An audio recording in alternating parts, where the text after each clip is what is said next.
DJ Eddie King.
Hello. Oh my God. Okay. So, yes, it's me. I am back. I know you guys might have seen me last night and then didn't see me. It's all right. It's all right. Shout out to everybody out there. I'm proud of you. So tonight we are gonna get into some things. As y'all know, this is the Friday night show, so this is where we can cut up a little bit, okay? And as always, I'm gonna keep it brief tonight. Real brief. M3, Mr. Best, shut up. I don't want to hear it. We're gonna be brief tonight. Yeah, we're gonna be brief, and I'm just fooling with y'all because I'm gonna really get into some things tonight. I just, just taking my time. So, my name is Miss Oshun. You might hear people calling me Lola. Yes, that's my name. You can follow me at Miss Oshun Possible on Instagram and on Facebook. And this is my segment. Welcome to the Chronicles of Lola. And just so you guys know, I actually did go to that place inside of, that opening there. I was just looking at it as it was playing, and I was remembering walking through the streets and seeing some of those sites when I was over in Africa. That was interesting. I'll be doing a video on one of my channels for, some of the research I was conducting over there while I was in Africa and over there in Cairo. That's going to be interesting. That'll be over on my other channel, The Real Serious B. So we're not going to tarry too long because, like I said, we're going to get into some things tonight. Shout out to everyone listening. Okay, they in the back chat telling me basically I'm a liar. That I'm not going to get through this. Like, hey, yes, I will. And it's okay. It's really okay. So, all right. So let me give you some context here, right? Okay. So a couple of weeks ago, I was on this channel and I was asked, what is and I think Gray Pill, if he's in here, it was him. Okay, B-Eazy. Listen, if you're watching this in the future, ignore these people in the chat talking about I'm capping, okay? I know how to be brief. Y'all the ones that be keeping me here to 6 a.m. All right. I'm brief. Anyway, so I was talking to Gray Pill on this channel, and he had asked me the question of, and maybe I'm paraphrasing a little bit, but he asked me the question of what is the dollar amount a man needs to make to date me. And I felt offended by that. I did. I felt very offended by that. And the reason I felt offended by that is because in real life, right, when I meet people, they don't have a dollar amount on their forehead. You know, there's no sticker that says, hello, my name is X and I make X amount of money. Like I don't have that. 100% of the time I found out what guys made well after I was like really liking them. So that's never been an option for me up front to like know what they're making. So it was kind of weird to me to even answer a question like that, as far as someone I would date in terms of what they make. And another reason why it was hard for me to answer that question is because, first of all, people are not dollar amounts, and money comes and money goes. So for me to say, well, you know, you need to make X amount of money, I know in real life that might not be the case. So why am I going to put a qualifier on it like that? In reality, I trust myself that whatever man I attract is going to be a man that is taking care of himself, that has enough to do whatever he wants to do with it, no matter what that is, or he knows how to use what he has to get what he wants. Like, and I'm okay with that. So I didn't feel comfortable answering that question of, well, how much does a man need to make to get with you? I know a lot of women will say, well, he needs to make at least $104,000, or he needs to make at least what I'm making, whatever that is. Or in some women's case, $400,000, $1 million, whatever. I didn't feel comfortable answering that. And trust me, I've dated millionaires, I've dated thousandaires, I've dated, you know, 5-figure niggas. I mean, you know, I have. Now, did I go out seeking those particular numbers? No, I didn't. You understand? But I'm going to tell you this. Everyone that I have ever dated, right, that was making anywhere near 40K, right, not ready for marriage by their own admission. Now, the reason why 40K is the number chosen tonight is because that is a magical number according to most pundits. Either man, you know. Some pundits will feel that they are saying something interesting when they spew out this number of 40K. You know, essentially the talk has been, even on this channel, because you know we don't pander, but even on this channel for some of our associates, they have said, well, 40K is enough money, period, to live off of in America, right? 40K. And what's so interesting about that is America is not a monolith from state to state. It's just not. And when we really do the math on 40K, most people, single people, are not satisfied with their lives at 40K. Like most people, they're just not. And so, you know, I mean, let's just be real here. When I first started hearing Kevin Samuels talk about 40K men, right, and how these are average men, it was weird to me because the average salary for, like, let's say a mature man that's have at least 15 to 20 years of work experience under his belt, which is obviously not a 20-year-old. The average was somewhere between 50 and 70. Like that was the average, right? And that was on the low end in my state, right? In the DMV area. So when he was like, the average is 40K, right? Which means there's a little bit that's under that and a little bit over, but the average is 40K. And that right there is what the average man makes that can take care of a family and do all these things. He was using middle class as a qualifier. And I grew up essentially middle class. And I know for a fact that my father wasn't making nowhere near 40K. And this is the reason why we were middle class. And this was back in the 80s when things were a little different.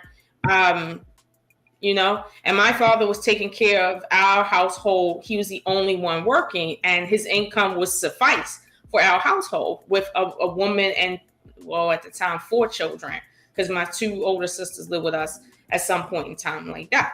So I was pretty much aware of what these numbers were. So when I started hearing this 40K being thrown around like it's just something women should just be happy with if they can get a man making 40K, it's like most men are already making 40K.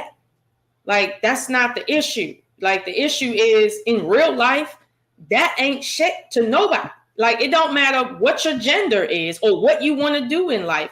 40K is not where you want to be at. Like, you might be there. I was there at some point, but that's not where you want to be at. And when you talk about taking care of other people and having to be responsible for other people, 40K, you're still eligible for food stamps. You are. And I know too many men who are making roughly 40K that still get government assistance in some way, shape, form, or fashion. I don't know anybody making 40K doing much with their life, especially in terms of real investment. Now, if you let people like Eat a Man tell it, okay, 40K, he floating on people. He floating on heads. He got, all sorts of things going on making 40K, which is why he's making 40K. The math is mathing over there in his head. But in real life, the math don't be mathing, okay? And I don't think I'm ever gonna put that to rest, because people are just in love with telling women you need to settle, and you need to settle for people that honestly don't deserve you, but they want access to your body, and that 40K is what they can use to get access to your body. Because what I see right now is women are saying, okay, don't have these men's babies, high hypergamy, get the bag. These things that are telling women don't go for the low end guys. If you're gonna twerk around on the high end guys and stuff like that. Whereas, okay, you have this sector of men that's saying, well, no, you need to be morally correct and settle for the 40K guy because he's a good guy. Meanwhile, that 40K guy is just as susceptible to cheating, lying, stealing, and all sorts of stuff as the 6-figure guy. Like, guys are guys.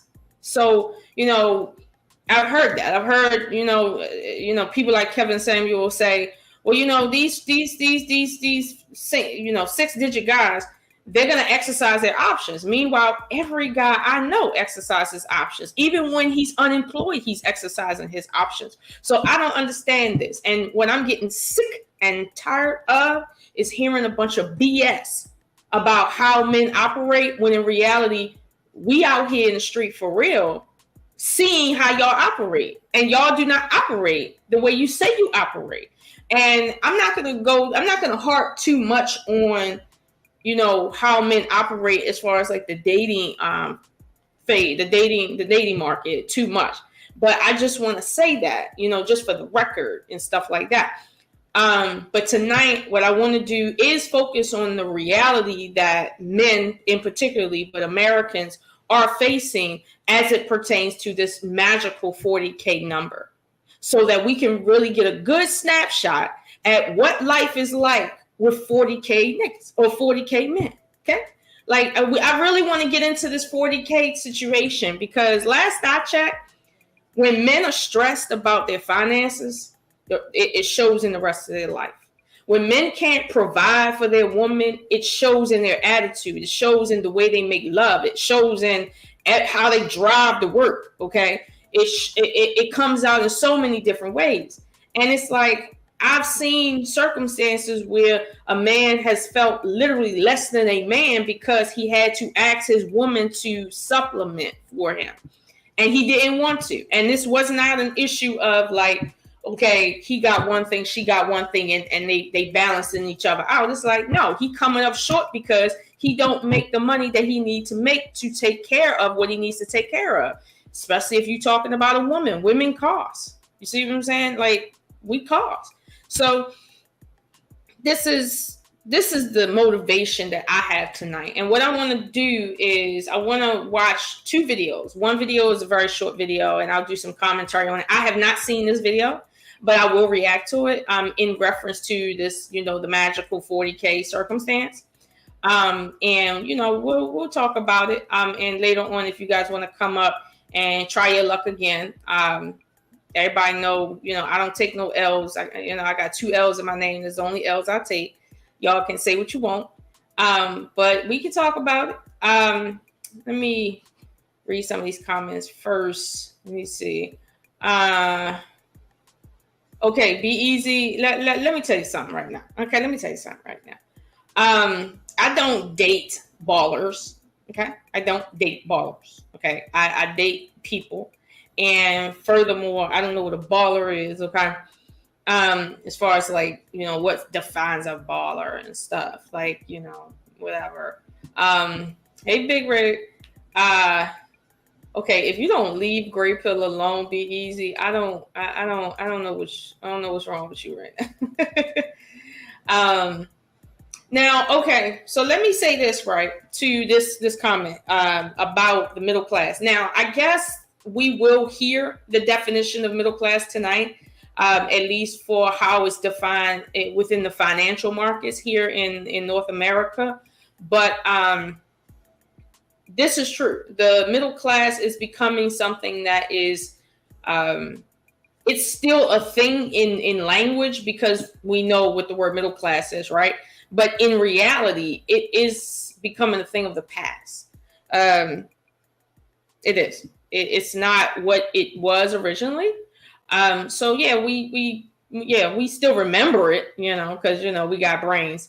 But we'll get into that, because what happens is the first time I heard the craziness about middle class was on Kevin Samuel's show when he said most Black men are in the upper middle class. And I was like, in what state are we talking about? I was really confused because my definition of middle class was something that I grew up knowing did not pertain to Black people in general, let alone Black men specifically. To say most Black men are in the upper middle class, it's like, if that's the case, why is all this poverty around? And that was where my mind was stuck at, because I remember the level of poverty everywhere I went, and I seen Black men in abundance or Black people in abundance. Like, it was just extra poverty. And I knew it had a lot to do with our history here. But when he said, oh, they're in the middle class, I'm like, so Black men are the ones with all the wealth in the country, but yet the community is in disarray? Like, even as a child, I knew something was wrong with that math.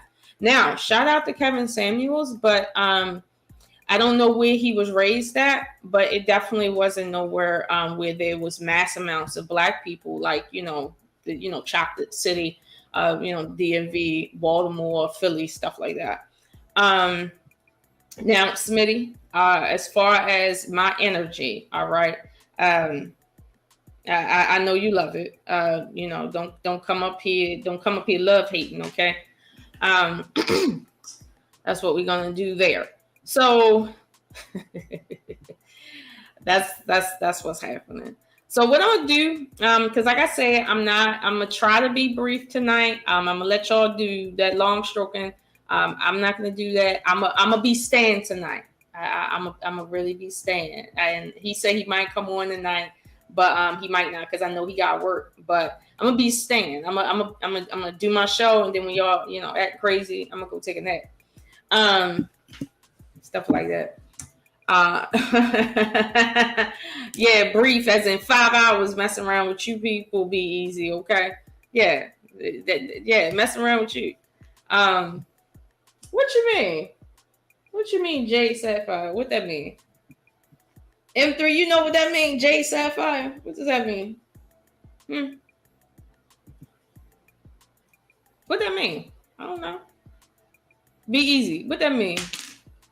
Okay, I ain't never ran B-Eazy, so you better stop firing off in this comment section. Like, I don't know what you talking about. Telling some don't run. You out your mind. Jade means you're jaded. you got jokes. Let's see. Yeah, the man from the comment section got jokes. Yeah, I see. All right. So we're gonna get into it.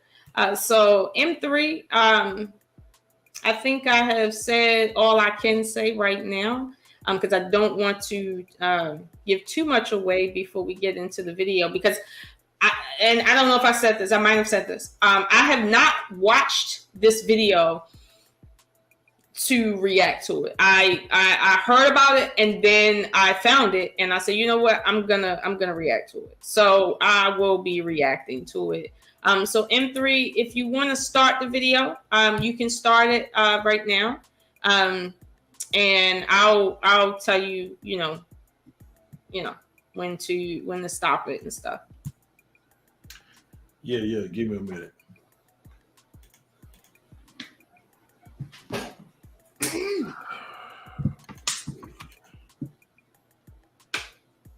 Where is it? Okay.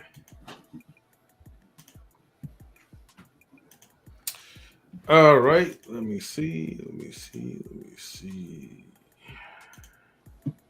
Oh, why is not? Oh, my bad. Okay. Oh, matter of fact, maybe this probably work better. Yeah, that'll work. Okay.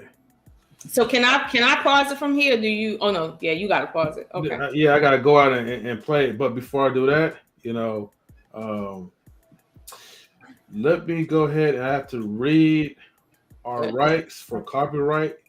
So this will be in accordance with fair use. If you don't see my face, don't worry about it. This is the voice of reasoning. Okay. I love those sound effects. All right, let me go find it. Damn, so much stuff I have to do. Okay, as a moderator. Where is it? Okay, overlay. All right, so let me go ahead and read our rights. So, copyright disclaimer under Section 107 of Copyright Act 1976. Allowance is made for fair use for purposes such as criticism, comment, news reporting, teaching, scholarship, and research. Fair use is a use permitted by copyright statute that might otherwise be infringing. Non-profit, educational, or personal use tips in the balance of favor of fair use. All right, so since we got that away, fair use, everybody. Let's go ahead and play the video. Are you a member of the American middle class? Oh, look, can you hear it? Mm-hmm.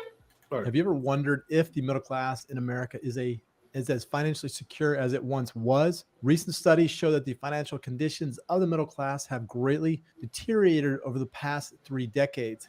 And I think I had to pause there for 15 seconds, so you had to, about comment or whatever. So where you pause it, if I have commentary, I'll go in there. So right now, he's introducing the video as far as like the decline of the middle class. Now it's interesting, right, that there's been several studies about this because this is affecting not only America, it has obviously trickled down effects into other countries and other markets. However, it's very visible right now. It's not something that's happening on the underground. This is visible to the point, CNN is reporting on it every day. I can see it on the local news in my state. So, she said St. Devils. Oh my God. Go ahead, Lady Eastop. So this is interesting that when we hear that there's been plenty of studies and scientific research done on this topic, people are still saying that the middle class is as low, right, as $40K a year. Middle class, right? For what middle class is defined as, people are still saying that, which tells me that I'm not saying they're uneducated as in they never went to college or high school or whatever, but I would say willfully ignorant at this point. That's what this means. But you can go ahead and play it. All right. So do you want to continue? Mm-hmm. leaving most middle-class Americans closer to the lower class than the upper class. In fact, many are just a few missing payments away from falling into poverty. In this video, we'll explore the state of the American middle class and how it compares to the middle class in Europe. We'll also discuss why more middle-class families are reliant on federal aid and what this means for the economy and society as a whole. Stay tuned and learn about the challenges facing American middle class. Okay, so in this video, I'm assuming that he will not be talking about single mothers. He will be talking about families. Whether you're talking about two men and some kids, to a woman and a man and some kids, whatever. But you're talking about families. Now, let's suppose some of the data did include the single mothers, right? The only reason why I'm going to say on site, so y'all know that I don't agree with that in terms of the data, is because being a single parent, no matter what stratosphere you're in, automatically reclassifies you into the lower stratosphere because you are single with children. So for instance, like, cause I've seen some other documentaries where it was a lot of single women by themselves. And they were talking about, America's poverty level, right, and middle class, but it didn't make any sense because if you are coming from a 2-parent household with 2 incomes down to 1, like you for whatever personal means, you've subtracted your own income from your house. So that can't qualify under the American middle class is shrinking. No, you shrunk your income for whatever personal reason you chose. That's not an American society sort of thing that's tied to the world markets and things like that. So that's the only point in some of this research I did not agree with, because I get it. As a single mother, you may be living in poverty because you need help with your kids. However, the state has a reason to not help you, is because they have a father and you got 2 parents that are legally responsible for that child. The state helping you is a plus benefit. It is not something, honestly, that you are owed simply because if that's the case, the state should be telling you what to do with your kids. But you see, that's another strain. When we talk about when we need help from the government, we want the government to help us because we have kids. But when the government decides to tell us what to do with our kids because they're paying for it, then we get a problem with it. So that's what I'm saying. That's why it trickles into other things, and I don't agree with that. But as this video is explaining, we're talking about families, like a family unit. So we'll see. But that's my commentary where that's concerned. So you can go ahead and finish playing. Today. If you haven't done so already, hit that subscribe button and there's a bell next to it. That way you get notified of all the videos that I come out with. So the middle class has long been thought of as the wealthiest in the world. However, recent studies reveal that the financial conditions of the middle class in America has greatly deteriorated over the past 3 decades, leaving most middle class Americans closer to the lower class than the upper class. In fact, many are just a few missing payments away from falling into poverty. The American dream of upward mobility seems increasingly out of reach for most. The average European owns more assets than the average American middle class worker. Okay, so you can pause it right there.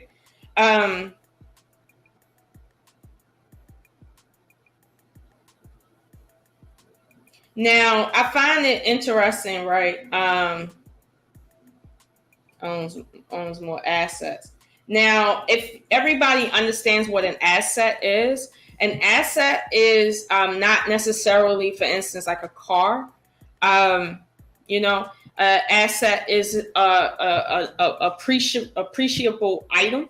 And when they say Europeans own more than Americans, what at least in my estimation, what he's saying is that money in America is not going as far as its parent, okay, which is Europe.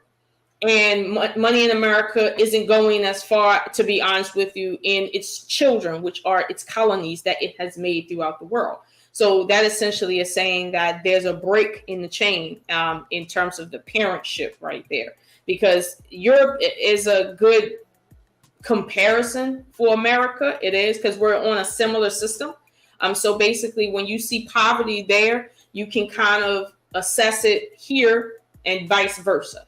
So I agree with that, using that as a modifier to explain poverty in America, because obviously we can't compare American poverty to poverty in, let's say, Vietnam or Burma, or the Caribbean. Like it's a different system, and we just can't compare it. It's the bigger country, the economy is different, the GDP is different, so we can't do that. So I will agree that comparing it to Europe, even though Europe is different in many ways, it's the best comparison that we can make, as far as how far middle class goes. Specifically, this $40,000 that we're talking about. But you could press play.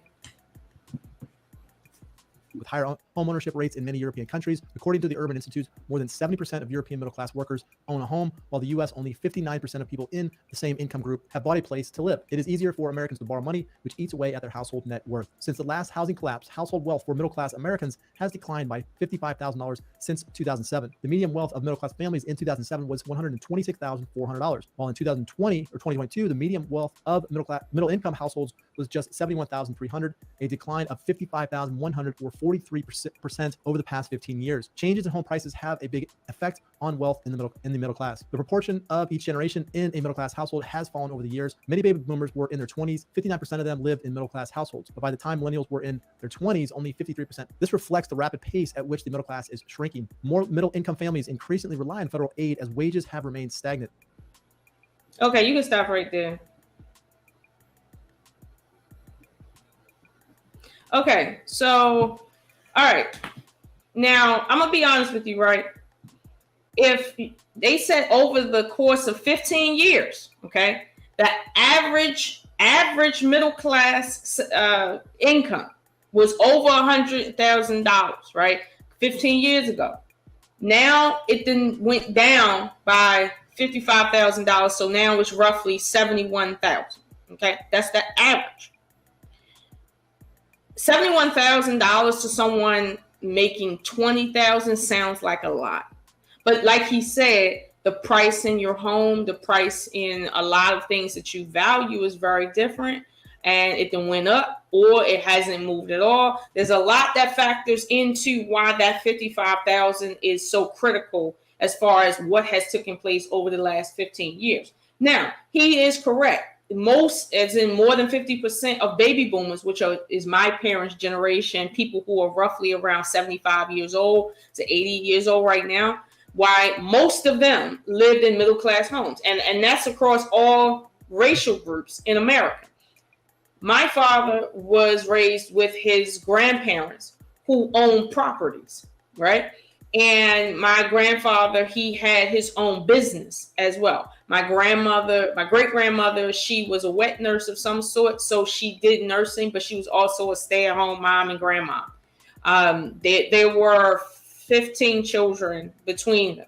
So, well, she was taking care of his 15 children because he remarried after my grandmother was born, and my great-grandmother had passed away in childbirth on the 15th child. Okay.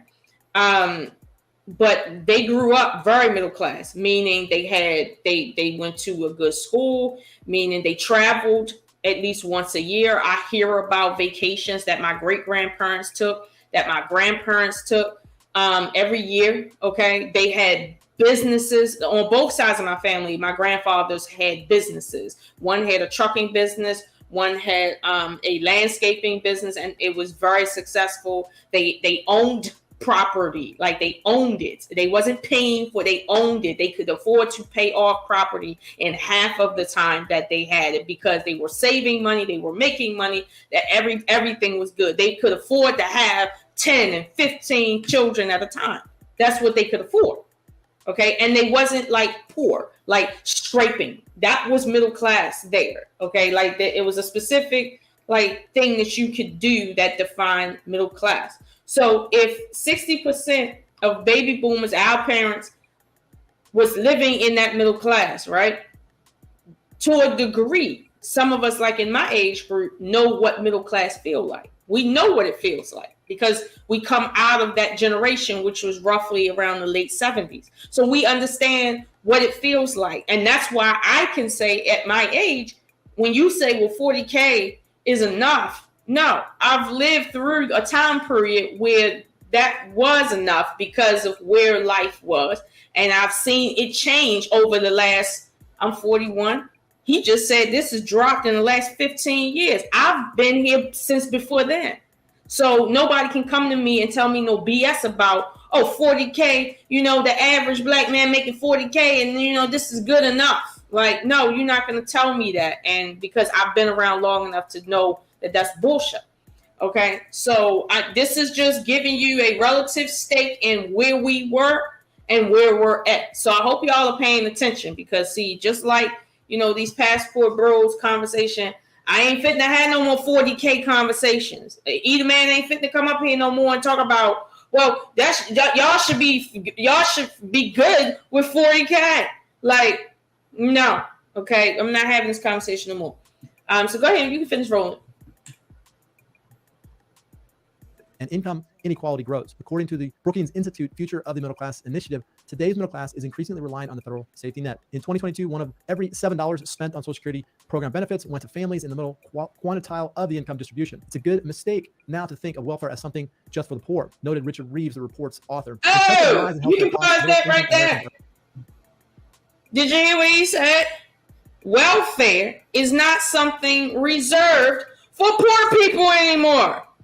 Welfare is going to where now? Middle class homes. So when Edelman and different people talking about black men are not taking welfare as black women, I dare you to say that. I dare you to say that because all you're doing is acting like TCA is the only welfare out here. TCA is not the only welfare out here, okay? And just like I argue that the biggest recipient of welfare is white men, okay, next in line is who? Okay, so can we please stop with this bullshit about, oh, well, you know, black women are taking welfare and that's the reason why they're No. Okay, when black men are often with this 40K crap be having like, you know, issues in their life, they need welfare. They rely, as he said, on welfare. And I'm talking about many different forms of welfare. So it's like, okay, why are we sitting here still saying that black women are the only ones taking welfare? Meanwhile, you got whole family units relying on the government because they cannot afford the life that they are literally in. Meaning this, $71,000 still need welfare. They still need, you know, food pantries and stuff. Never mind the 40K people that need more than the 70K people. Never mind that. You telling me that men are not taking aid? No, you're lying. Okay? You're lying. Go ahead and finish playing. Yeah, I'm talking about either man, and he'll figure it out when he come over here. Now half of Medicaid spending goes to the lower quantile of people. The Brookings report outlined that most Medicaid spending now goes to families above the bottom quantile of the distribution. Since 1979, Medicaid spending on elderly Americans aged 65 or older has tripled, and around 60% of that spending went to the elderly in the middle class. Inflation is making it harder and harder for middle class Americans to make ends meet. According to the Bureau of Labor Statistics, more middle class Americans than ever now have two jobs. In June of 2022. Okay, you can pause it right there. Okay.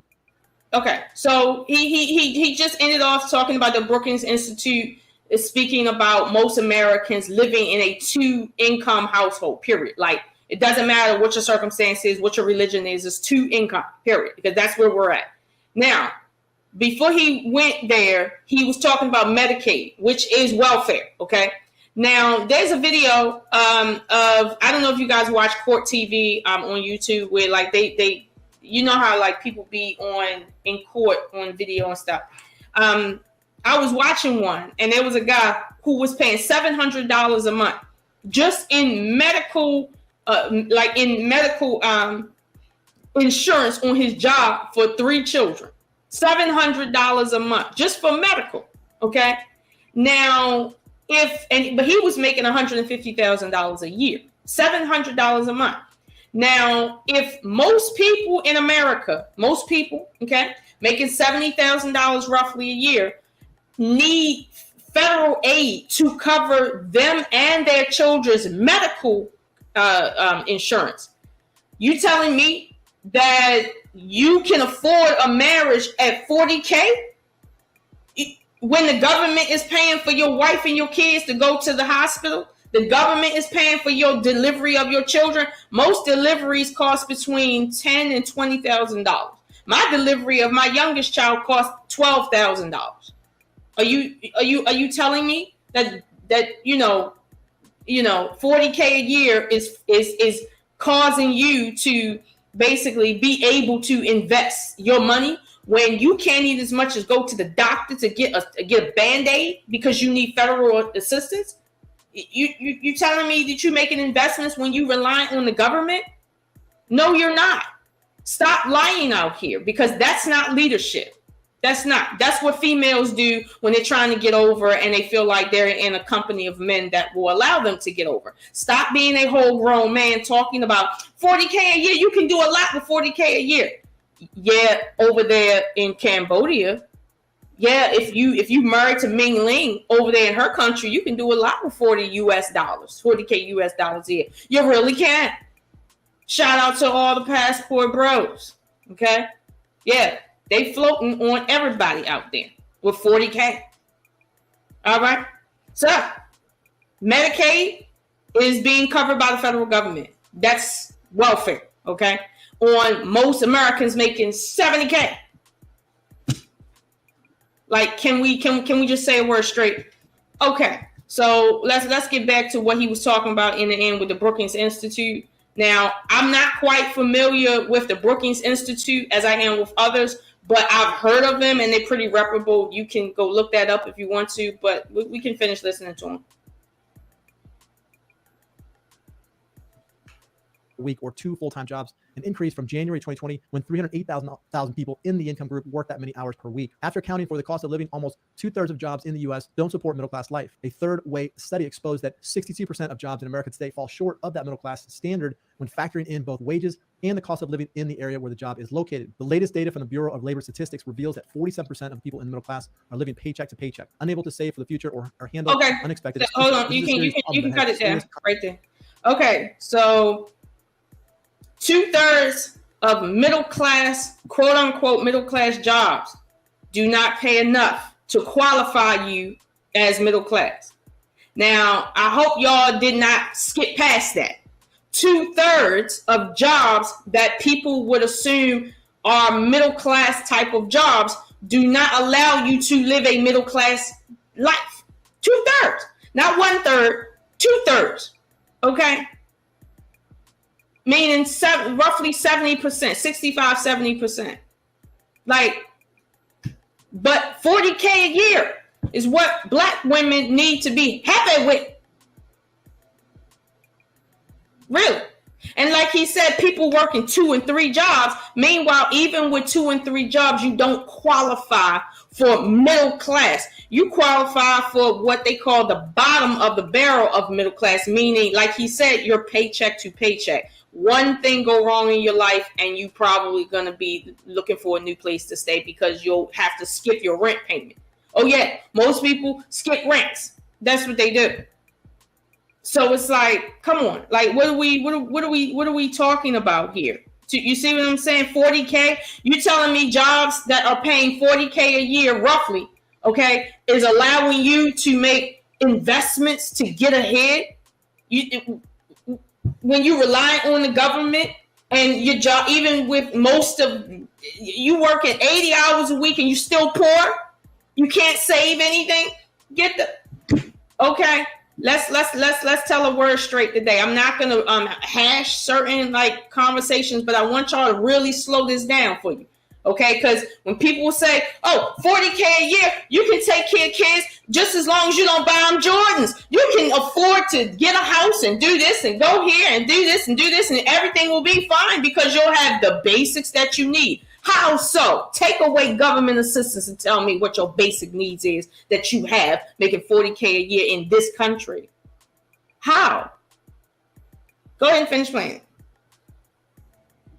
Consequences for the economy and society as a whole. Rising home and rent prices, unaffordable healthcare, and a student loan debt crisis have all significantly impacted the finances of the middle class. The problem of the collapsing middle class cannot be solved with one solution. It requires a multifaceted approach that involves policy changes, corporate accountability, and individual action. First and foremost, policymakers must take action to create an economy that works for all Americans, not just the wealthy few. This includes increasing the minimum wage, expanding access to affordable health care, and investing in education and job training programs that provide opportunities for upward mobility. Corporate accountability is also essential. Large corporations must be held accountable for their impact on the economy and society as a whole. This includes paying their fair share in taxes, providing fair wages and benefits to their employees, and investing in the communities where they do business. Individuals also have a role to play in addressing the crisis of the collapsing middle class. This includes making informed decisions about where they spend their money and how they invest their resources. Supporting small businesses and local economies can help create jobs and strengthen communities. The crisis of the collapsing middle class in America is a complex and urgent problem that requires immediate attention. We're taking a multifaceted approach that involves policy changes, corporate accountability, and Okay, so what he's saying right here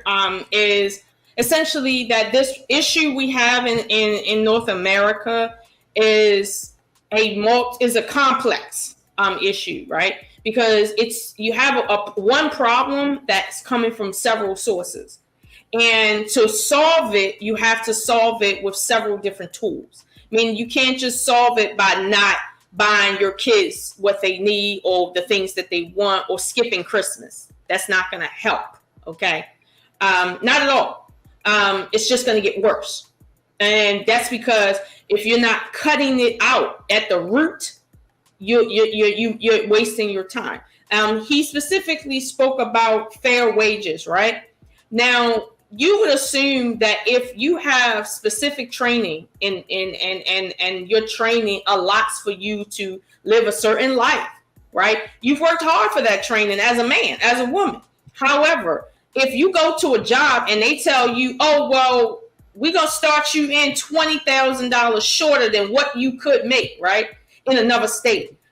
And then the attitude is just be glad you got a job because they've been laying people off. You telling me that the reason why you're having trouble with your bills is because you're spending too much money on frivolous things like cookies and, hairdos? You think that's why you don't have money? Because you spent, I don't know, $35 on some extra food, or you spent $100 on something that, you just wanted for yourself? Like, you think that's why you can't really afford to buy a house or save at least $70,000 to put down on a house? Like, you think that's the reason why?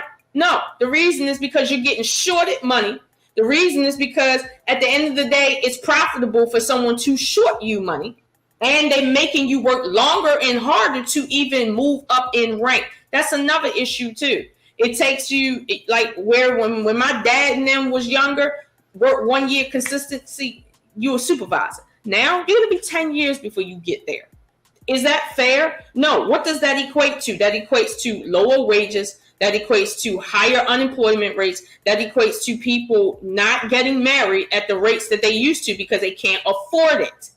Now, you will still have people running around talking about, high value men and 40K people, whatever. And I'm not saying that if you make 40K, you are not a good person. You don't deserve love and all of that. That's not what I'm saying. But what I am saying is that at 40K, right, you are not in a position to take care of an entire family by yourself.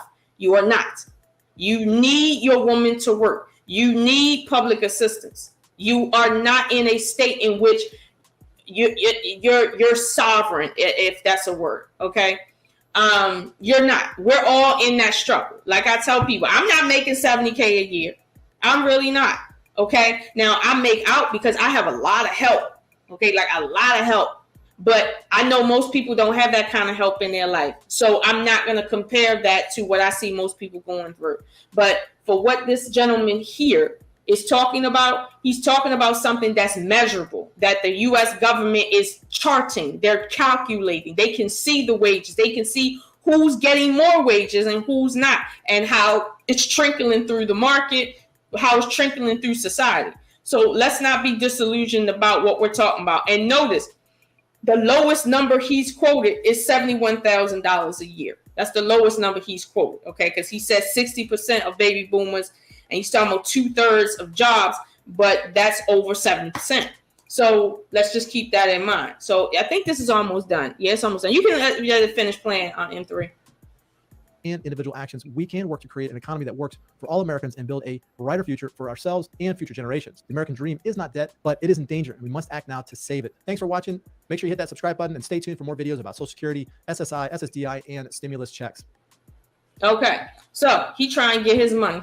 He says stimulus check. Now that's funny he mentioned that, because I heard conversations online talking about how, you know, Black men were dealing with some issues as it pertained to stimulus money, child support. Now, if you made $40K a year, and let's say you owe child support, right? And they had the stimulus coming, you need that stimulus check. But guess what? You didn't get your stimulus check because you owe child support. It's small stuff like that that affects people at the level of $40K that creates a hardship on everyone. Let's suppose you were married, right? And y'all needed that extra money because you paying child support, your wife, she trying to help out, and that extra stimulus check would have helped y'all, right? But because you owe child support, and a lot of people do, that went straight out of your house. Now, if you were making $150,000 to $200,000, that stimulus check wouldn't have meant anything to you. But at $40K a year, it means a lot to you. So what does that really mean? You understand? And again, I'm not saying that people making $40K a year ain't SHIT. That's not what I'm saying. What I am saying is that at $40K a year, you cannot walk around in these YouTube streets talking about Black women need to be happy with $40K. And if they're not happy, literally happy to see you at $40K, then they're materialistic. That's not what that is, unless this white man is materialistic. Now, granted, his people is kind of materialistic, but right now in this moment, I don't think he's being materialistic. Okay. Like, never mind that. All right. All right. So before I go on further, because y'all know how I can get on the roll, I guess I can go through some of these comments. Let me see. Hey, Rush. Let me see. I gotta go all the way up. God. It's all good. Just give your shout outs and oh yeah, and I appreciate that. So B-Eazy, let me speak to that. Right, you said paycheck to paycheck and are not eligible for food stamps. Here's the caveat to that. Right, in this country, it's something called the donut hole, meaning you make too much money to receive benefits, right, from the government. You don't make enough to actually pay your bills. That's called the donut hole.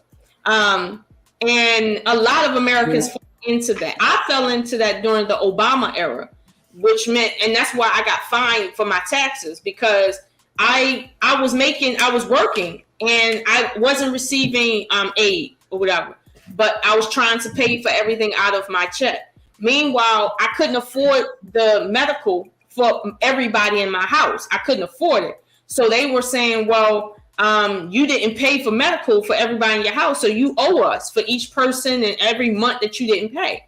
And I'm saying I don't qualify for Medicaid because of my income, yet I don't have enough in my income to pay for the medical.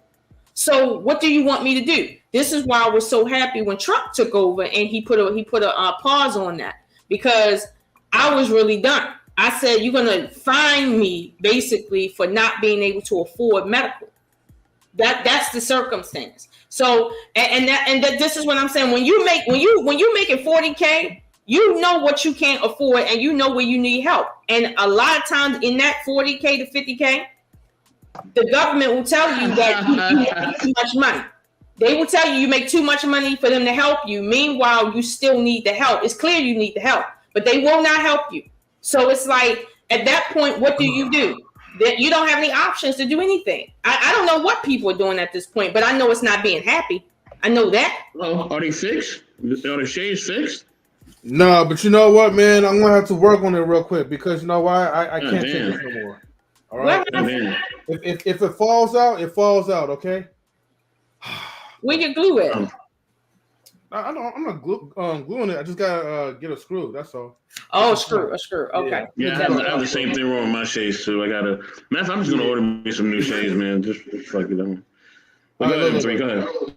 I know I haven't said this in a long time, but oh shit. All right. So well, with half of the great power comes with half of the great responsibility, as I can see that, right? But Lola, right? I'm tired, right? You used to be tired. Oh Lord. Lola, look, you know what's the problem with you, right? You, Lady E, and Queen cannot take an L.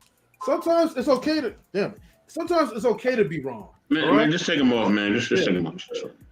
It's okay to be wrong, right? And the thing is, right? E definitely have a good point on this, right? You could, however, right, use whatever you have, your resources. All you gotta do is just learn how to invest. See, the thing is, we haven't been taught, right, as Black folks, right, to how to make something small and invest in little by little. Now, here's the thing: I have 40K a year, right? Depending on what city you live, can be very struggling, especially if you live in California. But I've seen people who make 35K a year, and they still manage somehow. When you say manage, what do you mean? That means that you may not have the place that you have, right, to yourself. Maybe you have to go get a roommate. And some people do have kids. Hey, Cindy, how you doing? Salutes to you. Hey. But people learn how to survive. Look, I've seen people, right? Well, I know people who actually chose. They made a decision. Now, to me, I look like, yo, you made a decision to struggle. But some of them who worked at certain jobs, and some of them who are making more than what we're making together, decides to invest in like an RV or invest in a small little box truck. They fix it up into a home of their own and they sleep in it. Okay, these are people who decide to choose their own struggle, which I want to do that, but they live in a comfortable type of life. Well, wait a minute. Okay, we can't put but so many qualifiers on that. For instance, people that choose to be homeless cannot have children. You cannot have children and choose to live a homeless life. That is not realistic. And if you do that, you're liable to lose your children, especially if you're Black. Okay, you'll be surprised. Now I know there's homeless children that sleep in cars at night. I know that. Okay, I see it and I know that happens. But here's the thing. At the end of the day, what is that? That's poverty, and children do not deserve that. And that right there is what causes hardship for children growing up in that level of poverty. And two, when it comes to people living in trailers, living in garages, living in cars, whatever, because they can't pay their rent. At the end of the day, these are not high value people. Okay, that's not what that is. When it comes to relationships, as a woman, as a man, if you're a woman, right, and you're homeless, you can't really be upset because you can't pull, the guy at the club who got $1 million with the A-type personality. Like you can't really be mad that that's not your speed, right? Likewise, as a man, you can't be turning around talking about, I make $30,000 a year. You should be happy that to get with me. Like, listen, just pump your brakes. I'm not saying you don't deserve to be treated right. And when you go to customer service line, but shut the fuck up, basically. Like when you reach, was it 71,000? Maybe you can talk, but not at 40K. No. Let me say this real quick. Okay, yeah, I want to say something, and then I want to show you something else too. But go ahead, Mr. Bell. Let me say this. Salute to everybody in the chat and on the panel. Lola, this really lacks integrity on your part. Let me tell you why. You could have had this conversation with either man yesterday. Yeah, don't make that face because you could have. But you didn't. You ran out here like an alley cat last night. Okay, and now you want to come up here and have a conversation with a man who's not even here. He ain't even here. This nigga ain't even here. You know what I'm saying? No. This is why my shit is breaking. Let me finish. You could have had the conversation yesterday with either man. You know what I mean? And he was willing and ready to have the conversation with you as well. But in your emotion, no, we wanted you to talk. You said, I'm out of here. You left. You bounced. You left. You said good night, y'all, and you left. So I don't know why you did that. You could have talked to this man yesterday. You could have showed all your facts and your videos, whatever else. We'd have pulled the shit up for you, whatever. But you didn't do that. Now, just to have a conversation anyway. And I hope he comes up. I do hope he comes up. Now, He said Lola was scared. He had time. Yeah, he did have time. Bees. He was here for like almost an hour. Now listen. At the end of the day, since we are here, we're having a conversation. You know what I'm saying?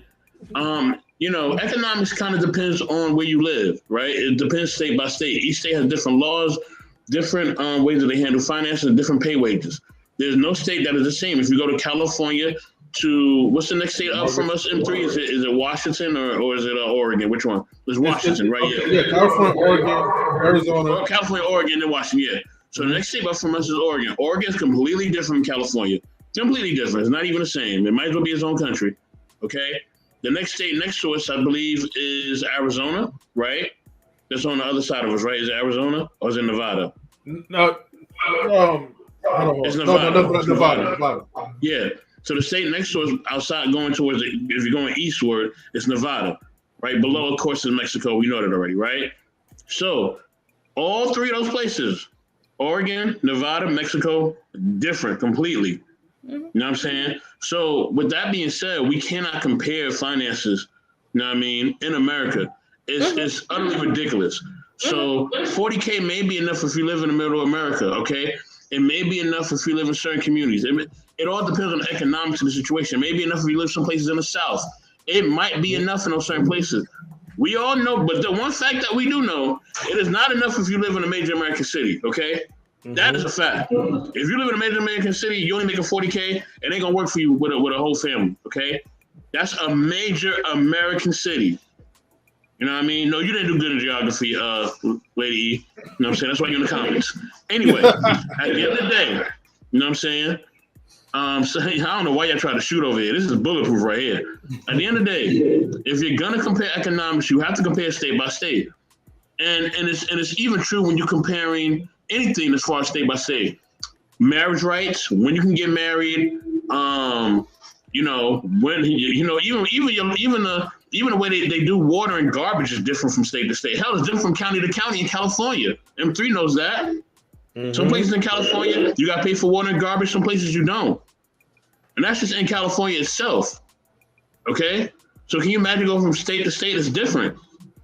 You know what I mean? So, okay, that's good, lady. I'm glad you know what state surrounds you. You know what the state too, which is in the comments. Now, with that being said, right? You know what I'm saying? I don't know why you keep trying. With that being said, at the end of the day, you know what I mean?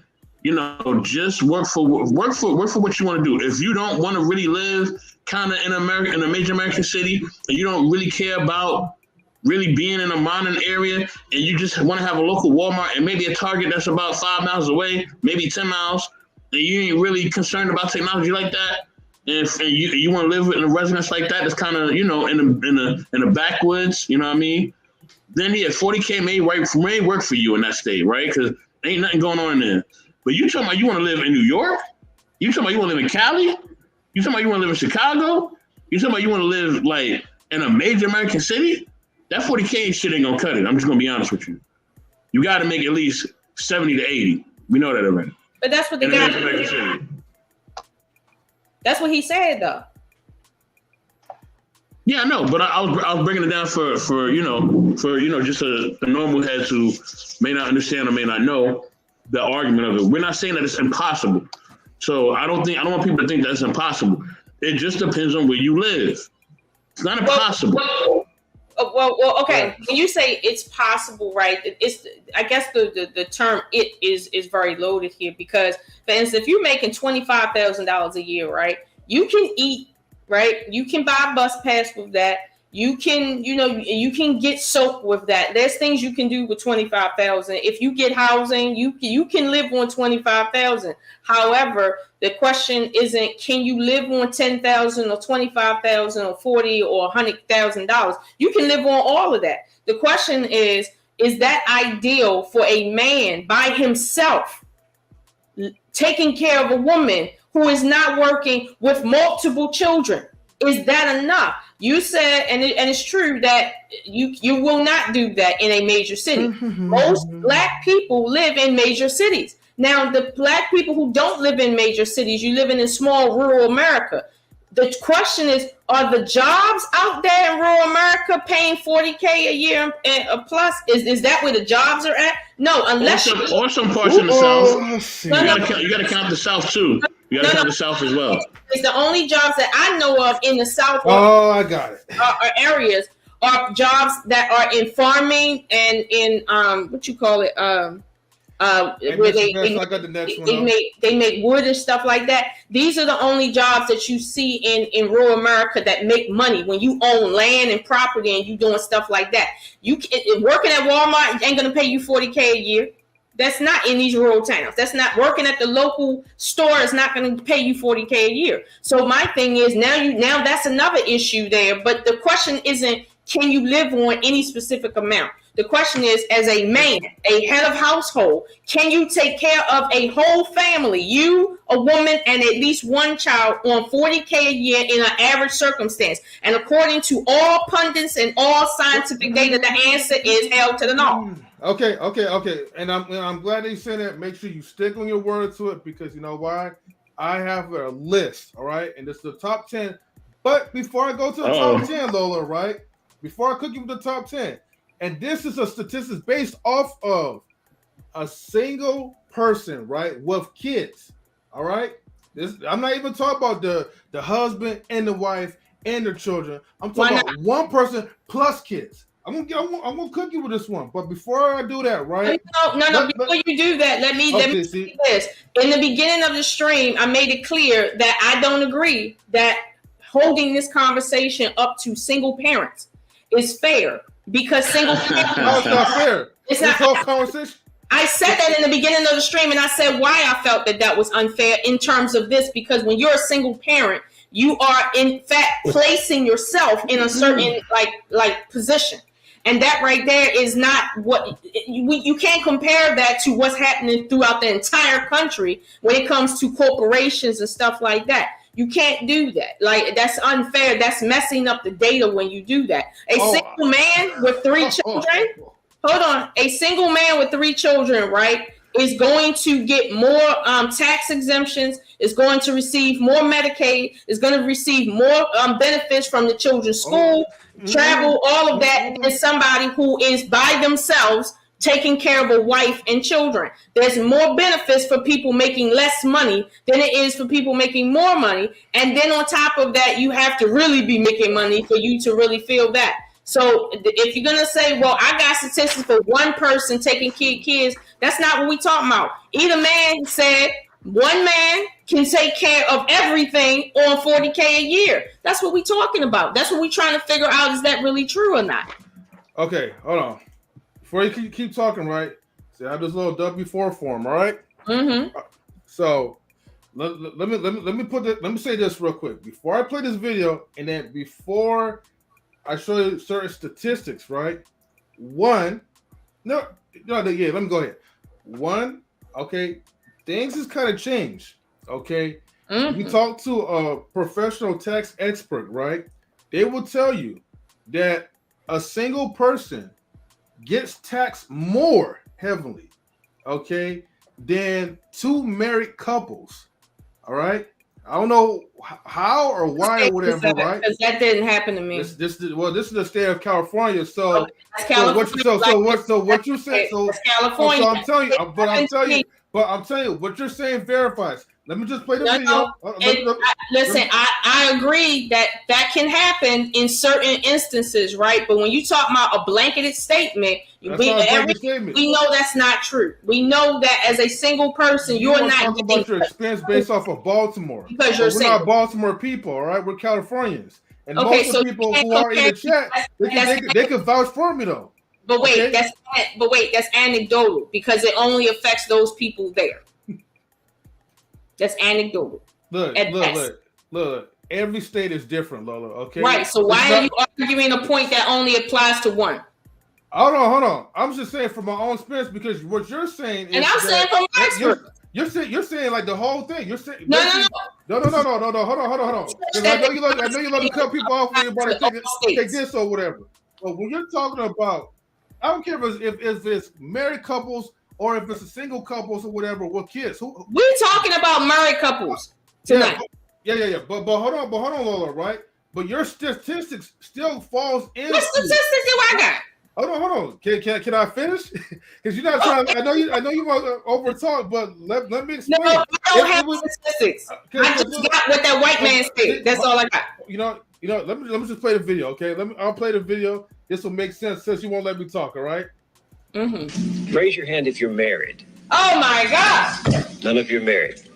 Raise your hand if you would like to be married to your baby. Hold on, pause that because everybody's seen that. No, whoa. Not everybody, not the people in the chat. Not the people in the chat saw this. And M3, the reason I ain't never seen that. Yeah. But Lo, you know why I'm about to play this. M3, the purpose of my stream tonight is not single mothers. And I've already qualified why I'm not going to talk about single mothers tonight. I'm not going to talk about single fathers tonight. I'm speaking about what either man hold on. I'm speaking about tonight what either man talked about, which is one man married, taking care of a family on 40K, and why women should be happy to receive 40K. This video right here has nothing to do. Nothing. We can see the video so we can move on. Damn.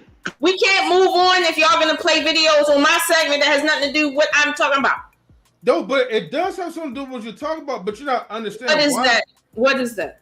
If you just let me play the video, right, you'll understand, right? Because see, it still correlates to what you're saying, right? Basically, how does it correlate? Okay, so basically what I'm saying is that, like, okay, everything you do, right, is based off your own life choices. So if you're just only talking about married couples that's making 40K a year, they can still survive.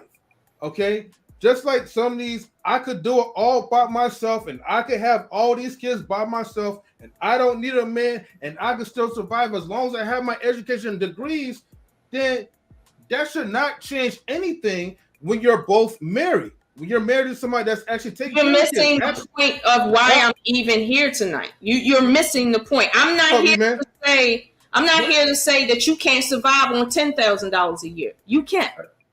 You can't. Everyone can survive on $10,000 a year. You can put food in your mouth, air, and you will still be alive on $10K a year. Okay, you can survive on $10K a year.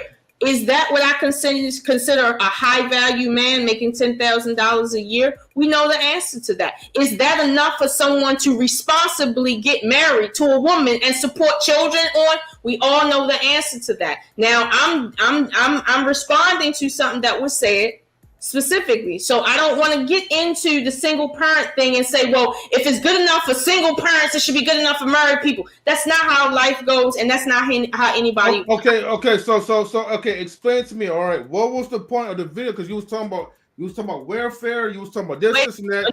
About you should be happy with 40K, right? So you said you should be happy with 40K. Hold on, y'all. Hold on. Can y'all hold on for 1 second? God damn. Can we just? I just want to see the goddamn video. I want to hear what the hell he's about to say. Hold on. If he's wrong, then just tear his ass a new one if he's wrong. I just want to hear what the hell he got to say. It's not that he's wrong. It's just that is besides the point tonight, and I don't want to derail my point just watching random videos that I didn't even say I wanted on here. That's not it's all to the look. I already got it posted like in the chat. If everyone's gonna go and visit that and watch that again, they can. But what I'm saying is this: we're talking about a specific issue, which is middle class. Either man and Kevin Samuel said 40K is middle class. Now, a lot of people don't know what middle class is defined as. That's why I played the first video so that we can get an idea of what we're really looking at in terms of numbers and middle class. Most people that are in this quote unquote heavenly middle class are in the lower portion of it, meaning they are literally living check to check. And that is not what people envision as a safe zone. That's not what that is. So that's why I had to play the video so people can get a real understanding of what we're talking about, generally speaking. That's okay. Since for some reason we're not playing this goddamn video, which I don't know why. And how long is this goddamn video? Say this, Mr. Hold on. I'm asking a question. These females. I am asking a question. Hold on. I'm asking a question. The I don't listen. This ain't my video. This ain't my video. I'm asking a question. Okay. What is it?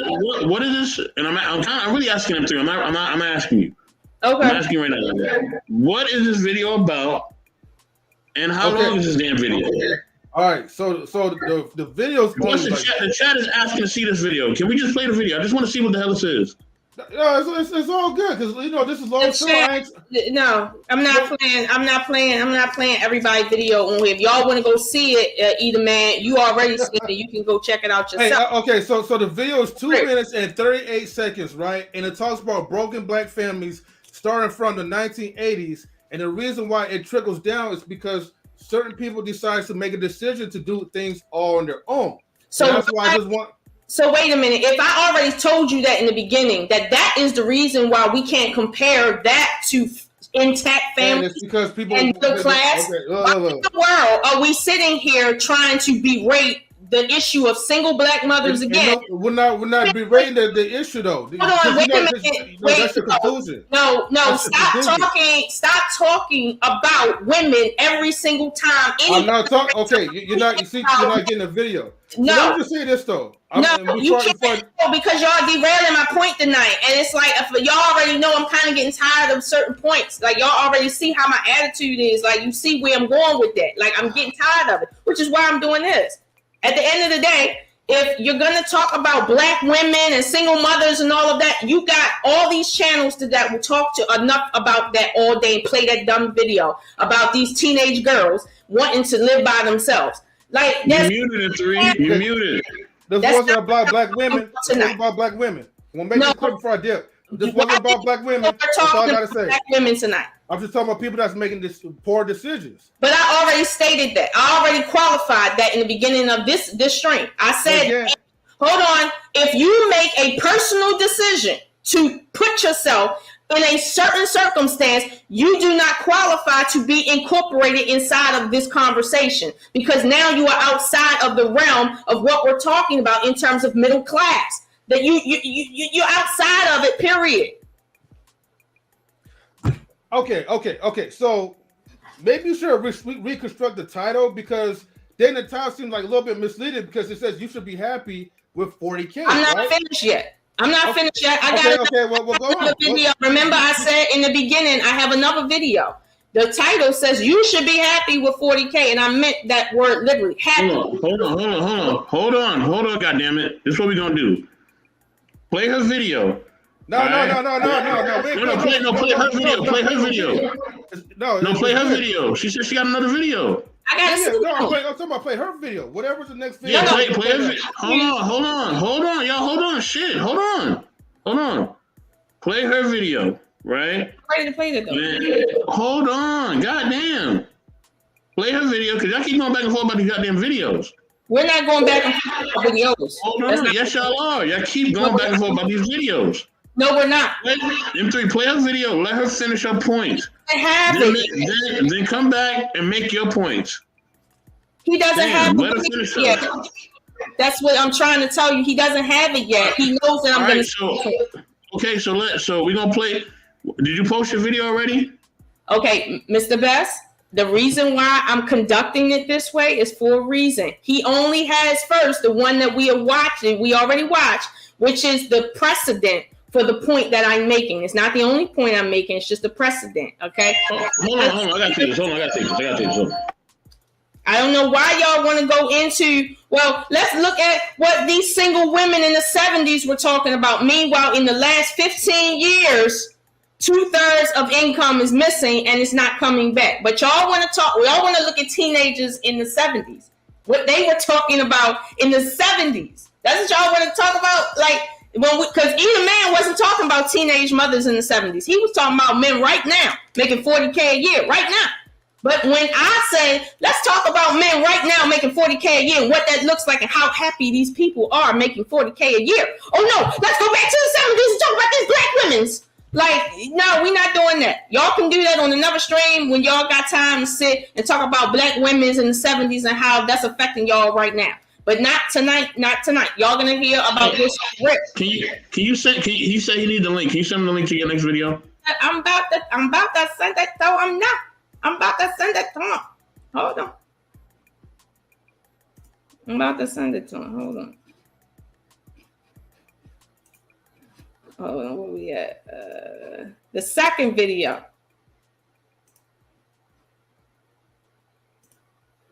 Now, that's the second video.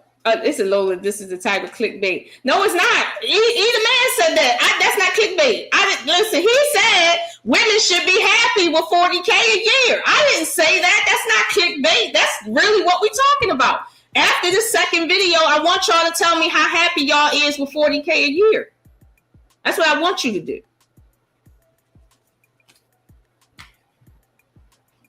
Start from the beginning.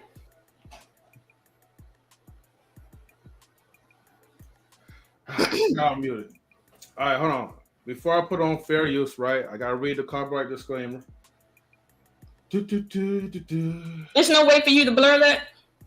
Nah, this is YouTube. But anyways, copyright disclaimer under Section 107 of Copyright Act 1976. Copyright disclaimer section under Section 107 of the Copyright Act 1976. Allowance is made for fair use for purposes such as criticism, comment, news reporting, teaching, scholarship, and research.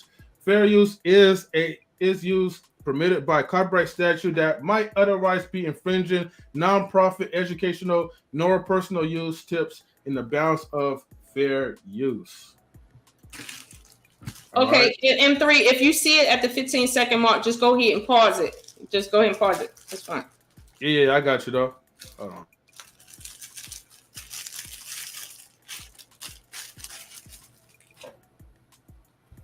My first job as a software engineer in Canada paid me $3,000 per month after taxes, while I was paying $2,000.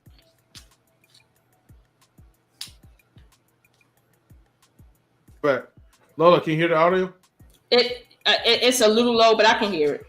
Okay, that's how far I could go. $700 to rent a place to live within an hour commute time to the office. I thought, okay, it's just the start of my career. It will become better pretty quick. You said stop at 15 seconds, right? Mm-hmm. Just so you can, yeah. Okay.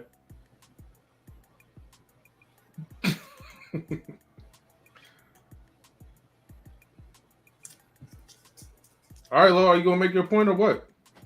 Oh, well, I thought it was. I mean, you told me to stop the video, so I did what you told me to do. All right, so wait a minute. All right, so you see that he's talking about this circumstance from his own experience as a junior or senior software engineer.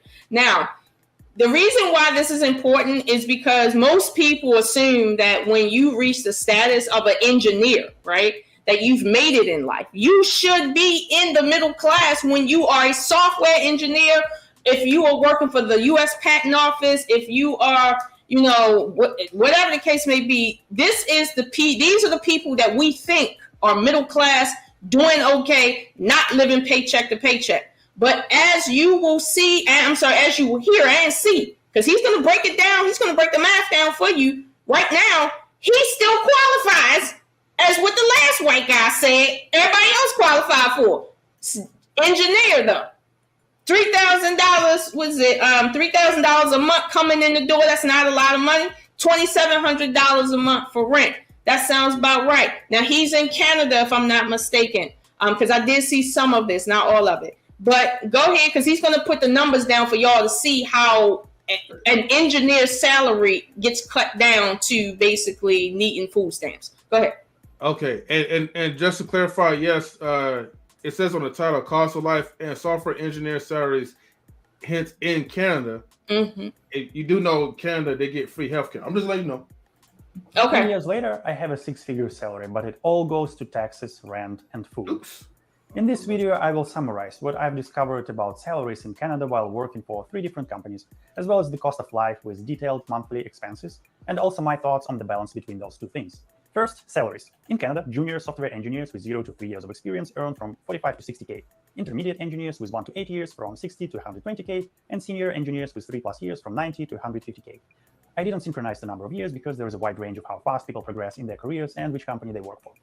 In my understanding, the chances that I will be able to earn meaningfully more than a median salary, which is 110K for a software engineer Okay. So, what he's doing here is essentially like, let's suppose he had just graduated from college and he was looking at, well, what am I looking to make coming in the door or just in general?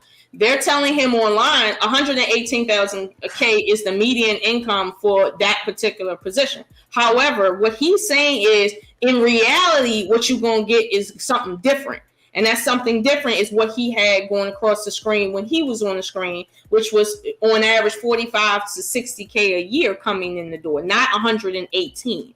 Okay, so that's a very big difference. That's about the same equivalent of difference as $126,000 down to 71. That's about the same, like shrinkage right there. But okay. But again, these are the people that we look to and we think of them as middle class, period. Now, he's not American, but he's, somewhat American because he's right over the border.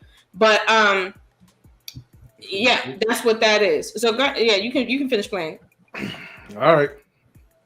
I don't know why we're comparing it to Canadians. Are not very high.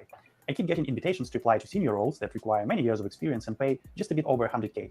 I have friends who are working as senior devs, have 10 years of experience, and earn from 100 to 150. 150 sounds like almost an absolute maximum that I can dream of in Canada 5 years from now. Junior entry-level engineers get paid 200K. After 3 or 4 years, software engineers are doing 300K or so. By senior, they're doing about 400K. With the sign-on bonus, it was like a 600K income. Some of you might say, 150? What are you even talking about? It's huge money. Well, wait for the part about the cost of life and my conclusion in the end. The root cause of such a salary cap is so-called wage suppression. Okay, stop right there.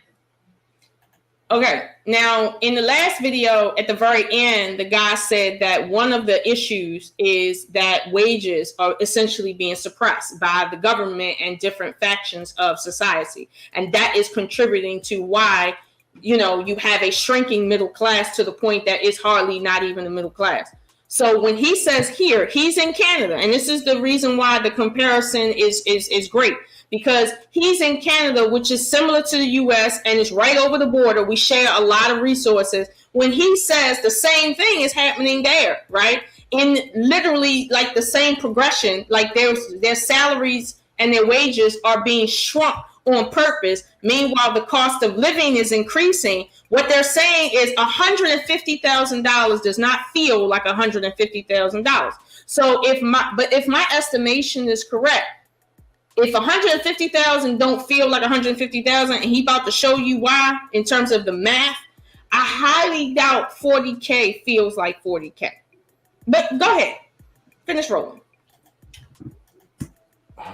Okay. Number of overqualified immigrants, so that the companies do not really need to raise salaries. They always can hire new, well-qualified immigrants instead, who are ready to be paid less because they just arrived. They don't understand the true cost of life in Canada yet. They have no choice. They think it's temporary. They think they will earn more in the future, that in reality it never comes.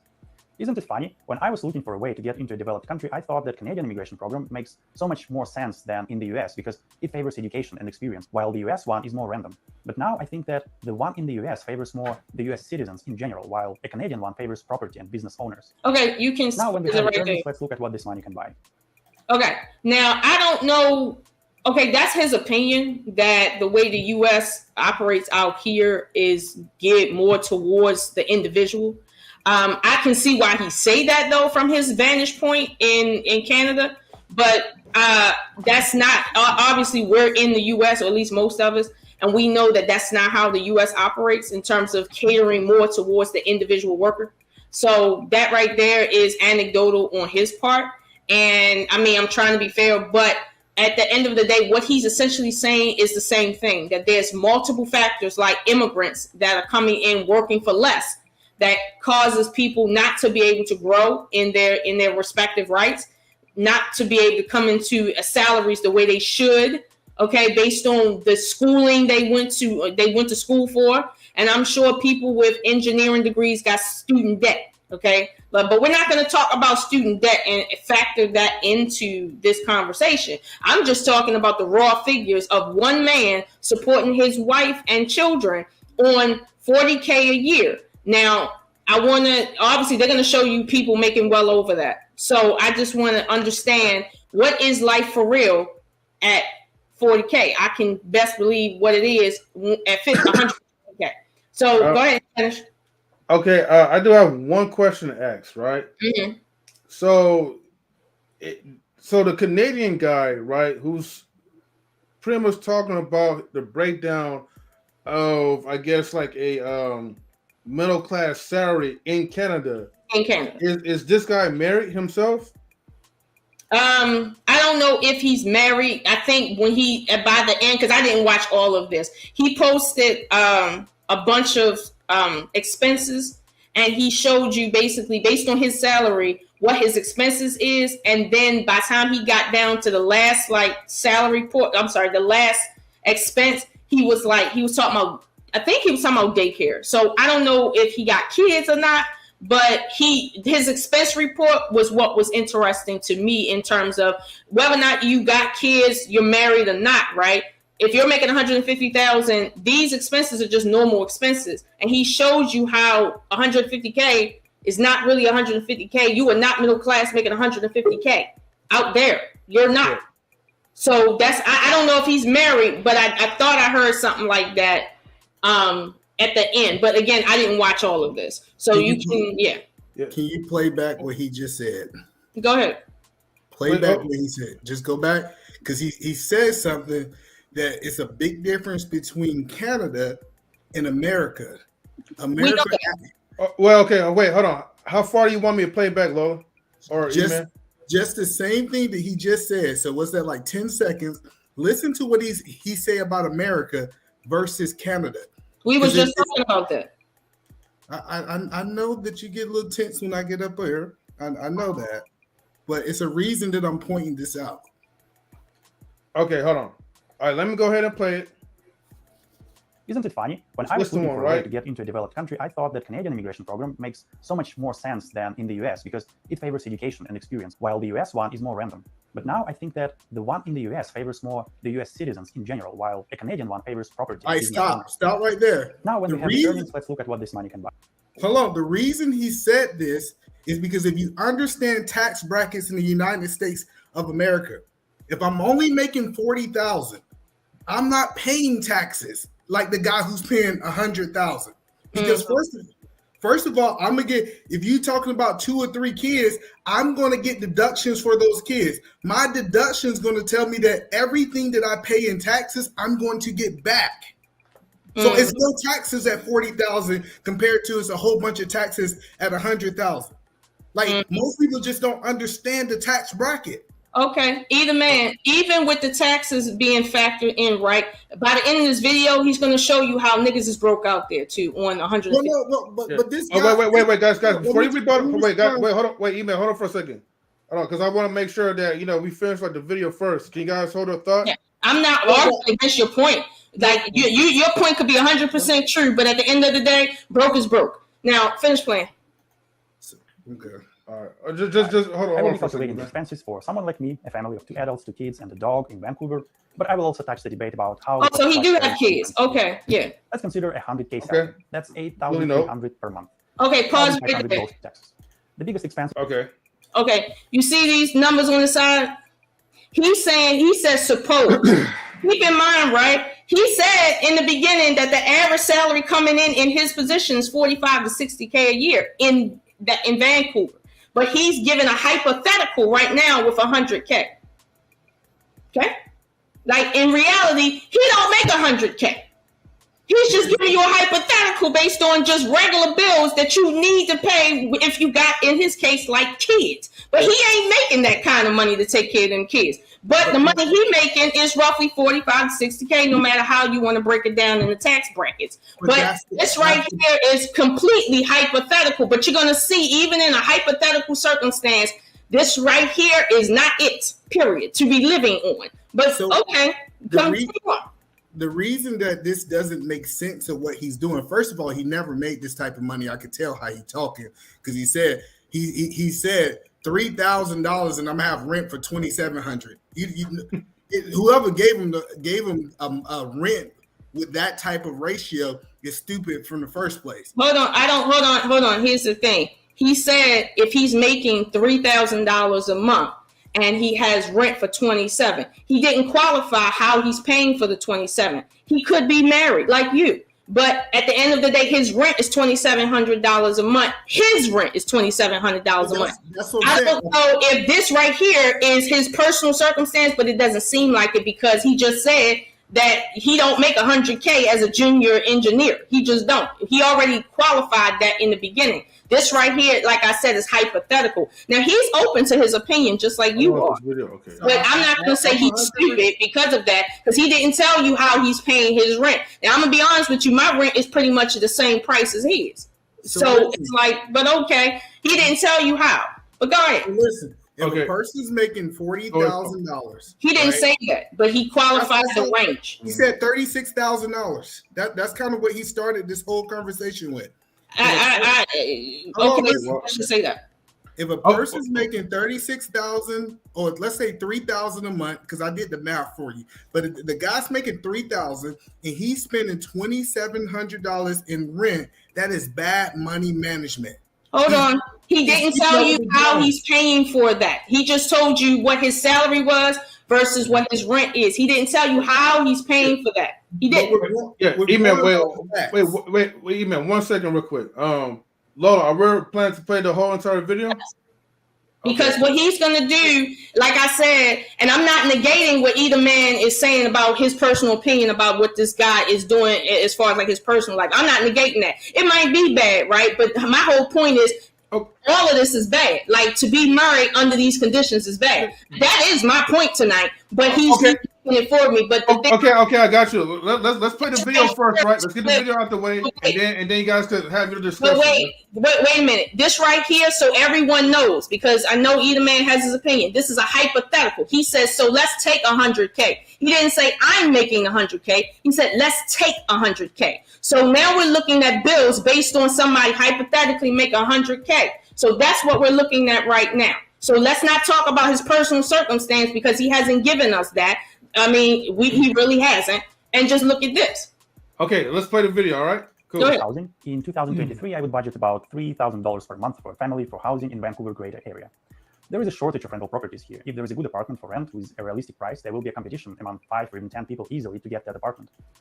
Next expense is utilities. Roughly $100 for heating, $100 for home internet, $150 for 2 mobile phones, $50 for electricity, and maybe $100 more for subscriptions like Amazon Prime, iCloud, Netflix, $500 for everything in this category. We spend about $350 per week on food, mostly in Costco. That's $1,400 per month. Just a usual basket of vegetables, chicken, eggs, milk, bread, nothing extraordinary. For a 5-year-old financed car, a monthly payment can be $330. Okay, stop it right here. A full tank of gas costs about $100.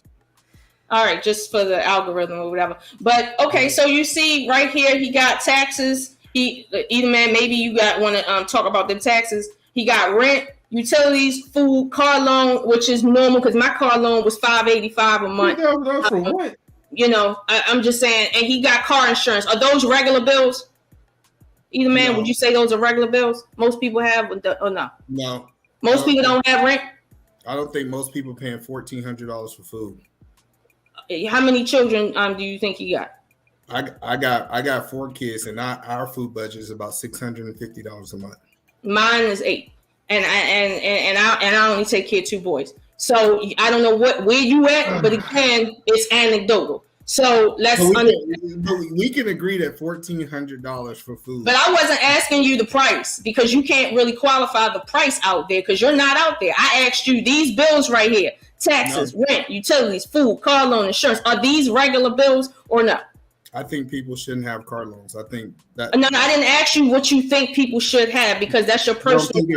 I don't think it's most people have rent, utilities, food, and let's say travel expenses and car insurance. Is that normal, or is it not? Okay, can I give you the answer then? Yeah, go ahead. Hold on. If it's up, then it's stuck, man.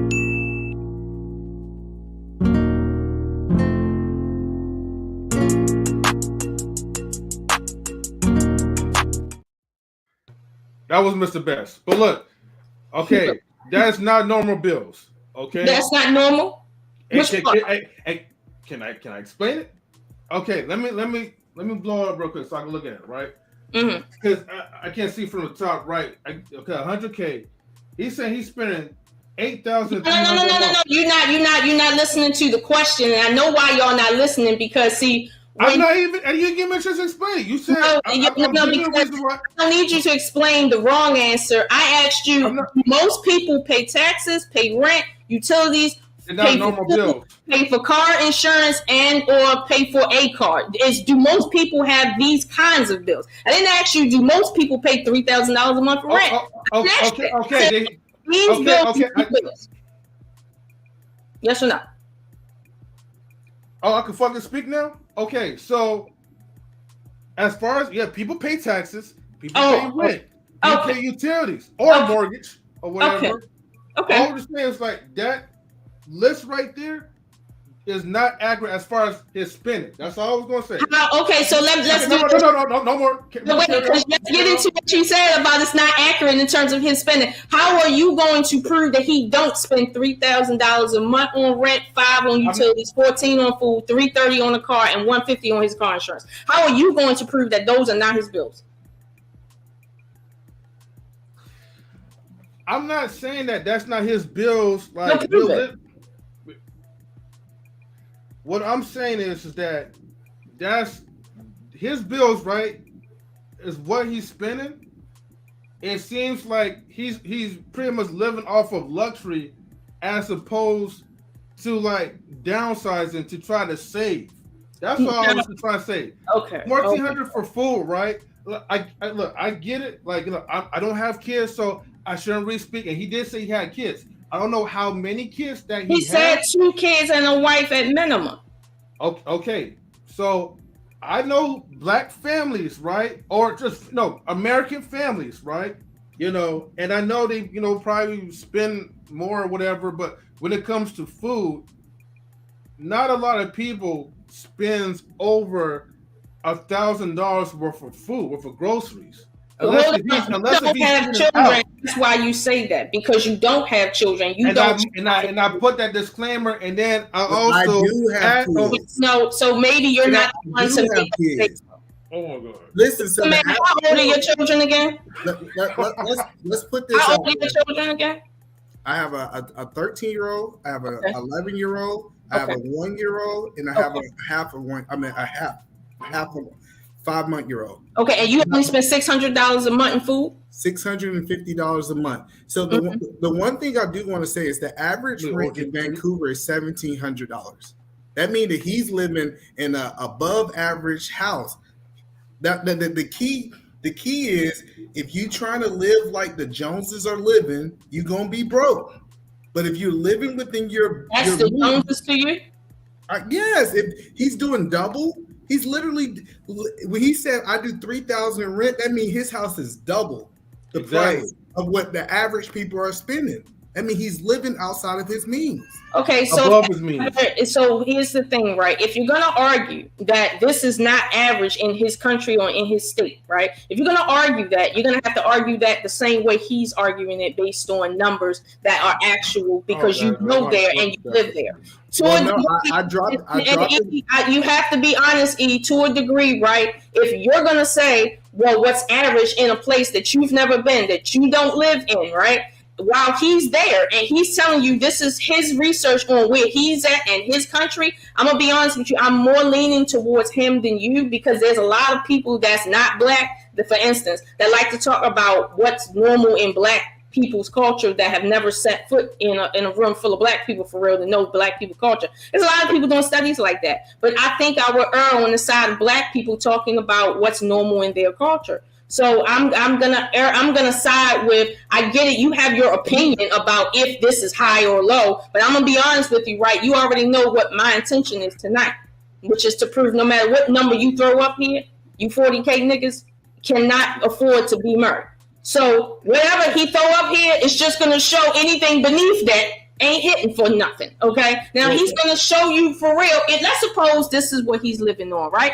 And he's slightly out of his zone. Maybe the reason why he's out of his zone on the rent, right, for instance, is because, like he said, there's not a lot of places to live here. And you have to do what you have to do for where you can get in at. Like, you can't just willy-nilly just live anywhere. You have to pay the rent where the fuck the rent is, or else you'll be homeless. Maybe that might factor into that $3,000. I know it does out here, okay? And I'm paying the minimum out here where I live at, and I'm literally right up there shy of maybe $250. So Maybe that's it. Maybe the reason why 1,400 is because that's the price of food up there and it's different than it is down here. Maybe there's a reason why gas might be different up there than it is down here. We don't know, but here's the thing. I'm not going to argue that here because I don't have those numbers and I've never been to Canada. I haven't. So I'm not going to argue with him on what his personal bills is just to make a point like what you're trying to make. Because again, no matter what point this dude right here make, I'm still making my point. So let's let him do the math on how much he can afford with his salary of $100K with these normal ass bills. Okay, So, Lola, look, just let us know when we can talk because she, you know how she do. Okay. Lola, wait, Lola, can I ask one? A guest, okay? On my segment, you are a guest. Keep that in mind. Okay, Lola, right. I was asked by the host to come up here. Like, Did I? Okay, wait, don't worry, hold on. Now everybody is saying hold on, but y'all know he control that shit, so hold the fuck up. Hold up. Hold up.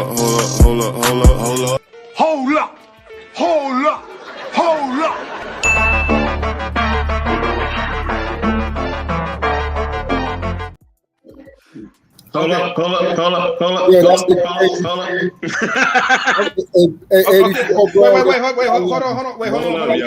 Hold on for a second, people. Hold on.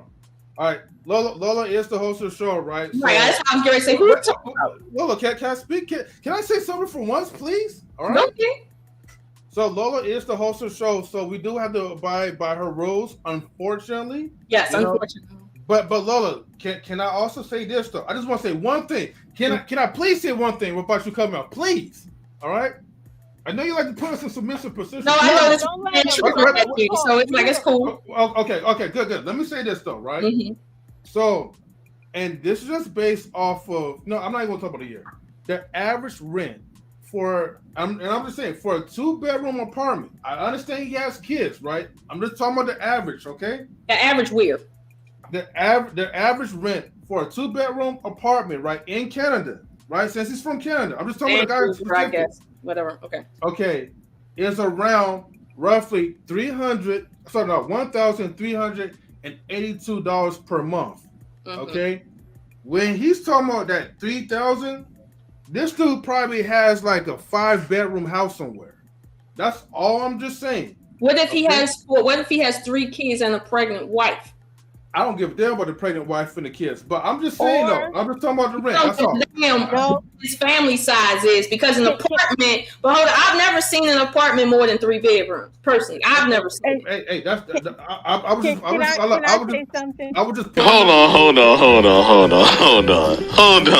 Now I'm doing a hold on. You know what I'm saying? You know what I'm saying? Hold on, okay. Look, I don't give a fuck whose segment this is. In all our segments, we got to respect each other. Let's hear what people got to say. Y'all all talking over each other. I can't even hear shit nobody saying. Yeah, because they talking over. Everybody talking over each other. Yeah. Hold on. I host more segments more than anybody on here. Outside of M3. We still got to be respectful, y'all. Come on. I didn't know who called him here. That's just what I said. I'm like, who called you? It don't matter though. It don't matter. We still got to hear people out. Let's hear what people got to say. We got multiple people on the panel. I'm trying to hear everybody's point. And y'all just all clashing at each other. I can't hear shit. Here's the thing right now, and I want y'all to understand why I'm not arguing certain points, because some points are besides the point. Other points are just moot. Other points are just people's opinion. Like M3 said, I don't think that $3,000 a month rent is average, right? But at the end of the day, it's debatable on why he's paying $3,000 a month rent. It's debatable for why he's doing that, but that's not my point tonight. My point is after he do the math on the subtraction and then the actual bills, because these aren't his actual bills. These are just the bills that everybody got, right? These ain't his actual bills. So when he do the subtraction on $100K, I want everybody to tell me that $40K a year is taking care of the same level of people at the same rate. I want somebody to argue with me that $100K is doing the same thing as $40K. I want somebody to argue with that me and make sure that you know what at least 70K feels like coming in your household. Do not be somebody up here in the chat that only made 35K in your entire life trying to tell me that 100K can do something, because like y'all know, I make 60 and I know what 60 is and is not doing. So, you know, I'm just saying, don't argue the small stuff. Just look at what he's talking about, and let's see if these 40K people are high value or not. Can I say something? Hi. Hey, so, according to the latest Urbanation, a real estate research firm, the average rent across all units in Toronto, Canada, has gone up nearly 27%. The average one bedroom costs $2,800. The average $2,500. The average 2-bedroom runs $3,353. So if you live somewhere, you move in, right? Okay, cool. If I live in my apartment, I moved in at a certain amount, right? I'm not going to keep moving every year, right? So after your lease is up, your rent raises to the rate, the value, the market rate of rent. So you get an increase, and then you sign another lease if they let you. And after that lease goes up, your rent keeps increasing. What are we talking about here? There's no way, nowhere where your rent stays the same throughout your whole time renting an apartment. Not everybody's able to go get a mortgage. So we're speaking in two different lanes on two different planets. Now, my cost of living, if I owned my home and have rental property, is very different than someone who makes the same and don't have rental property, don't have income coming in, ain't paying mortgage, who maybe paid their house off, who's able to borrow from their house that accrued money. Because you know your house, the value of your house is your personal bank account. So there's so many other factors that go into it. And when you live like Alabama, the minimum wage is $7.20-something. And that's poverty rate is $6. So where are you going to find an apartment even paying $900 on $7.53 an hour? Okay, and do you want to rebuttal that with your stuff? You got to look at where you're living, and even okay, cool. So I brought up my sister, right? But my sister doesn't make what North Carolina's make. You know why? Because she transferred from New York, so they paid her New York wage when she transferred to North Carolina. Now, if she wouldn't have did that, her annual income would have been substantially a lot lower. Right. So let's not get it twisted. Right. And this is all I'm saying. That's all I'm saying. She has coworkers who do the same job, been there the same amount of time, and don't make half as much as what she makes because she negotiated her salary and said, I know you want me, but this is only way I'm moving if you pay me New York wage and a raise. And they said, okay. So let's not get it twisted. Right. Let's not. And then even where she lives, there's no buses. It's streets. It's highways. It's freeways. It's byways. And you need a car. And you need a car. If I buy me a used car for 3 G's out of the local junk shop, how much is a transmission? How much is tires? How much is a oil change? How much is gas? You got to factor all that in.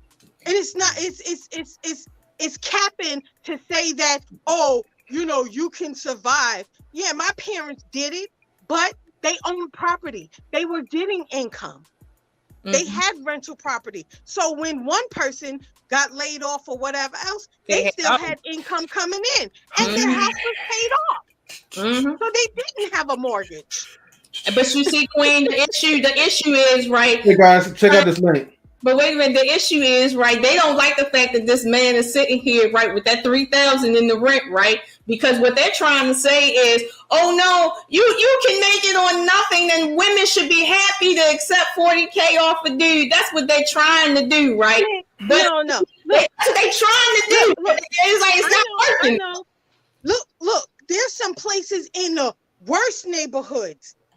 They fix it. They put a little crown molding. They put a little fake marble slab countertops, and they trying to charge you $3,000, $2,000 for a 1-bedroom apartment in the middle of the hood. Basically. So you may have bullet holes. Luxury rentals. Tomorrow. What? Luxury rentals. Look at that. It's not luxury. Okay, wait. Let me ask you guys this: Are y'all done? So I can kind of finish. I was actually talking, but since you want to go ahead. I'm gonna mute myself. Hey, thank you. I appreciate it. Look, okay, so Queen is right as far as the increase, right? Especially like in the past month for Canada. Okay.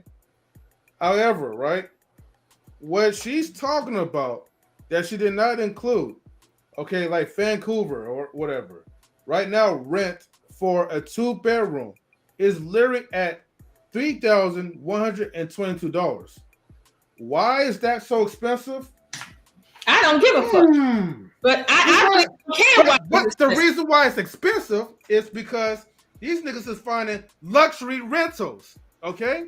But if you want to look I'm not in a luxury rental. I'm not in the luxury rental, y'all. There we go, average for a 1-bedroom, $744 and $853 for a fucking 2-bedroom. So hold on. Give them the context. Hold on. So wait a minute.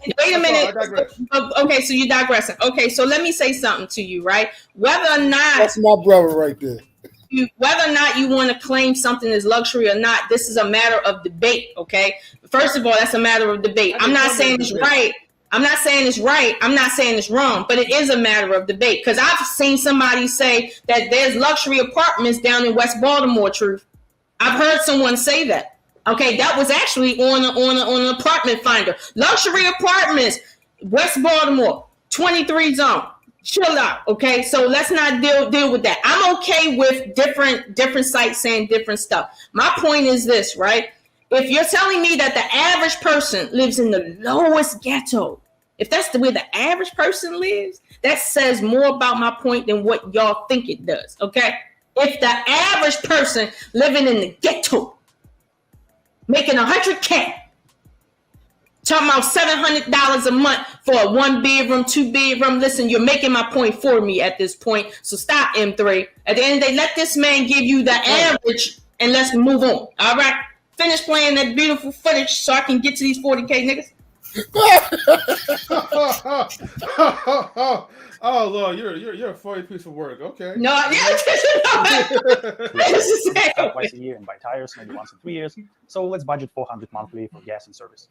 And now the main expense that does not allow Canadians to purchase a home of their dream. Let's cut that Disney Plus subscription. We haven't yet calculated any purchases like clothes, furniture, electronics, books, eating out, gifts, travel, education, entertainment, saving, investing. We cannot afford any of that on a 6-figure salary in Vancouver.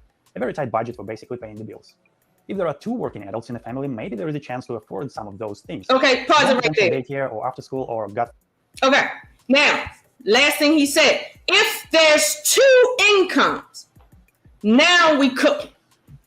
Now you can afford to actually live. But if there's not 2 incomes, your entire income is going to go to basic bills. And like he said, I haven't calculated much else here that average people have to pay, like Netflix for the kids, because you can't have them in there doing shit. They might have after school programs. They might want to have something else other than one toy for Christmas, stuff like that, right? So, but you hear what he said, right? If you married and that chick is working, now you can afford to be middle class. Now you can afford. Now the white man is telling you he need that white woman to make him what he is. Okay. Now let's listen to the white man talk about the daycare that them white people paying for them white babies when their woman's got to be working so they can be high value. Well, nigga, you're listening to a white man right now, and he's Canadian. He's a white man right about? Okay, we're gonna have men. Finish playing what this man is saying. We got to listen to. Where's the church music? Y'all like the. Ain't no church music in. That's blasphemy. Let him talk. Let him talk. Hey, y'all see the hair on his forearms? Hell yeah. What makes you think I'm gonna listen to a man with looking like a fucking furry guy? You know those little furry shoes? You can't listen to a man with fur on his arms. The same way I cannot listen to like one that's not making sense right now. Okay. Oh shoot, hold on. Okay, go ahead. No, it was fine right there. Okay. If there are 2 working adults in a family, maybe there is a chance to afford some of those things. But then potential daycare or after school or, God forbid, a second car will eat a good chunk of that second salary. Now, a lot of people told me in the comments to my previous videos that Vancouver is not Canada. My only problem is that I'm in the wrong city and it is very different in other parts of the country. And one of the most popular comments was a suggestion for me to move to Calgary. So I've done some research, even talked to a real estate agent and the mortgage broker from Calgary. And what I've discovered is that, yes, sure, housing is cheaper in Calgary, but it's not cheaper to the point of being affordable. You still need to pay around $2,000 to rent an apartment and about $2,500 to rent a house. Stop right there. Stop right there. Stop right there. Now, I don't know much about Canada, but if this is what they charging for rent and what looks like average housing right here, this ain't the ghetto. That ain't the ghetto, okay? Average houses in average neighborhoods where people want to live at. Because remember, we're talking about middle class America. We ain't talking about po-ass niggas. We're talking about middle class America, not high class America. Middle class America. Middle class America looks like this picture right here that says 2,300 right there. That's what middle class America look like, right? Right there. That's what we're talking about. But you heard him say when I did my research, even though it's cheaper to live in another city, right? It's not cheaper to the point of affordability. Now, what's affordability? Not being in the negatives. This nigga's still in the negatives. So let this play. Because he chose to be in a negative. That's his poor decision. Okay, at the end of the day, based on his 100K, he's having okay. Hey, M3, I don't know why you do it to yourself, brother.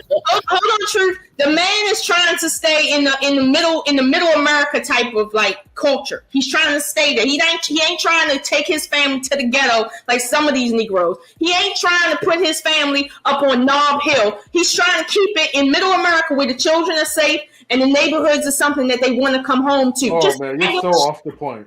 No. He wants to be a regular middle class person. But right now, he's telling you that on the salary that he's talking about, 100K, he's having a problem, even in a cheaper city. So, you are proving E-Man's point right now. Wait a minute. No, I'm not. But no. I'm sorry. Maybe I am. Because he's saying basically, right, that he can afford to be poor if he just wants to be poor. But here's the problem. We're talking about middle class Americans. We ain't talking about poor people. So, Lola. Oh, okay. Lola. You don't understand. You are pretty much confirming E-Man's point. And this is the problem with young people, right? Y'all like to say what your means. I told her that earlier, M3. I told her that earlier. But stop it. Either man is saying that, well, if he wants to just be at the lowest of the low just to survive, right? He could go take his family and live in 1-bedroom apartment. But here's the thing. One man taking care of a family where the woman is not working, that's what he was talking about. He wasn't talking about what this man talking about right here, 2 people working, 2 incomes. That ain't no submission. That ain't traditionalism. That ain't what we talking about. That's not middle America with the woman having to carry half the man's weight too. That's not traditionalism. That's not the American way. So at the end of the day, right, what we're not going to do is sit here and say, well, what he can do when the issue is, can a man be middle class making $40K a year in America? We're just using Europe.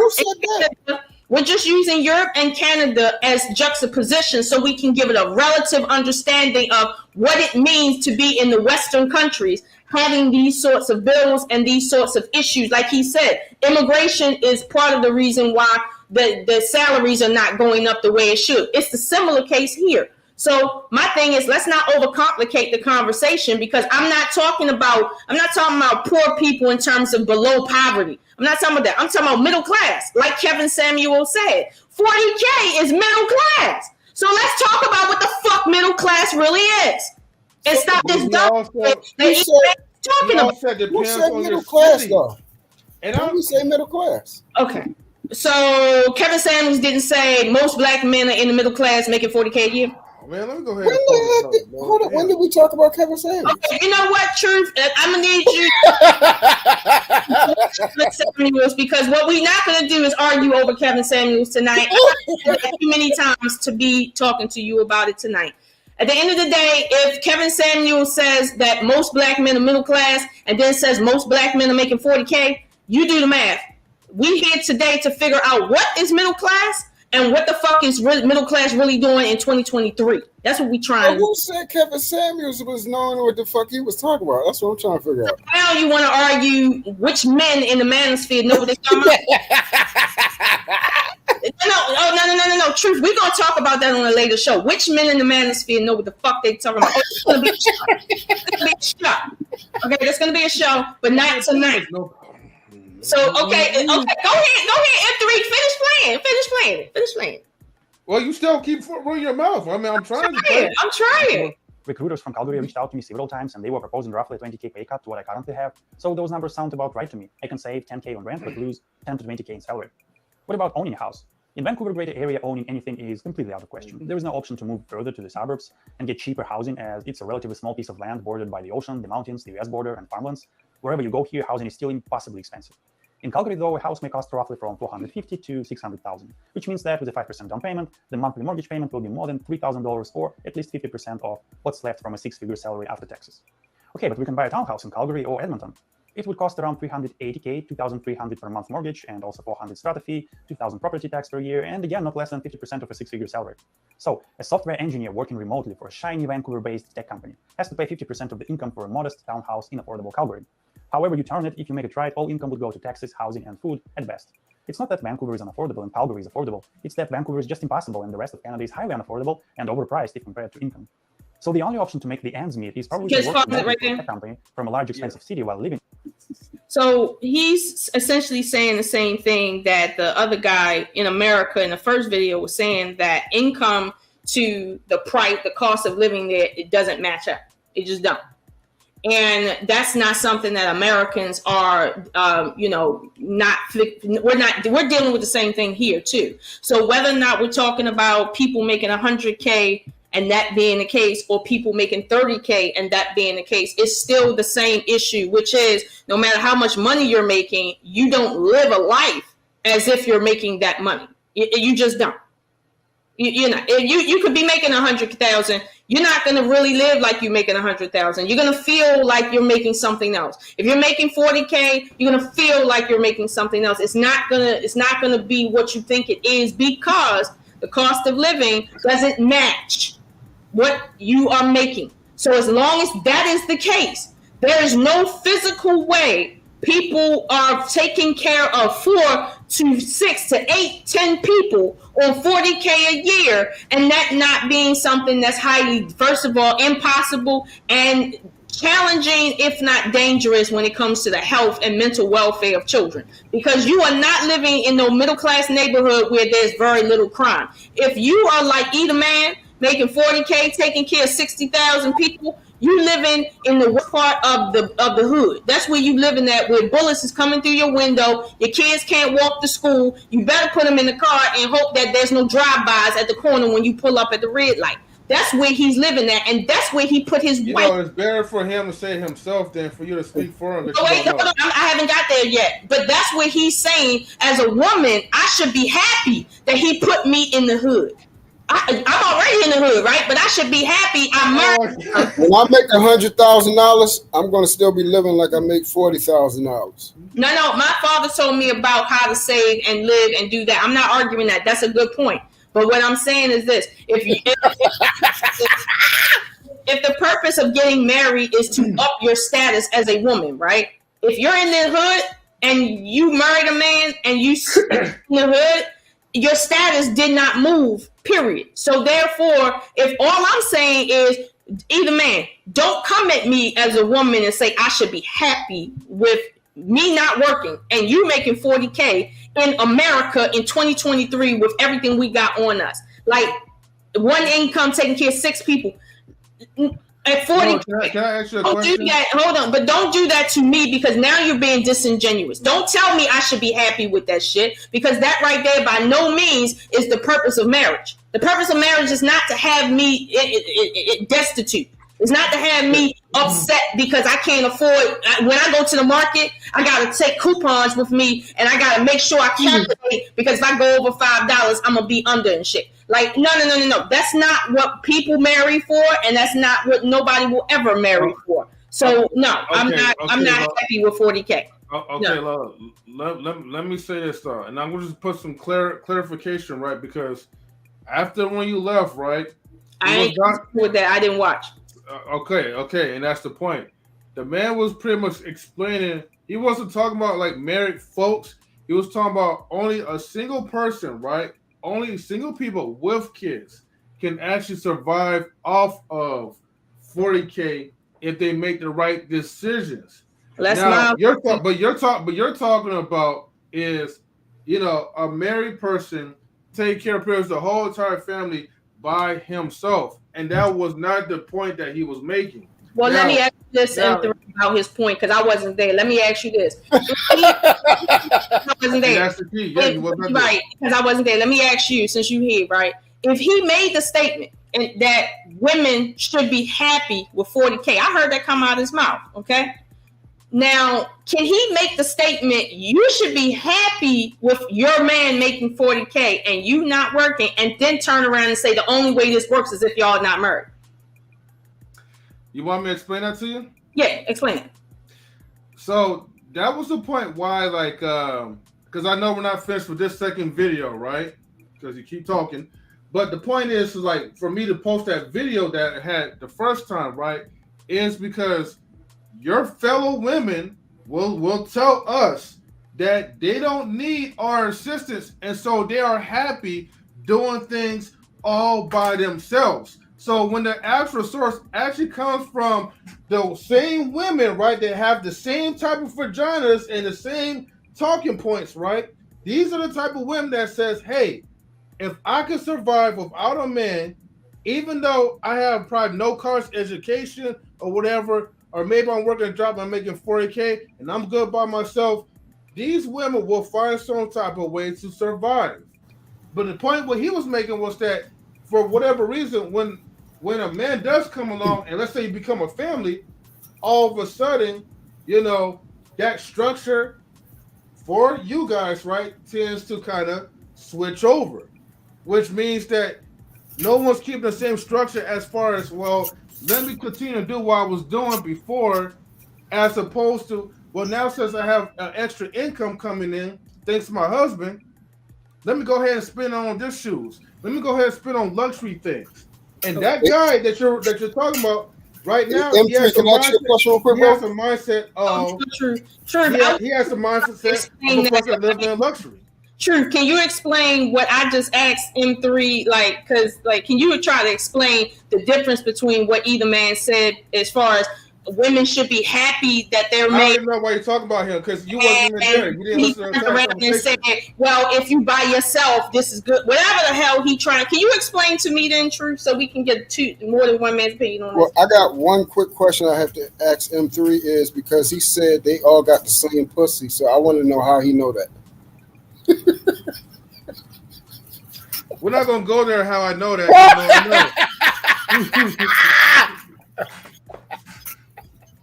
Go ahead and answer the question, True. Go ahead. So again, what we was talking about over the last couple of days. No, I'm talking about what either man said. The two things he said. Like, can you explain what that means? He said in one breath, a woman should be happy to get a man making 40K while she's not working, taking care of kids. Then he turned around and said that is survivable if you're by yourself. Only if you're by yourself. Reconcile what the fuck he's talking about. Okay, so either man is saying that if the money that is used for a person that is earning $40,000 a year falls into the range of how much the bills amount up to, she should be submitted to that man as her husband because he's taking care of the needs. Okay. So, okay, I like that. And you know why I like that? Because that don't have shit to do with making 40K. That's what I like about it. Okay, can we play the video? Can we play the video? No, I'm trying to hurry up and watch some Netflix or something, right? y'all triggered. I get it. But wait a minute. So what Truth said is 100% true. If you're a man, right, and you got a woman, and I don't care if she's working or not, but let's suppose she's not, and your income meets your bills, meaning when you get finished paying your bills, you still don't owe money. You got food, you good. If your income is meeting the bills for whatever y'all got going on, that's fine. But that don't have nothing to do with any specific amount that you're making, period. It doesn't matter if you're making 10,000, 40,000, or 400,000. That's not it. What he just said applies to everyone across all spectrums in every country. However, what he did not do is explain either man's bullshit. That shit that he just said last night, and then you try to come and reconcile it today. Like he said, like everybody knows that you can do more with 40K when you only got one mouth to feed than if you got 4 to 8 mouths to feed. We all know that. You don't got to explain that to us. But when he tells you that a woman isn't working, she's a wife, a stay-at-home wife, taking care of kids, right? Because, you know, they don't need that daycare bill. And he's making 40K a year, taking care of all of these people, right? You got some explaining to do, Tony. You do. So don't. How many times are you going to keep repeating this stuff? Don't try. We're 84 at, bro. Don't you know the only reason why I'm not going in because I'm just trying to hurry up and play the video. So I can don't try to play on my 84, where you at? Hold on, True. Don't try to play on my intelligence and tell me that as a black woman, right, I need to be happy with a motherfucking thing. That ain't what you need to do. Because as a black woman, I'm not telling no black man to be happy with no chick twerking on the street, cheating on him, putting her hands on. I'm not telling him. That come from my mouth. A minute, hold on. That came from either man's mouth. That's what we talking about tonight. We ain't talking about what came from M3 mouth. We talking about what came from either man's mouth. Because he's the one that come on this segment and be making backwards arguments all the time. Okay, so then that's not me playing your intelligence. Then. No, I'm not talking about you personally. I'm just saying, just in general, right? What Truth said is the truth, right? However, we can't assign that to what either man was talking about. If that's what either man was talking about, he wouldn't have to be saying, well, if you live in the poorest place, then you should be happy that he's making this poor ass money. That's not what Truth just said. That ain't what Truth just said. No man would sit there and agree to that with for his daughter. But what Truth just said about if you can afford your bills, then you can afford your bills, period. This white man is not talking about affording his bills. Clearly he can't. At 100K. 6-figure nigga. Can't afford his bills. But I need to be happy with 40K. Are you kidding me? Either man, where the fuck you at? Yeah, are you kidding me? Get out. It doesn't even matter. Where the fuck you at? It doesn't even matter if he came back, because if he came back, you wouldn't even let him finish the point, because you have to listen to the ending point, because the ending point makes more sense than what you listen to the beginning. In three, he's not coming back. He's not coming back. Mm-hmm. All right, he's not coming back. Damn. We'll talk about that behind the scenes. But let me just say something, and it's something I gotta say. All right, and you know, this is more of a PSA, if anything. I'm kind of going away from the topic, but it just needs to be said. Okay, and for whoever you are, whoever's listening, and for everybody's listening, I'm glad you're listening to this, because I really want this to be said. I'm so tired of you bitch ass niggas on YouTube, you men especially, putting down a black woman. And most of the time you're putting down a black woman that you cannot have. You know what I mean? And I hope it gets back to all of you. And none of you will see me face to face as a man, and I know that for a fact. What happened? You know what I'm saying? Let me finish, Lola. Don't say nothing. You know what I mean? You niggas is the worst. You know what I mean? And most of y'all not even, y'all not even tall, like y'all short. You know what I mean? Y'all not even tall like me and Truth and them three. Y'all short. Y'all niggas is like 5'6", 5'4", 5'5". You small frame. Small fry. We get you out of here quick. Real quick. We won't even know we're getting you out of here. But y'all always putting on a black woman. In fact, M3, that's going to be our Thursday show. We're going to talk about how these bitch-ass creators keep talking about the black woman and keep degrading the black woman. We're going to discuss that on Thursday. Oh, hell yeah. You know, let's get it. I love this. Wait. There's an echo. Everybody mute themselves real quick. Everybody just mute themselves real quick. At the end of the day, I'm still talking. At the end of the day, you know what I'm saying? Most of y'all came from a black woman and came out of a black woman, but you always want to disrespect a black woman. And most of y'all still trying to get with a black woman, or you already have a black woman. And the funny thing is, some of y'all have black women in your household, but you still want to disrespect the black woman. That shit is even way more bizarre. But yet y'all always be chasing coochie on YouTube that don't even want you, and that you can't even have. You can't even have them. And you know what's funny? All these women that y'all chasing, when they call me, they be laughing at your bitch ass. I'm gonna put the spotlight on Lola as she dancing.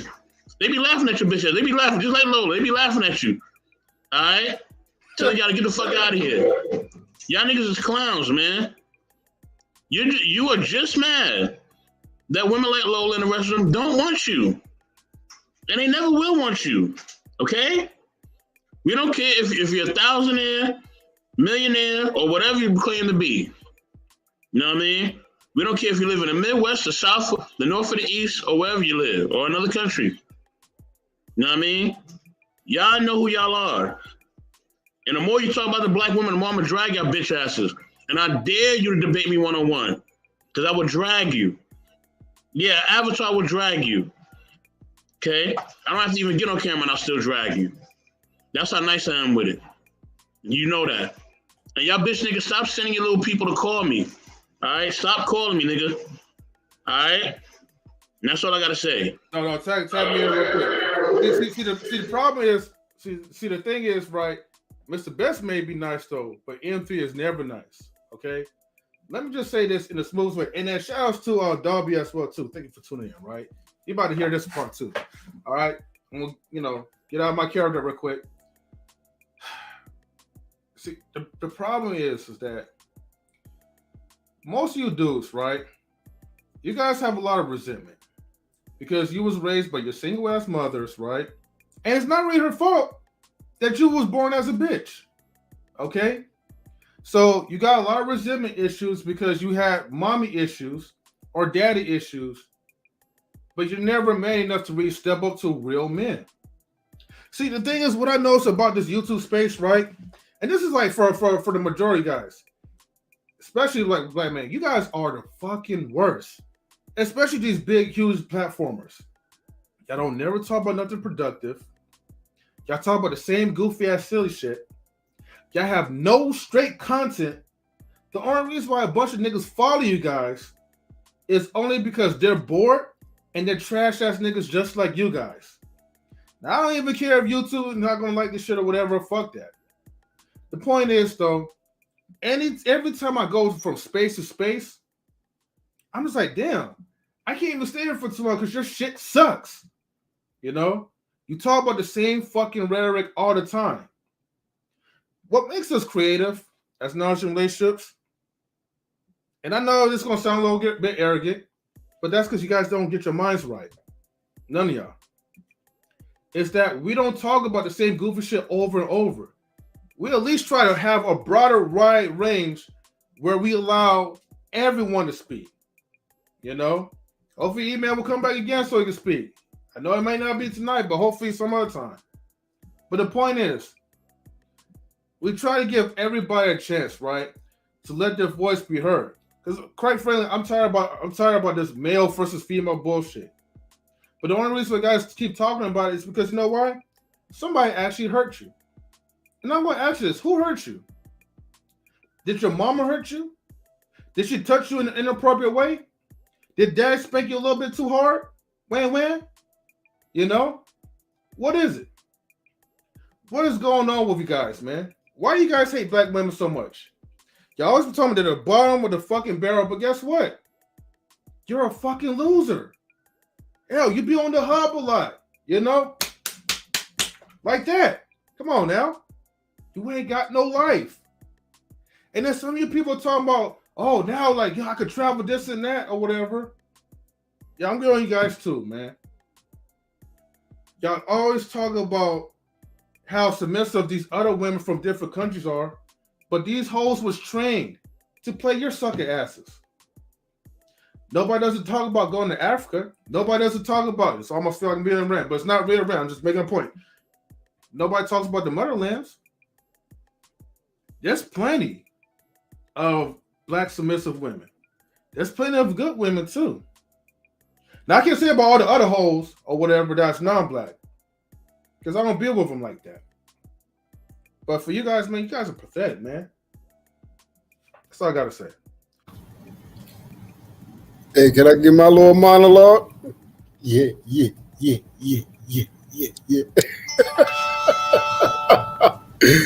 So yeah. You heard what the bros say. They cleaned up everything. I'm gonna just make it short and sweet. There is nothing that God has created better than a beautiful woman inside and out. And I've constantly said this, as much as me and Lo bump heads, honestly, from what I got to know her, she is a beautiful woman inside and out. And that is my sister for life. And as well as Miss Queen, who I have not got to know all the way through and through, but from knowing how her heart truly is and how she does do for her community and how I know that she is dope to her man. That is my sister for life. And those are the queens that we protect. And they will be protected. Well, all right. Whoever needed to hear that, that's your ass. I don't know where that came from, but hey, hold on. I gotta say something. I need to clip that. I ain't never felt that way about. True felt that way about me. No, Thank you don't True. need that. That's right. No, I'm gonna say I love my black king. Ain't nothing better than a black king.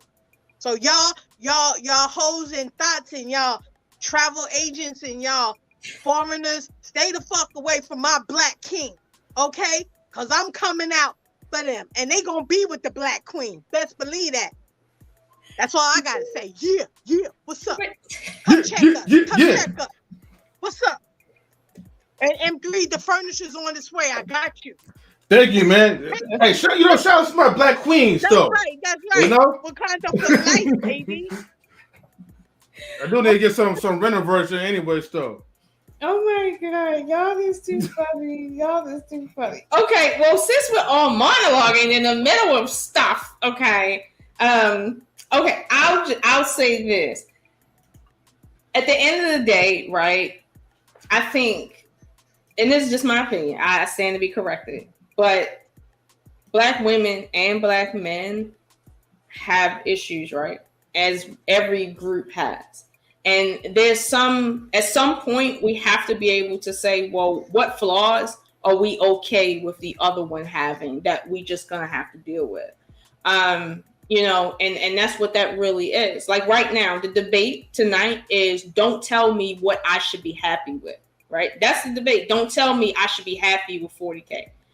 But the debate is not, will I take you with 40K? That's not the debate tonight. Because like I said, I don't do the whole, you know, qualifying people by what they're currently making at their job. That's not how I qualify people, because it's more to life than that, right? But what you won't do is disrespect a woman and say, oh, you're going to be happy with what I'm going to do and this, that, and the third, knowing that that's not what it's hitting for. Like, no, that's not what we're doing today. We're not saying, well, just because, you know, you make a certain amount that you don't deserve love. But one thing you're not going to do is make demands as if you were not in the struggle together. And I was talking the truth earlier, and we were discussing, well, do we need to redefine submission? Because right now there's this thing going around that says you can't have a submissive breadwinner. So as this white man said, if you had your wife working, right, you might be able to start living a little bit, right? But when we say, well, can a woman be submissive to you if she's doing just as much as you and she got to have kids too? Like, can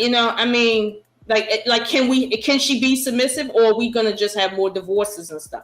Which one is it? My solution, and I think Truth, he can speak for himself, but I think he agreed that we do have to start redefining things based on where we're at and maybe where we want to be. But we can't sit and keep on talking about the past and traditionalism and all this other stuff, and we're not looking at what we're dealing with. Like right now, we're dealing with inflation. Right now, we're dealing with the fact that your wages will never equal where you're at. It won't. You have to do something extra now. But here's the thing, there's only but 24 hours in a day. You can't work more than 24 hours in a day. Like, you need sleep to be able to function. So you can't work but so many jobs to basically have nothing. So it's like, at the end of the day, are you trying to survive or are you trying to thrive? Most men that I come in contact with, Black men, are trying to thrive. They're not trying to survive in one-bedroom apartments because that's what's cheapest. They're trying to thrive, which is why some of them may choose not to get married when they can't really afford it. Like if they only make it 35, 40K a year, they might say, you know what, I need to put marriage off because I don't want to just be surviving with my woman day to day. I want to thrive with my woman, period.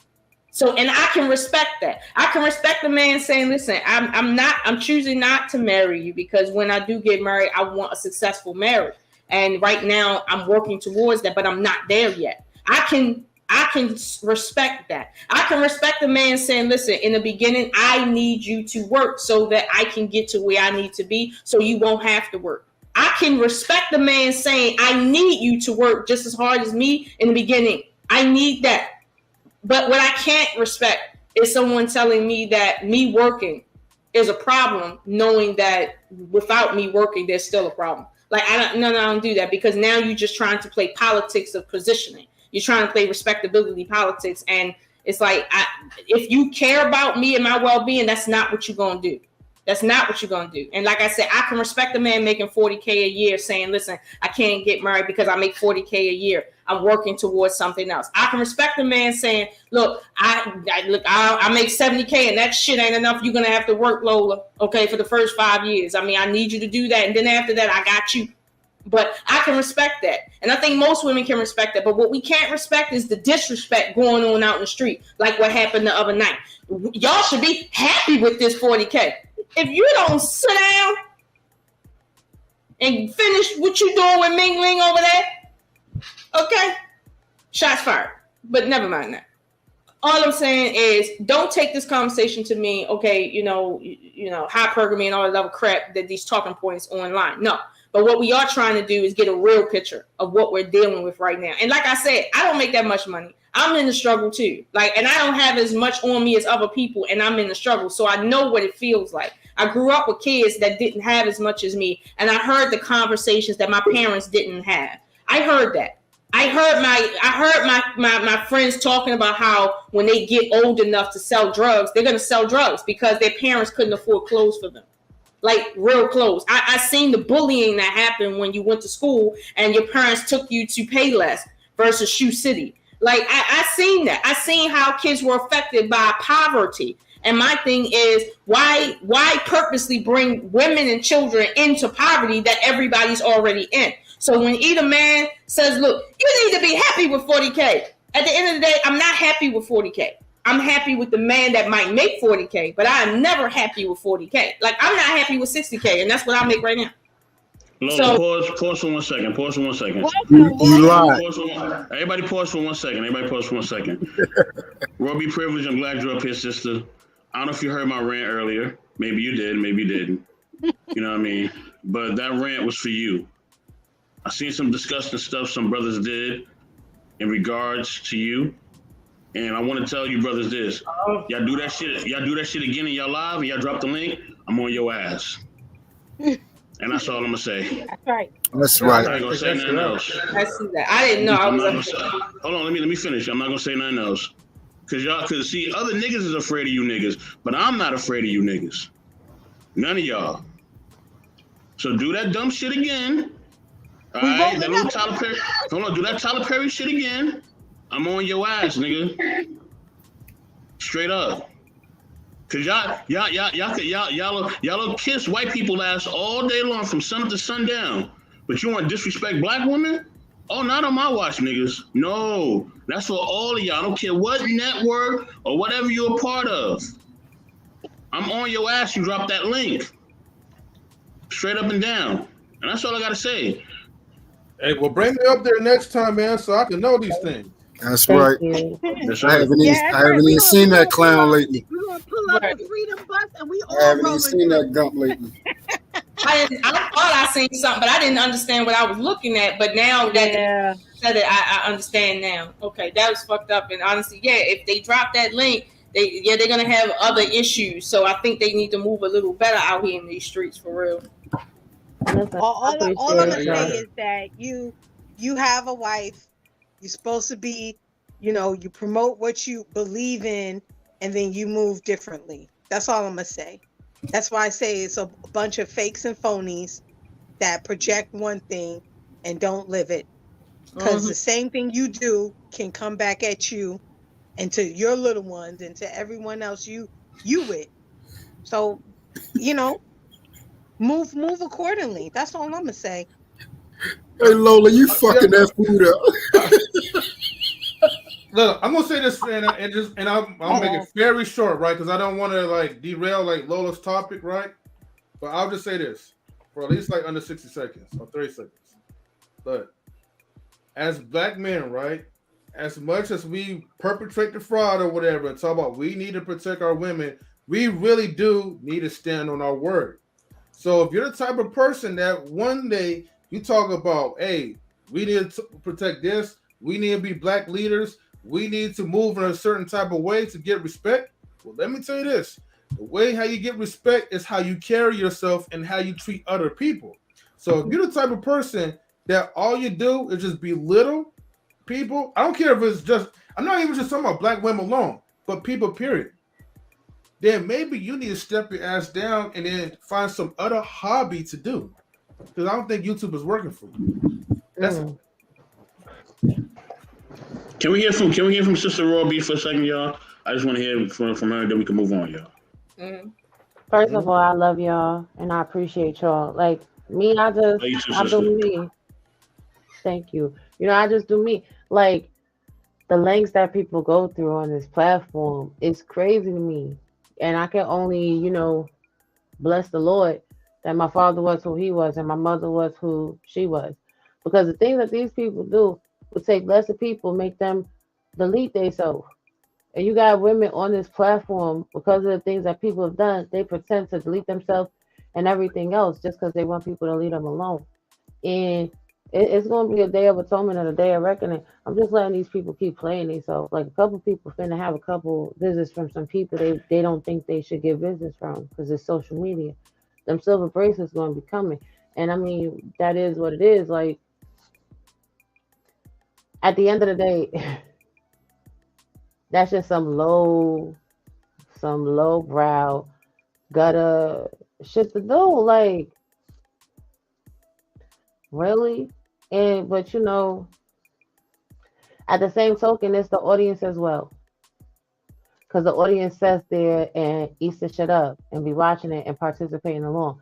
But I like that shit too, because then it reveals the snakes, then it reveals the fakes, then it reveals the phonies. Then I know who to block off my channel for good and keep the fuck away from me. You know what I mean? These is predators on these streets. Y'all better be caked up and ready for war. But it's not about me tonight. It's about Lola going off. Lola, I came up here just because I see you going off, ma'am.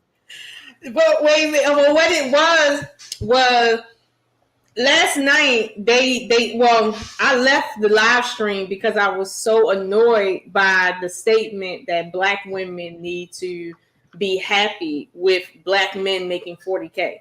And I know that 40K is hard to deal with alone, let alone with children, let alone with extra mouths to feed. And the more money, the more pressure you put on people making less money, the more unhappy they are, right? Just period. So when I heard that, I got like so inflamed. I left a lot. And I said, you know what, today I was gonna do another topic, but I said I'll do the topic today since it's fresh from yesterday. And so what I did is I played 2 videos, and we was in the middle of the second video with these 2 different white men. One was in Middle America, and the other one was in Canada. And they were talking about, you know, the Western countries and basically affordability in the countries, right? And we were defining middle class, which is what either man was talking about. And we were defining what it means to be middle class on one income, which is basically impossible at this point in time. It's basically impossible.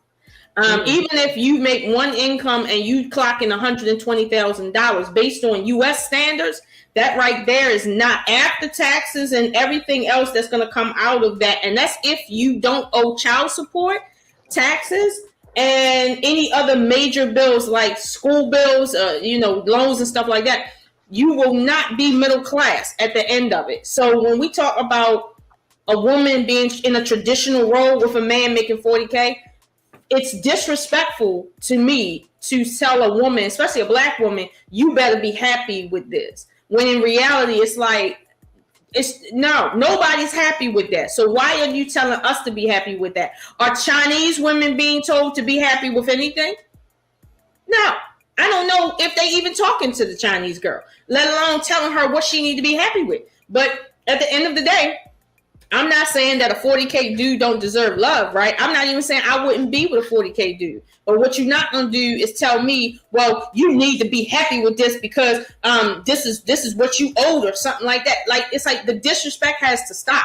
Because right now, the more people like Kevin Samuels keep talking about middle class is 40K, like middle class is 40K. And most black men are being skipped over because they're middle class making all this money and women are just skipping over all this money. And I'm like, no, that's not what that is. I had to define middle class. And then I had to come with the second video to define when you are making 6 figures, what that really means when you have regular bills. And that's where we were at with this white man defining having $100,000 budget, well, $100,000 salary and a regular budget. We were at the point where he was in the negative after regular bills was paid, right? Based on being in Vancouver, regular bills. Now he said, if I add a woman into here and she's working, now I can have a little bit of breathing room because my chick is working. But you see how even in the white community, because both of these men were white, they understand that the way to wealth and thriving, not surviving, but thriving, is when your woman is fully immersed in the workforce, period. There is no other way. It just ain't. Unless you're going to change policy in DC, there's no other way. So my thing is, if we're going to say women can't be submissive if she's working, right? Okay, cool. Don't have the woman work. But don't sit here and tell me you're going to have her not working while you're out here making the equivalent of less than poverty and think that she's supposed to be happy with whatever the fuck you bringing home. You might as well not get married to her at all, let alone put your dick in her and get her pregnant. Like, let's just be honest. That's where we were at in the video. And I hear what you're saying, and I get you, right? But you have to understand, the men on social media have been preaching this narrative that's a very true one. Mm-hmm. The people that make 6 figures or higher are the 1%. Black men that are making 6 figures or higher are 4% of that 1%, which is a really minute and insignificant number. It's a non sequitur at the end of the day. So when all these men on social media pretend as if they're making 6 figures, first of all, I laugh at them. I've been telling them for years that 6 figures is actually poverty. Like we figured that out during the pandemic when they were giving people that made $170,000 a stimulus check. Like, so we already knowing this. But the converse reality to that is this. In order to get Department of Human Services help, a family of 2 has to be making like $20,000. So the reality is that most women in these households with these children are making around $20,000 to $30,000. So if a man comes into the picture making $40,000, that family is now making $70,000 as a whole. So I think that's more so where either man is coming from with that. And I came up last night too towards the end, and my point was this: you got families that are making it irregardless to what their financial station is. So therefore, like, it's not necessarily about the income, because black people's ceiling, black people have hit the wall. They've hit the wall at $100 and something thousand. That's child, you done woo, you Georgia Weezy, you done hit it, you done moved on up to the east side. You understand what I'm saying? So for these people, that is the pinnacle of success. But when I pulled up the stats the other day and I showed where white people's height of wealth is, white people's height of wealth as of 2018 was $935,000 a year as income. And I do taxes. So I'm sitting there looking at wealthy people. It's not black people that I'm talking about capital gains tax and property tax and writing off Teslas. It's white people, it's Indian people, it's Spanish people. So in our community, unfortunately, especially due to redlining, and people always hate it when I say that shit, but it's true. Redlining is a major factor. That's a major killer. Redlining has held the people back, and they don't want to talk about serious shit like that. So because they're upset and they're bitter because their finances are not great, and it's like, okay, well, listen, I'm fucked up, you fucked up, it's fucked out here in the streets. Neither one of us is really going to make more than $50,000. So please love me with this amount of money that I got, because 9 times out of 10, this is the best that I'm going to be able to do. And I'm going to need you to be happy with that, because I really don't have availability to do better than that. Yeah. Right. And I get why you were frustrated, but I think it's just like a lot of women need that reality check, because a lot of women live in this space where they think they just gonna hop up on the baller. Right. A lot of women think that 40K is balling, because their epicenter is, you know what I'm saying? Their epicenter is 20K or less, right? Like, listen. I said $100,000 is broke, right? Poverty. $100,000. I want to be $100,000 in poverty. Right, but you may want to be $100,000 in poverty, but if we're really, really honest about it, if we're having an honest conversation, 4% of 1% of people that make 6 figures are African American, and 2% of that 4% are homosexual. So literally 2% of 4% of 1% of the entire population are really making that money. And these niggas on YouTube will tell you that each and every one of them is a 6-figure nigga. That's why I be looking at these niggas like, you is a whole right. So lie. basically what you said, once you hit that, because you said 2% out of 1%. Shoot, I definitely want. Oh, I already know these niggas be on here lying. That's why I be laughing. But if I ever make it to there, I don't care about white, Hispanic, Asian, green, blue, and I don't care what the poverty level is. If it's a poverty that you had $100,000, guess what? I'm a poor $100,000 motherfucker. But really, I mean, I didn't even see the video that she put. Hey, the high value nerds. Hey, yes, it has given people a false sense of reality, and it has made people. I'm gonna think I got $10 million if I make it there, boy. But no, you really not, because by the time you calculate in rent is a yearly expenditure. You have to be making 2.5 times your rent in income in order to live in a decent neighborhood in these United States of America. I ain't worried. Right where I live at right now, I'm cool right here. And paying this rent right here for a good amount of time, right here. Right, but the point is, the more money. I'm sorry, Lola. I'm taking off the show. I'm gonna be on mute. The point is this: like, the more money you get, you can't really live in the ghetto anymore. Why? Right. That's true. Why can't I? What you mean? Why can't I? I'm going on mute. Can't you? Yeah. I mean, theoretically you can, but I'm gonna be honest with you. The purpose of people making more money is so that they can feel safe in their house. That cars won't get broken into as much. They don't have to pay as high taxes as, for instance, like some of the things you go through in the city versus out in the suburbs and stuff.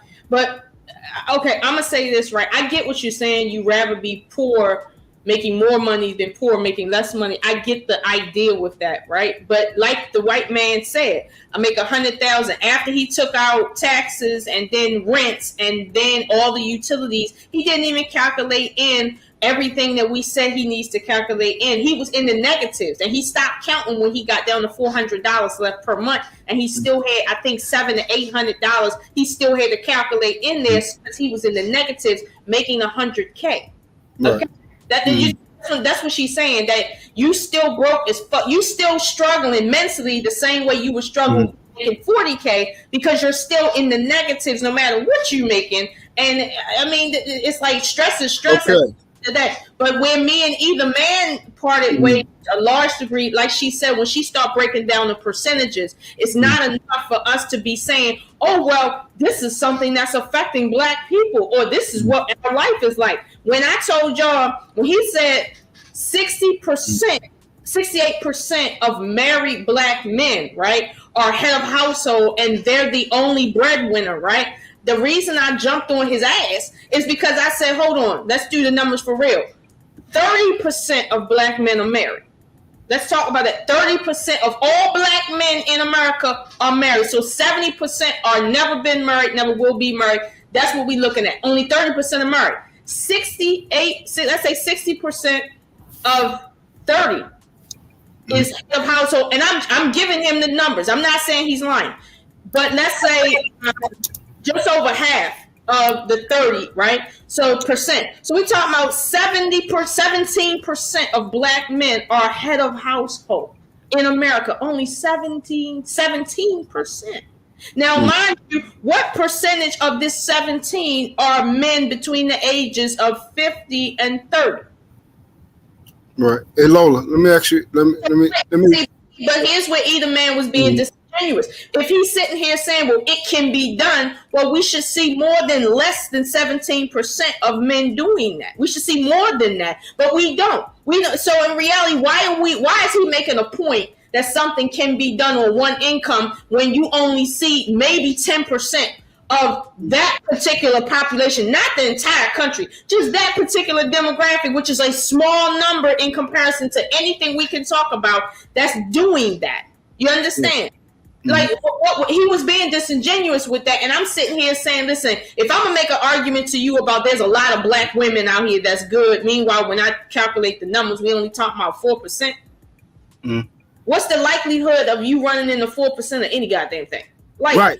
So this is what I'm say the first thing. So what happens with a lot of us, you see, you gotta realize I'm not retarded like a lot of people. And I don't try to see the first thing. This is the disease that a lot of us get. So I wear True Religion, Polo, Nautica, wear Jordans. Been wearing it my whole life. If I start making $100,000, I'm not going to start going to Gucci, Louis Vuitton, Maison Margiela, right? Rolexes, right? Even though I had one of those, but not keep just going off. Oh, I'm going to get 2013 Benz, 2020 Audi. Right. Like no, I'm going to continue to drive my same 2014, 2017 Acura MDX with no car payment. I'm going to still wear the same clothes I've been wearing. Right. And when you start shopping a lot at these places, you get what's called discounts and everything like that. So I'm going to continue to live the same way I used to live and going to have way more money. And that is how that you stay ahead. But what happens is niggers, what they do is I have to show what I have now. And yeah, living in the hood when you're trying to show what you have now, that is bad. But just like right now, the notion right now on YouTube is that Truth is extremely broke. I want it to stay that way. I want it to stay that way. Because I know coming from the hood, you don't know. Stop it. You don't want niggas to know how much money you had because they run up in your house then. That is true. Yeah. Stop it, True. Be nice, bro. Be nice. So, how about you, Nurse? What's good, bro? What's good, man? What's going on? Man, talk to us, family. How you been, man? Good to see you, man. Been good, man. Grinding right now, taking a little lunch. Listening to the conversation, I think is a very good one. I just want to interject some 2 cents if I may. I think the 6-figure conversation has given a lot of people a false sense of reality when it comes to this space. And it's a very situational thing. It depends on several factors because people will say, well, 6 figures is not a lot of money. In the grand scheme of things, it's not. But it depends on what your family situation is like. It depends on what part of the country you live in. It depends on several factors. It depends on if you have any debt. It depends on if you have any children.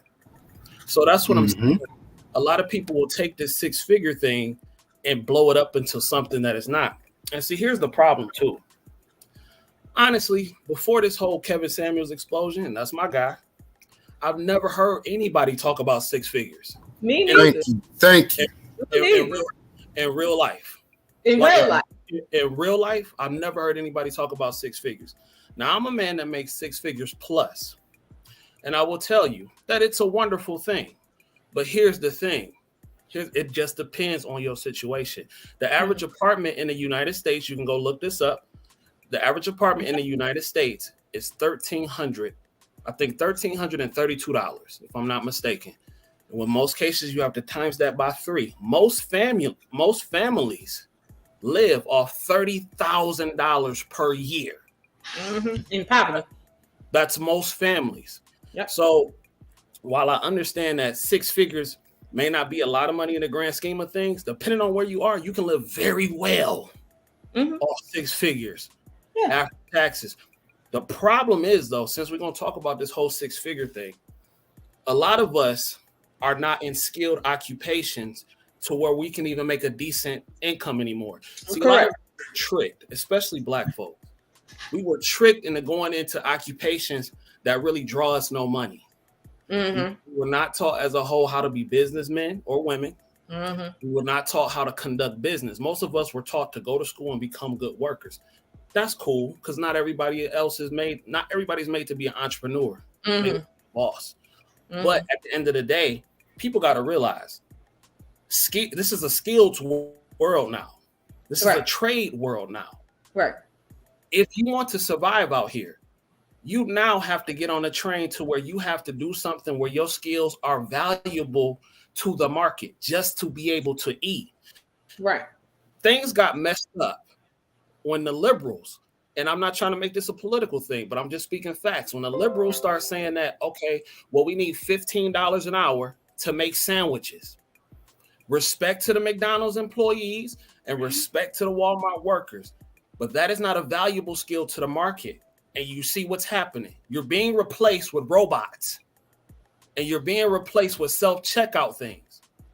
Right. This is why this whole conversation is so convoluted, because it's not about 6 figures here, 6 figures there. It's about the haves and the have-nots. This is really about to turn into some of the purge type stuff. While people are these cynical debates about, I make 6 figures this, I make 6 figures that. Sir, at the end of the day, it won't matter if you don't have, and that person does not have anything, because now what you're going to create is a war among the people that have and have not. Exactly. You feel me? That's why when I understood, I don't know who said it. I don't know who said it when they said that once you start making money, you can't go to certain that's real. There's certain places that I will not go. With steadily becoming a public figure and people know what I do and people know my occupation, I lines down with a stake. Why would I set myself up for failure? And see, that's one thing I'm sorry. I don't want to go off top. I'm sorry, Lola. I'm sorry. This is you, but I'm sorry. I'm sorry. No, you was spitting, bro. You was spitting. Bro, speak, That's what I how said. about you know? How about you know? Speak in peace, brother. You know how we do. Hold on, Truth. Hold on. Truth, hold on. Speak in peace. How about you know? Go ahead, brother. I just didn't want to know if I was going too far left. I'm just saying this whole six-figure thing, the money thing matters. And a lot of times where men get it messed up is that's all they need to attract women. Because honestly, in this space, it's really not about no money. It's about women. It's about women. It's about smashing girls. A lot of these cats don't care nothing about making no money. They just flaunt this whole six-figure thing because they want to smash some females. Let's just keep it real. Yeah. Before this whole thing's popped off, when nobody talking about those six figures. But now with this whole, and I love, that's my guy. But before it happened, I never ever heard that in real life. I never heard a female say, oh, he has to make six figures before this talking about he has to take me to Ruth Chris on a first date. What? That's internet cap. He's like, I didn't even know what Ruth Chris was until somebody said. Excuse me. I have to say, it's not okay. Me, she, her, I gotta go to Papa Do's. Me, she, her, I gotta go to Ruth Chris. Me, she, her, I gotta go to Bonefish. But I also take myself to those places. Yeah, so right. I'm not going on a date to damn Boston Market with no dude. That's where I go to with my girls. I'm not McDonald's. I don't even eat that shit. To the coffee shop for what? Like, you want to meet for coffee? What, are we in college? We grown. I got bills to pay. I don't need no damn coffee with you. Hey, high value nurse, let me ask you another question, brother. You think, because you spoke about the purge thing, and you know how all these guys is on here talking about all this money, all these resources, all the things that they have, right? Do you think if it was actually a situation where they have to protect those things, do you think these niggas would be able to protect that? Absolutely not. Exactly. 90% of them don't know how to shoot a gun. Bro, real that shit would get pillaged. Oh, wait, real quick, you guys, right? Just want to check on Stan. Stan, that's you? Yes, sir. It's me. Okay, I know What's that's up, you. man? What's up? So shout out to High Value Nurse. Good to see you, my brother. What's up, baby? Yes, sir. Salute to Smitty too. Smitty, we see you in the building, baby. My dog Smitty with a paddle. Listen, Truth. Like I always say, if one of them foreign countries bring them tanks down the road, and them tanks start coming down the road, your punk ass better go look for some shelter, some food. Real quick. Crazy. Let's be clear. I'm not offended with grabbing coffee, but if you're my man, we can go grab some coffee. If it's on a first date, I don't want no coffee. I don't want no coffee. Hi, Melanie. Where do you want to go on a first date? You want to go to Chris? No women out on no dates. No, my fault. I got one date coming up.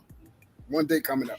I want to go out to dinner. I want to go to the movies. I want to do something new because otherwise, what is the kind of like what's the but point? I'm saying, you want to go to Ruth Chris on a first date? I mean, Ruth Chris might be that way. I mean, it might happen. I mean, I'm about to show you what I ate on a first date recently, just to give you context. I mean, that's cool. I'm not knocking it. Ruth Chris is I love Ruth Chris. But every woman can't pull it, and I mean, I get that. Some women can only be going to get coffee. With me, I be going to get lobster and risotto. You understand what I'm saying? And that was at a regular schmegular. It wasn't Ruth Chris, but that plate cost $100 right there. I'm just saying real quick, like, ain't no shades to nobody that's settled for whatever. But this is what I buy myself. I'm a chef, so I eat good. I could eat good in my house. Matter of fact, you could go to damn Whole Foods and let's go get a good piece of a cut of beef, some good scallops, and you know what I'm saying, some arborito rice. You know what I'm saying? We can make a whole risotto in the crib. But what we not finna do is act like you finna spend $20 and then you're gonna be trying to ask me for some cut. Yeah, hell no. But raw, and I respect that. But let's be real. Most of these women is not living that life. Let's be real. I know most of these women is 40 in the blunt chicks. So 40 in the blunt chicks, 40 in the blunt activity. Most of their baby daddies don't have a job, let alone taking them to Papa Do's. So that's what I'm saying. This is where the internet cap comes from. I've seen girls walking hand in hand with dudes at a free carnival, just as happy. So like this is real. Like this is not like YouTube is not real, bro. Yeah. Like for the most part, 99% of YouTube is fake. Thank I you. mean, their lives, bro. We see these women from how they carry themselves, how they talk about stuff, how they wear their hair. All right, cool. I get it. Yeah. Some of these shorties don't even deserve a coffee, not because they don't deserve it because they're, a woman or a lady. They don't deserve a coffee because at the end of the day, they finna take you in the bathroom at the restaurant and slop you down anyway. You know what I'm saying? They let you hurry up and give them. So if a woman is on that type of time, then she can't say shit about shit. You don't got no standards with who you give your box to. Take whatever you get in and, you know what I'm saying, chill out. But when you got standards and you're not giving your box to everybody and you selective about your time, then that's something different. But again, we talking about a group of women and men that don't even play in children. I play in mine. I don't know. Them women butt stink. Shout out to the skeezers. Their Shout butt out to the stink. skeezers that cost $57.88 for a good time. Hey. Joe Scratch Not butt 2 for stink. 20. Listen, I'm not going Clean to and wash. somebody just text me for the 2 for 20 for the Applebee's. Now, if you my man and we've been together for a minute, all right, we together, and it's like, all right, it's a lazy Saturday, babe. What you want to do? Let's go grab a little 2 for 20. All right, cool. But if we just get to know each other, first of all, dating is courtship. Dating is when you lay your pimp hand down. That's when you let a woman know what you bring to the table and if you could really take care of her. Right. If you come in with some crazy shit, raw.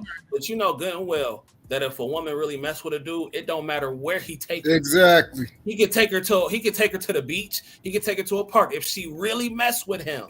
What did Chad Ochocinco say? Because I guarantee he took her to McDonald's. Right. I guarantee you 9 times out of 10, most of these chicks said, first "That's the baby one." daddy took them to Netflix and chill. And they wasn't on that Papados. I know you might be different, but I'm just talking about the majority. Seriously. Okay, I think. Okay, let me say this. I think honestly, on the male side, it's just a matter of wanting to understand: is this female trying to simply use me for a dinner date, or just use me in general, or is she someone who just has standards no matter what her past is? Does she have standards now? Right, you're trying to figure out what this is, and I agree with you, How Value Nurse. Like, there's been dates that a female, if she really rock with you, you could go like someplace free, walking around, but as long as her time is being spent with you, getting to know you, and it's a good vibe going on, like it's still a date, right? However, there's people like myself who I might get with you and say, you know what? Forget going out to eat. Let's just drive up to Philly to get a cheesesteak because I don't live that far. See, that's what I'm talking about. Right? Like in the middle of the night and just come back hardly can't drive and shit. But that's stuff I do, right? Now don't get me wrong, I like Fogo de Chao, like their lamb chops up there. But I don't like it because it's expensive, because honestly I can't afford that. I really can't. Like I had to parcel out my check for that. But if somebody gonna take me on a date and they want to give me some of them that grilled lamb over there, I would be very appreciative. Okay. Hey, salute to the lamb. See, let me say. Wait, Truth, hold on for a second, because Stan, he has to go to Oh, work. Stan. So you want to jump in real quick? Stan gotta go to work. Yeah, he has to go to work. Remember, I got vampire hours. Welcome back. Yeah, my dog back. That's right. I got vampire hours, so this is morning for me. Okay, Stan. Good morning, everybody. Yeah, hey, I just want to say, last night was some good conversations, and it was good towards the end. I learned a lot. The whole 6-figure thing, I appreciate everybody's talking about it and the truth about it. One book I recommend other people that's listening to check out is The 4-Hour Work Week, and it breaks it down. Like, you could say you make $150,000 a year, but if you go to business for yourself making $50,000, your quality of life is actually higher, and you get to do a lot more. And that's something a lot of people don't know. And second, hey guys, rule of thumb, right? If you live by yourself, look at your money and see, can I actually pay double? I.e., can I bring somebody in? Can I have a girlfriend? Can I have a wife? And what it'll look like? Just imagine that. And then you figure out how to add more money to your life. Because sometimes it's not just getting an extra job. It's like having a little side business and how you're going to do things. And number 3, truth, we got to be careful with the ghetto, because it's not the ghetto anymore, because it gets gentrified. And a lot of us, it's happening all the time where things are called the hood, especially in California. We don't have no hoods. it's get gentrified here in California, Northern California. New York too. Yep. See, it get gentrified. So like it's the hood is not safe because we never owned the hood. We rent the hood. We never own it. Hey Stan, I'm safe wherever I go, G. I know, but I'm just saying, just for other people, it's not personal. I'm just saying, like, it's not well, personal, you said truth. You said truth. I know you mentioned it. You mentioned the whole thing about being together. Yeah. So I just want to address it for that. Like we go back, spice it, and everything else. Yeah, this I can go back to my granny house. Still be good. But like for us, we gotta like realize like the unfair advantage that we have, and I realized this growing up, like leaving college, was that I started at zero, and a lot of my white friends didn't start at zero. Their parents already bought them a house. Their parents already set them up with a job. And what I noticed for us, we're always quick at like, well, I gotta start, with my bootstraps and everything else. And I'm like, no, like my friends all started up good and their kids are set up good. So we have to start doing the same thing. It doesn't make any sense for every generation starts at zero. Right. And we have to get out of that. That's all I gotta say. And just once again, I'm gonna say good morning. I'm gonna listen to you guys because I'm about to start, my vampire lifestyle. And I'll catch you guys soon. All right. Bye, guys. Don't hurt them, Stan. Hey, Mo, you said something very important. Be good. You said that you could go, and I like that. You said we ain't got to do nothing really, real expensive. We could take a trip to Philly and actually get a real Philly cheesesteak, and that would be and drive back. And see, that produces time. That's you guys getting to know each other, talking on the road. Mm-hmm. Like, see that right there. But see, once again, this is why I keep saying, when you come out and say these type of things, you're part of the minority. Women do not think like that. Okay, and that's sad. Stop saying that. Right. It's the second thing. That's not true. Nobody else would have said what she just said. No, that's not true. It's not women you're dealing with, though. You gotta distinguish what you're dealing with. Real women want real things. So when you're dealing with little girls who want that bag and it's nothing wrong with wanting nice things. It's nothing wrong with wanting to go nice places. That's not the issue.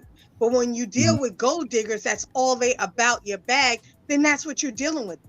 Don't put them in the same category because that's not true. Well, my lovely sister up here, Rob B. My lovely sister up here, Rob B, wants to be taken to expensive restaurant, and I still think she's a lovely woman. No. But she says she can take herself and I still there. Exactly. She can take herself there. Exactly. That's my point. But then she exactly. That's my point. So I still consider her and Lola the same. Here we go. Once again, like I told her too, her and Lola is on a totally different type of level than most of these women out here. Most of these women are delusional. For instance, my daughter, for those who know my daughter and seen my daughter is very attractive. But I am not raising her to be delusional like she's better than anything because she looks a certain type of way. She can be worthy of it. But like Lola said, I'm expecting my daughter to also go with her man to go sit in a coffee shop and talk. Go take a drive to the different places and see certain things. Let's just go sit somewhere and talk. You know what I'm saying? Also be ready to eat if he want to take you out. But be appreciative most of all of anything because time is precious no matter who time it is. You're not just there for him and he's not there for you. Both of you guys are using up each other's time. A lot of women will say, oh, yeah, you got to pay for my time. Well, his time needs to be invested too. Right. I'm just saying real quick, like I'm not finna go grab no damn coffee because I'd rather make you coffee in the house. Like if we're gonna spend time together, we're gonna watch together. We're gonna watch like the King of Comedy. Like we're gonna watch a nice foreign film. We're gonna watch a movie that's worth something. We're gonna be at the house. What the hell? If you cheap, if you on a budget, let me not say if you cheap. If you on a damn budget, what the hell we going to the damn coffee store for and spending $25 on a cup of coffee.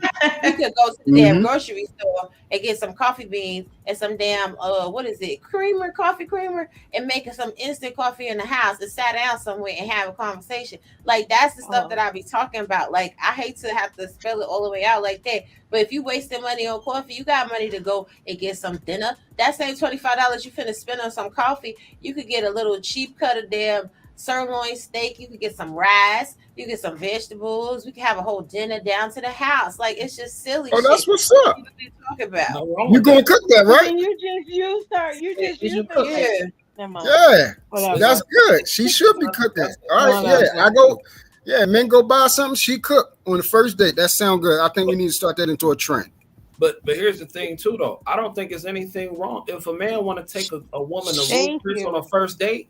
And if he can afford that, then he should do that. But it's about what he likes, though. Right. You know what I'm saying? It's not about trying to necessarily impress her, because that's what puts you in the simp category. If you taking this woman to Ruth Chris, knowing that you can't afford it for real, and you doing it just to impress her. Now, if you like to do There's some rich simps too. They got it. They got it. They not. There's a lot of niggas that's lame that got money, and they use their money to try to get something. So it's rich simps too. If you're lame without money, you're gonna be a lame with money, G. That's just how it is. Well, how about you know? Where you going on your first date? He married. On my first date, we going to Buffalo Wild Wings. Yeah. We going to, but I can't. Lamb. If I don't, that's my dog. Listen, if I don't know you, I'm not gonna make that kind of financial investment towards you. Because listen, everybody wants something. Everything is a trade-off. Fair exchange is no robbery. So if I don't know you, I'm gonna take you somewhere to where we can have a decent meal, and I ain't gotta come up too much out the pocket. I'm gonna keep it real. Wild Wings, it's not a decent meal, but whatever. That's right, dog. My man. Yeah.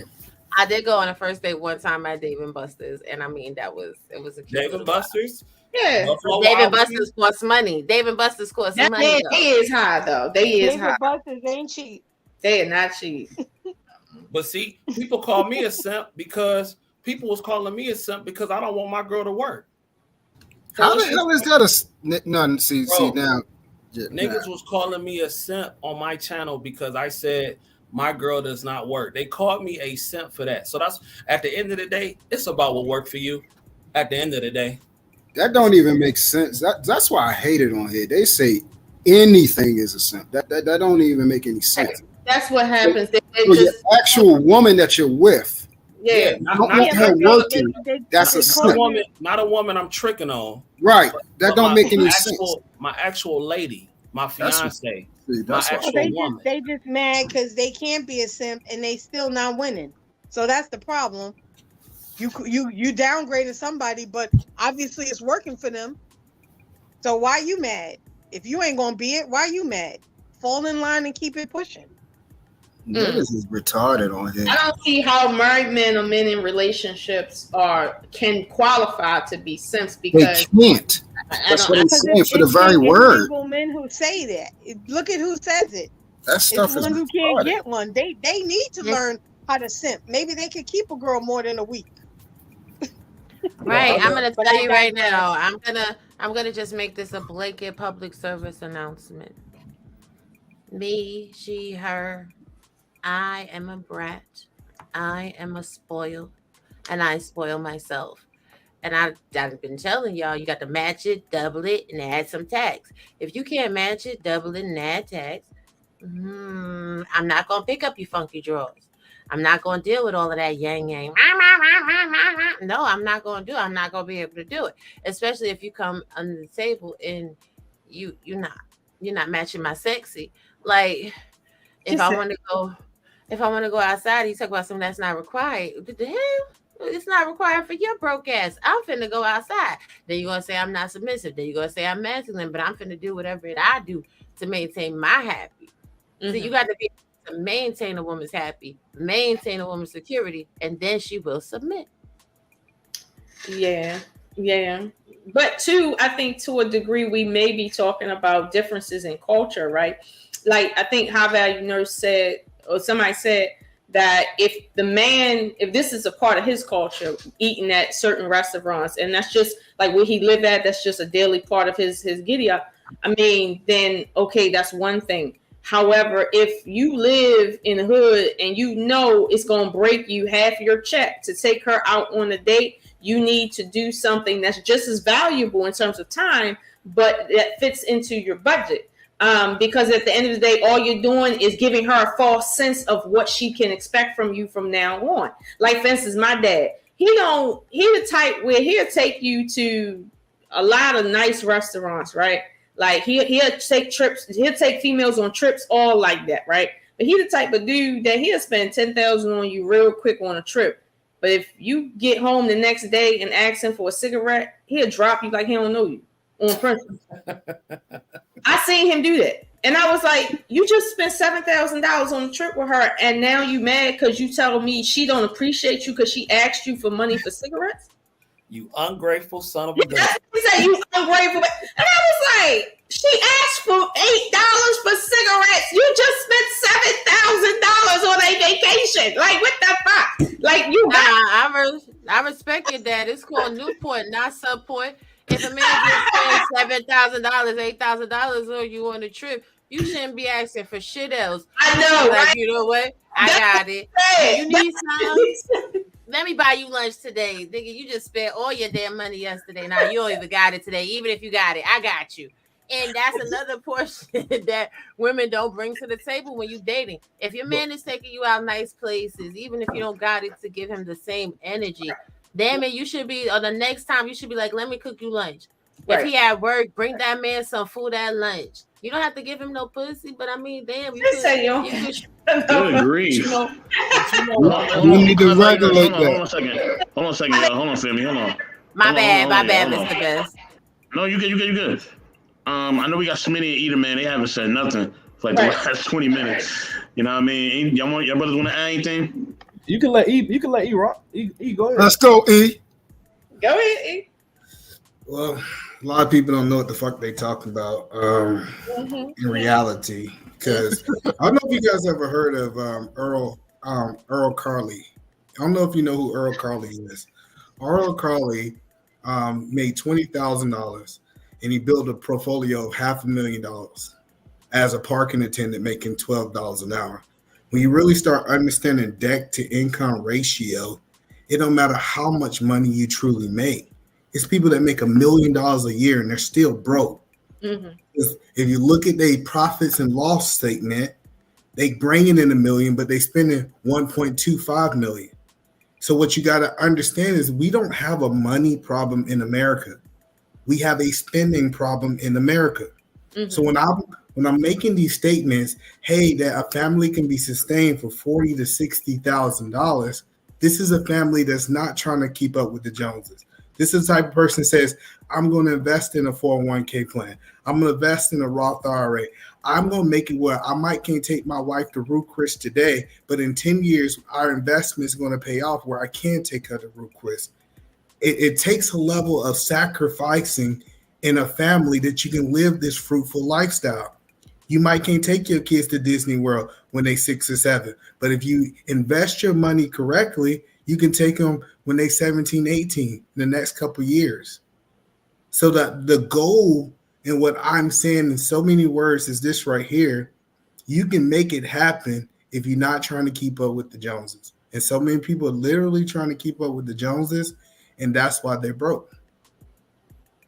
I mean, there's some people trying to keep up with somebody named the Joneses, but from where I come from, I haven't met them. I haven't met them people, and honestly, I see more people just trying to keep up with their next paycheck versus the Joneses. But I mean, if you live in paycheck to paycheck, that is a sign. Oh, go ahead, Robbie. To be fair, people that's trying to keep up with their next paycheck are usually trying to keep up with the Joneses. If you go in their house, they got a 60-inch TV from Renaissance or Aaron's. They got a car payment that they can't afford. You understand what I'm saying? They leasing their car. They got all the fly cars, all the fly gear, all the fly sneakers. They got bundles down to their asshole. And then they be like, damn, I need to borrow $500 for some rent. Nigga, chop that damn weave off and sell it back to them damn. But isn't it one of I've seen that, but I've seen that mostly on the poorer side. Like the poorer the person is, the more they spend on stuff like that. And it's weird because you would think, well, they don't have it to spend on it, right? But I've noticed that, for instance, in people that in my stratosphere, right, I don't see people spending money on things that frivolous here. Don't get me wrong, it's a little frivolous out here, but not to that degree. But they make a little bit. The average salary here is between 80 and 100,000 in this neighborhood. That's the average salary. So I don't really see that. But when I go in places where the average income is 22 grand a year, I see a lot of $500 weave. I see a lot of like $200 tennis shoes walking around. I see a lot of that. But look, that's the culture there. But I'm gonna be honest with you, that doesn't represent most people in terms of like the ethnicity of what you see. Like obviously there's black people that don't live in that condition, right? But and I'm not negating that if you spent less money on bullshit like that, you do. Even with the amount of money I make, I can't afford to get my nails done like that. I treat myself twice a year. Period. Like I have to do my own hair. I haven't been to the hairdresser in over a decade. Like I had to learn how to do it myself because I just don't make. I don't have enough money to have habits like smoking habits, drinking habits, hair habits, nail habits, lash habits, makeup habits. I don't have enough money to make habits. And where I get confused is that with the amount of money I'm making, I don't have money for small stuff like that. But I see people making very much less that have money for stuff like that. And it is kind of perplexing, right? But I get it. They don't have assets. They don't have savings. They don't have anything. They don't have businesses, obviously. So, okay, fine. They do stuff like that. But that's a cultural issue there. So when it comes to finding a good man that's willing to create something with you, it shouldn't be from that stratosphere of people that don't have one skill set to make like what is it? High value nurse said, like your skill set isn't even necessary out here for you to make more than 20,000 or 30,000 a year. It's not, because I remember when I was working for the state up in Baltimore, and I said, hold on, you about to pay McDonald's people the same that you paying me? Bitch, I will quit on you. Like I'm not doing that. No, because my skill set, I went to college. Like no, you're not paying them the same you paying me. This ain't gonna happen. But the There's thing some is, sexy dudes out here, man. These dudes be sexy as hell. They be broke as hell, but they be sexy. They gonna maintain their sex in there. Let them be great, honey. The crazy part about it is that we have seen that it works in other cultures. It's just that I feel like black people think we're too prideful to be able to live off the bare minimum. We saw Mexicans do it. We see Asians did it when they first came over here. We see foreigners do it. We see all these other cultures says, you know what? I'm going to live for a little less for the next 5 to 10 years so I can build up enough money to be able to invest. Like it's not that it can't be done, it's we refuse to do it. And that's why I stand on my point, is because it's just a refusal of playing ball with what your budget is. Hey, I'm coming to let me ask you a question. I'm gonna move into your house, and my kids are gonna save some money. We're gonna take over the world. Everybody, hold on. Smitty, go ahead, bro. I know you want to say something. Go ahead. Oh yeah, my fault, Smitty. My fault. No, I just wanted to add in. I see a little bit of both, but at the same time too, I know I'm younger than most of all y'all on the panel. But the problem that I see with my generations and the generations under me is what E is talking about. A lot of people are making $20K, but they spending $40K. You know what I'm saying? Or somehow they can barely pay their rent, but they gotta have the latest iPhone, they gotta have the Jordans, they gotta have the Birkin bag. With me and dating, it's a lot of chicks that I've come across or have dated before, and they might have saved up and bought themselves a Chanel bag or whatever type of bag, but then they don't know exactly how certain things are being made. They do say, I do want a dude that's making at least $100K or more, but they don't understand what it takes in order to make that $100K. You know what I'm saying? Or to make that $70K.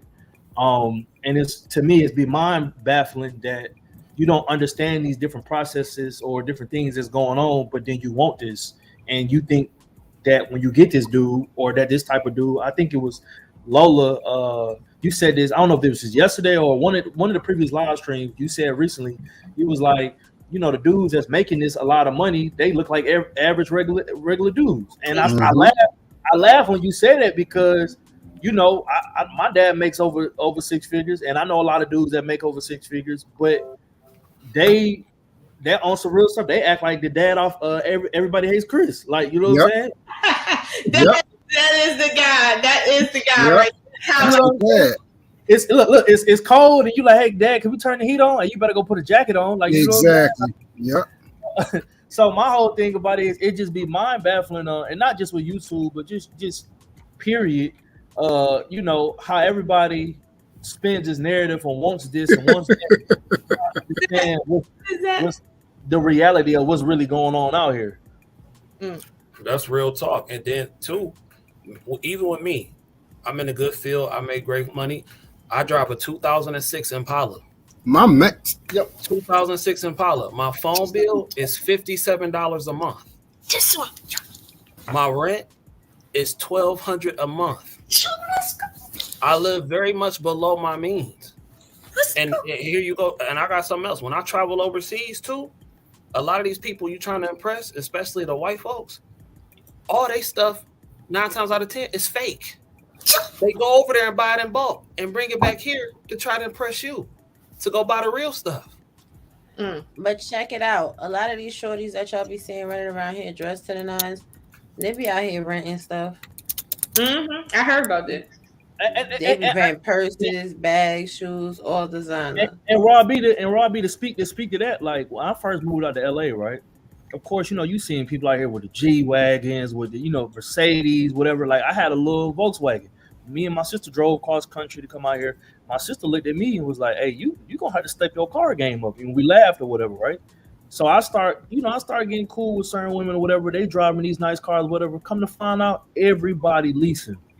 Everybody. Exactly. Everybody leasing. I'm the only one that own my car outright. And Lord, see, and this is what I was talking about. And see, this is the thing. You got to actually listen to what people say, because a lot of people have said they've been leasing certain things. And then I also told people it's a difference between when you have cash and you have credit. Right. You feel what I'm saying? A lot of people are rich. A lot of people that have done the work, they're rich in credit. But if you go check out their actual cash, it ain't what you think is going on. So yeah, they can lease, they can put on, you know, a show. As far as owning outright, no, that ain't happening. And the second thing, hold on. And the second thing I want to ask you, Eda, man, you have children, right? Yep. Okay, and you said what? I think you said like 4. Yep. Okay. Are you going to do the old school way of when they turn 18, you're going to kick them out? No. Okay. Are they going to be working while they're in the household with you? My kids work now. They work for me. They make $6,000 a year. Mom, see, this is what I'm talking about. This is how you do it. And all that money is coming back into the household, right? Yeah, but see, people don't understand. I don't buy my kids nothing. My kids will tell you that if they say, hey, he don't buy us nothing. We have to work. See, people just don't understand business. If I pay my kids $6,000 a year, I don't pay taxes on that money, and they're too young to pay taxes on that money, up to $6,000. So now, if I made $200,000, I just found a way to save $12,000 on taxes.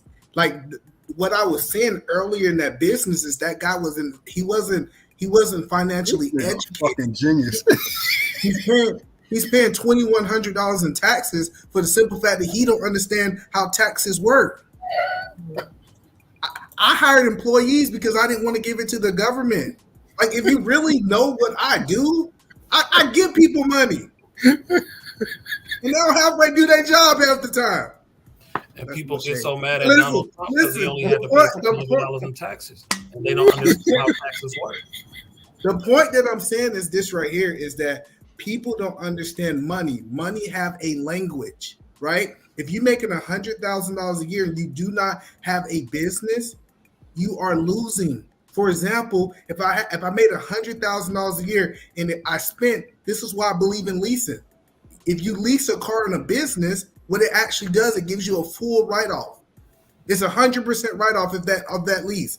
So what you see a lot of people like Anton, or you see a lot of people who making moves, they leasing these cars is because they don't want to give the government that money. So I'm not against it. But if you're making $30,000 a year and 25 or 30% of your income going to a lease, it doesn't make sense. A lot of these things it's come down to putting things in perspective. And people just don't understand money. That's what I really starting to understand is most people don't understand money. Most people don't understand how to move from a 22% tax bracket down to a 10% tax bracket. Most people don't know how to track the mileage that you traveling back and forth to work or back around in your business. Guess what? Those are a tax write-off.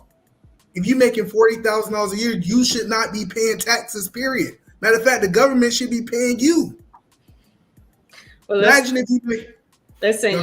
Listen. I get what you're saying, right? And a lot of people are they're not educated as it pertains to this. A lot of people just are not educated and they just don't know, right? And this is why different content on social media is needed versus just entertainment value content, right? Don't get me wrong. I know it has its place or whatever, but this is why we need content for people, educating people on stuff like that. Like there's spaces for that because there's a time and space for everything.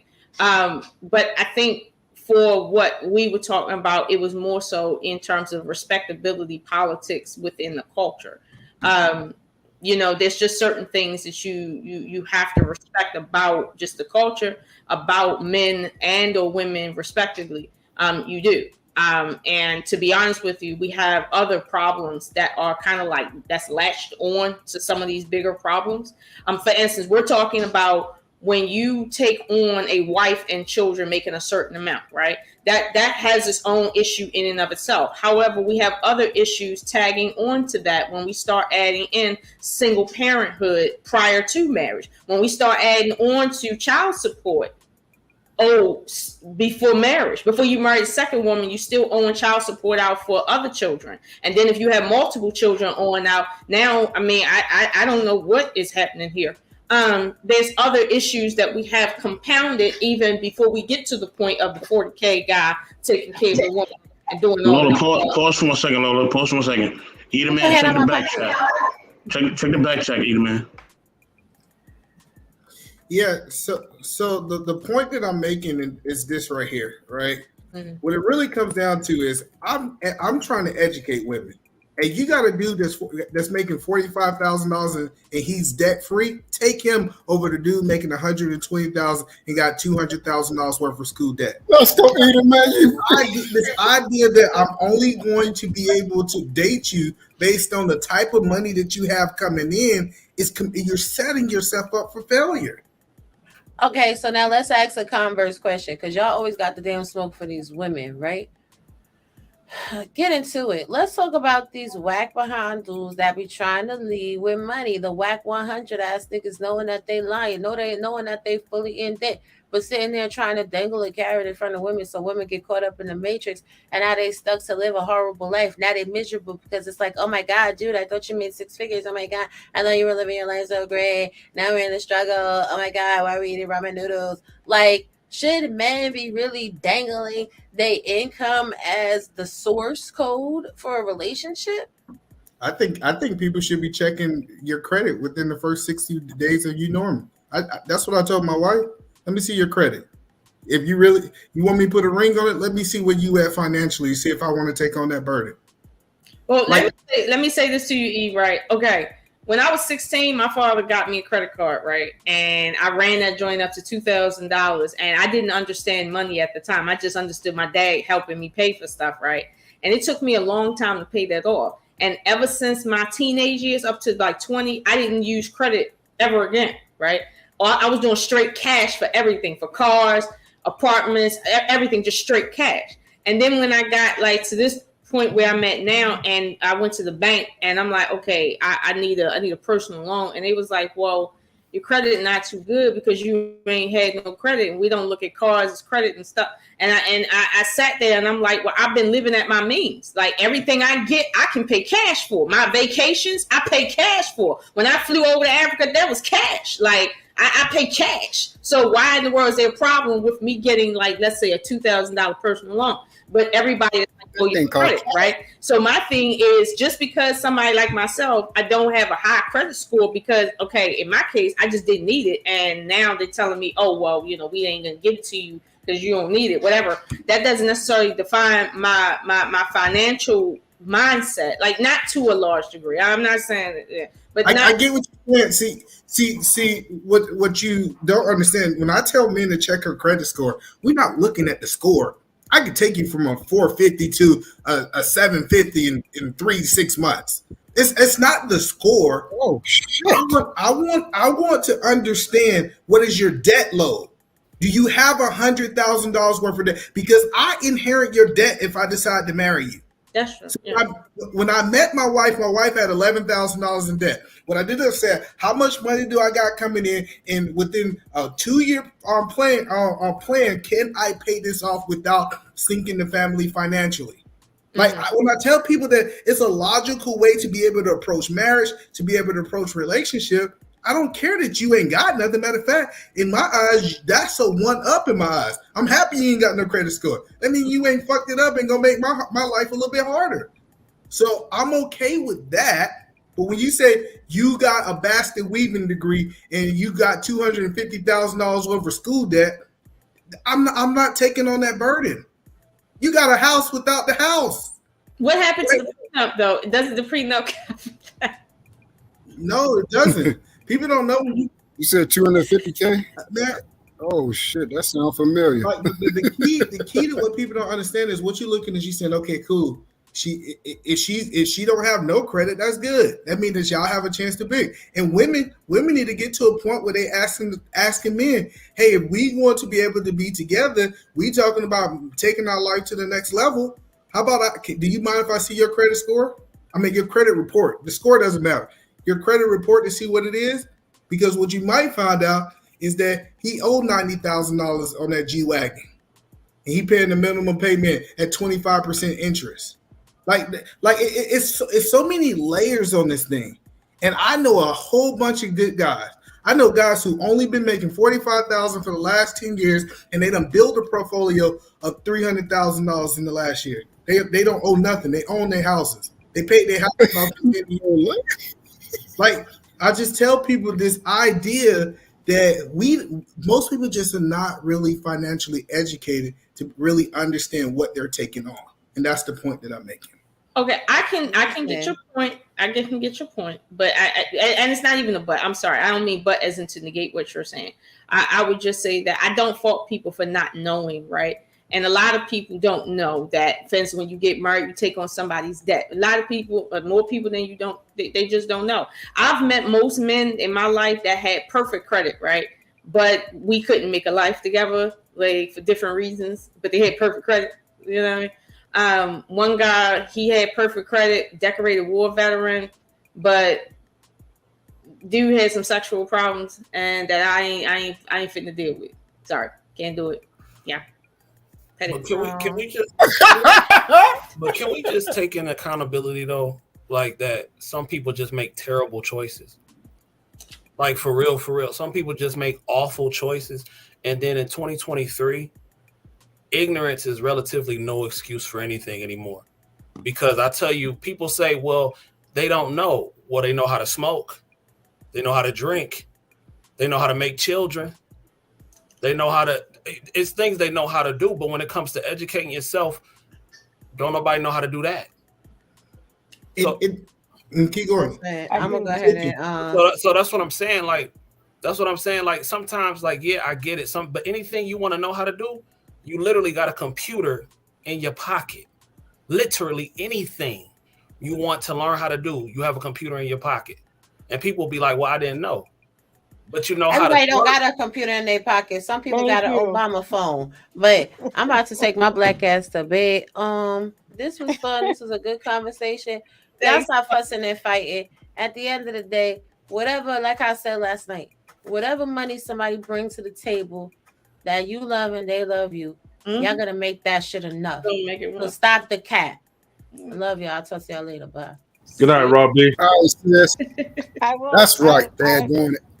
I will say this. I don't think it's You know, I understand what everyone's saying. I think it's true to a certain extent, but I think there's a big number in the population who don't have access to certain things, and because of their circumstances, for instance, if they're on SSI because they have a disability and they can't work, if they work and make $1 more than what SSI allows, they will completely cut off all of their benefits. Yeah. So I deal with this because I deal with homeless, housing, mental health, whatever, you name it. And so it's not that simple. It's not that simple to say, oh, if you want it, you can get it. It's available to you. You know, like I said before in the other show, that in California, we were given an inflation stipend because of gas. I use myself as an example. At one point, my gas cost me maybe $40 to fill up my tank. I had to do it twice a week to get to work. So that's for me to work 40 hours a week. It took me $80 a week. Now, at one point, it was almost $100 twice a week. So my gas almost tripled. And I didn't get an inflation check because I made too much. But so the I thing still got to is, get to work, right? but that's what I'm saying. We gotta solve problems. Hold on. This income is now $200 a week. So what is that? 2 times 4? That's for the month. I still got to pay my regular bills. I still got to pay everything else, right? So now so it's not that simple. So someone who doesn't make as much as me, that tax, the gas has now increased, and some people have moved out of the local areas to live in cheaper neighborhoods. But guess what? They still got to get to work. And it's not like the East Coast in New York, you know, public transportation is very cheap. We have something out here called BART. BART is not cheap. The further you live out, the more you pay. So now you done went up in your traveling expenses, and you probably got to leave earlier to get to work. So it's not that cookie cutter. I understand, yes, we need to educate ourselves. We need to do better. But what I'm saying is that in this day and age, I deal with this every day. A lot of people are living above their means, but there are a lot of people who are not, and they are struggling. They are struggling. I have helped open up several food banks where people who normally would volunteer are now the ones coming, lining up to get the food. Because the chicken that cost you $5-6 last week now costs you $18. I'm just saying. So it's not that simple. So what I'm saying is this right here is that what I learned about people is we figure things out. If the high value nurse is a nurse and I'm a nurse and we work at the same hospital, I'm saying, hey, bro, we see the gas is going up. Hey, let's do a carpool. I drive one day, you drive the other day. Is that going to be a little inconvenience for me? But what I'm going to do is I'm going to find a way to carpool. I'm going to find a way to fix the problem. I might start looking at, hey, is it a way that I can work from home? Is it a way that I can be able to make this type of money and still pull in another job? What I have learned is people, they solve problems. The goal is when the problem comes, we must solve it. And that's the point that I'm making is, yes, these things happen, but it's a way to adjust. If I'm going to make friends, I'm going to carpool, I'm going to do all these things because I still got to make this thing happen. And it's not that somebody looked less on me because now I'm riding with people. It's now that I'm just doing because this is what's in my budget. And can I add this too? But we have to have more of a community mindset. Queen, hold on, Queen, hold on. Go ahead. Go ahead. Can I just add this? The U.S. Bureau of Labor Statistics just did a study. For every one man that is looking for a job, actively looking for a job, there are 4 men who just simply choose not to work. simply just choosing not to work because they don't want to work. They rather receive benefits. They did a study on this, and it was actually a news topic on CNN that men are just simply leaving the workforce because it's just simply easier. So yes, I do understand there is a percentage of the population that are struggling and that legit needs help when you have disabilities that cause you chronic pain and everything like that. But you have a lot of disabilities that are well in your control that people don't like to talk about, like obesity. Yeah. When people are vastly obese, that's controllable, but people get disability for that. So that's what I'm saying. Yes, they do. Who get disability for being big? Go watch 600 Pound Life. They all get disability. They all get disability for my shit too. So let's in the last 3 years, there has been more job openings than there has ever been within the last 50 years. Yeah. And people are choosing simply not to work. It's so much overtime here that people are just not doing because they don't want to. They simply don't want to. And they have interviewed these men. They said, "Are you having trouble finding a job?" No, just don't feel like it. They did a study on this. A study. Because men are leaving to work because they don't want to work. Because they're getting benefits. Well, I think it's all in our choice too. When I left the United States, hold on, listen, just hear me out. When I left the United States military, they came to me and they said, "Hey, Emmanuel, based on the stuff that happened to you, we can give you Social Security." You know what I did? I turned it down. Because why would I put a cap on my life? Yes, I deserve it. Yes, I can get it. But I knew that I can make more money than what the government can give me. Mm-hmm. And so in reality, when people tell me, "Hey, I get Social Security, I can't make it," turn it down if you're able to work. Because if you're at a point where you can't work at all, you should be at home most of the time anyways. Right. So you should be, but if you out here in these streets and you can move and make some things like that, in reality, you should have a job. You might can't do like a physical job, but you might have to do something that you sitting at a desk that's more mental. Mm-hmm. But you know what? What happens with the Social Security thing is that's an easy way to not owe child support, though. If you owe child support and you get hurt, it's like you can technically get around child support with Social Security. Trust me, I know. I've had to dedicate. That is not true. Yes, it is. I used to be a child support case manager, enforcement officer. You can get around child support through SSI and stuff like that because there's certain pools of money the state can't pull from. And if you're receiving money from a pool that the state can't pull from, it don't matter what you owe. The state can't collect on you, period. So I'm not going to tell you how I know, but just work for child support. I'm telling you, there's ways to get around owing child support if you have like he said. I know someone a cap actually on there, and it's coming out of that. No, there's no child support being taken. What you're talking about is state money being taken from the state. That's not how that works. Look what Rob B said. Social Security pays because we're talking about your Social Security. I'm talking about state funds. Like, let's suppose you're receiving money for whatever reason, because there's an array of reasons you can get. There's certain people that use the system to get around paying other things in their life. Like just in case. I'm not saying that like, for instance, you can't hide money if you're getting benefits from, let's say, the Army, right? You can't get around child support like that unless it's a special condition within the armed forces. But people play games to not work so that they don't have to pay child support. I know this because I've had to interview them. I've had to dead their accounts. I've had to go into their accounts. I know. So at the end of the day, and it happens all the time. So at the end of the day, when we talk about men that just don't want to work, right? There's a lot of that going on, but here's the thing: where's the percentages of men in the community that fall into that category that are online or wherever talking about these bitches need to stop being gold diggers?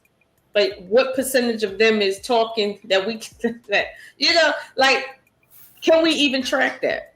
Are you talking about the men who who are successful what do you mean? Can't tell. You can't tell from where we sit at, right? You can't tell who's successful and who not. But my thing is, like, for instance, you said there were studies done online for that, right? And that's easy to do a study on. However, it's kind of hard to do a study on, well, how many men are choosing not to work, and the woman that any woman that they get involved with has to work, because he's choosing not to work versus him not being able to find a job. Like, there's no way for you to really calculate that. So I can't speak for other states, but here in Seattle, the biggest problem is that it's a worker shortage, right? So it's like companies coming out and they like, right now they're saying, we'll give you $10,000 if you come and you work for 6 months.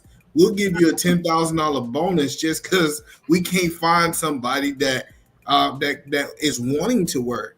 Mm-hmm. So this is the first time we really seen this, that we have more jobs than we have workers.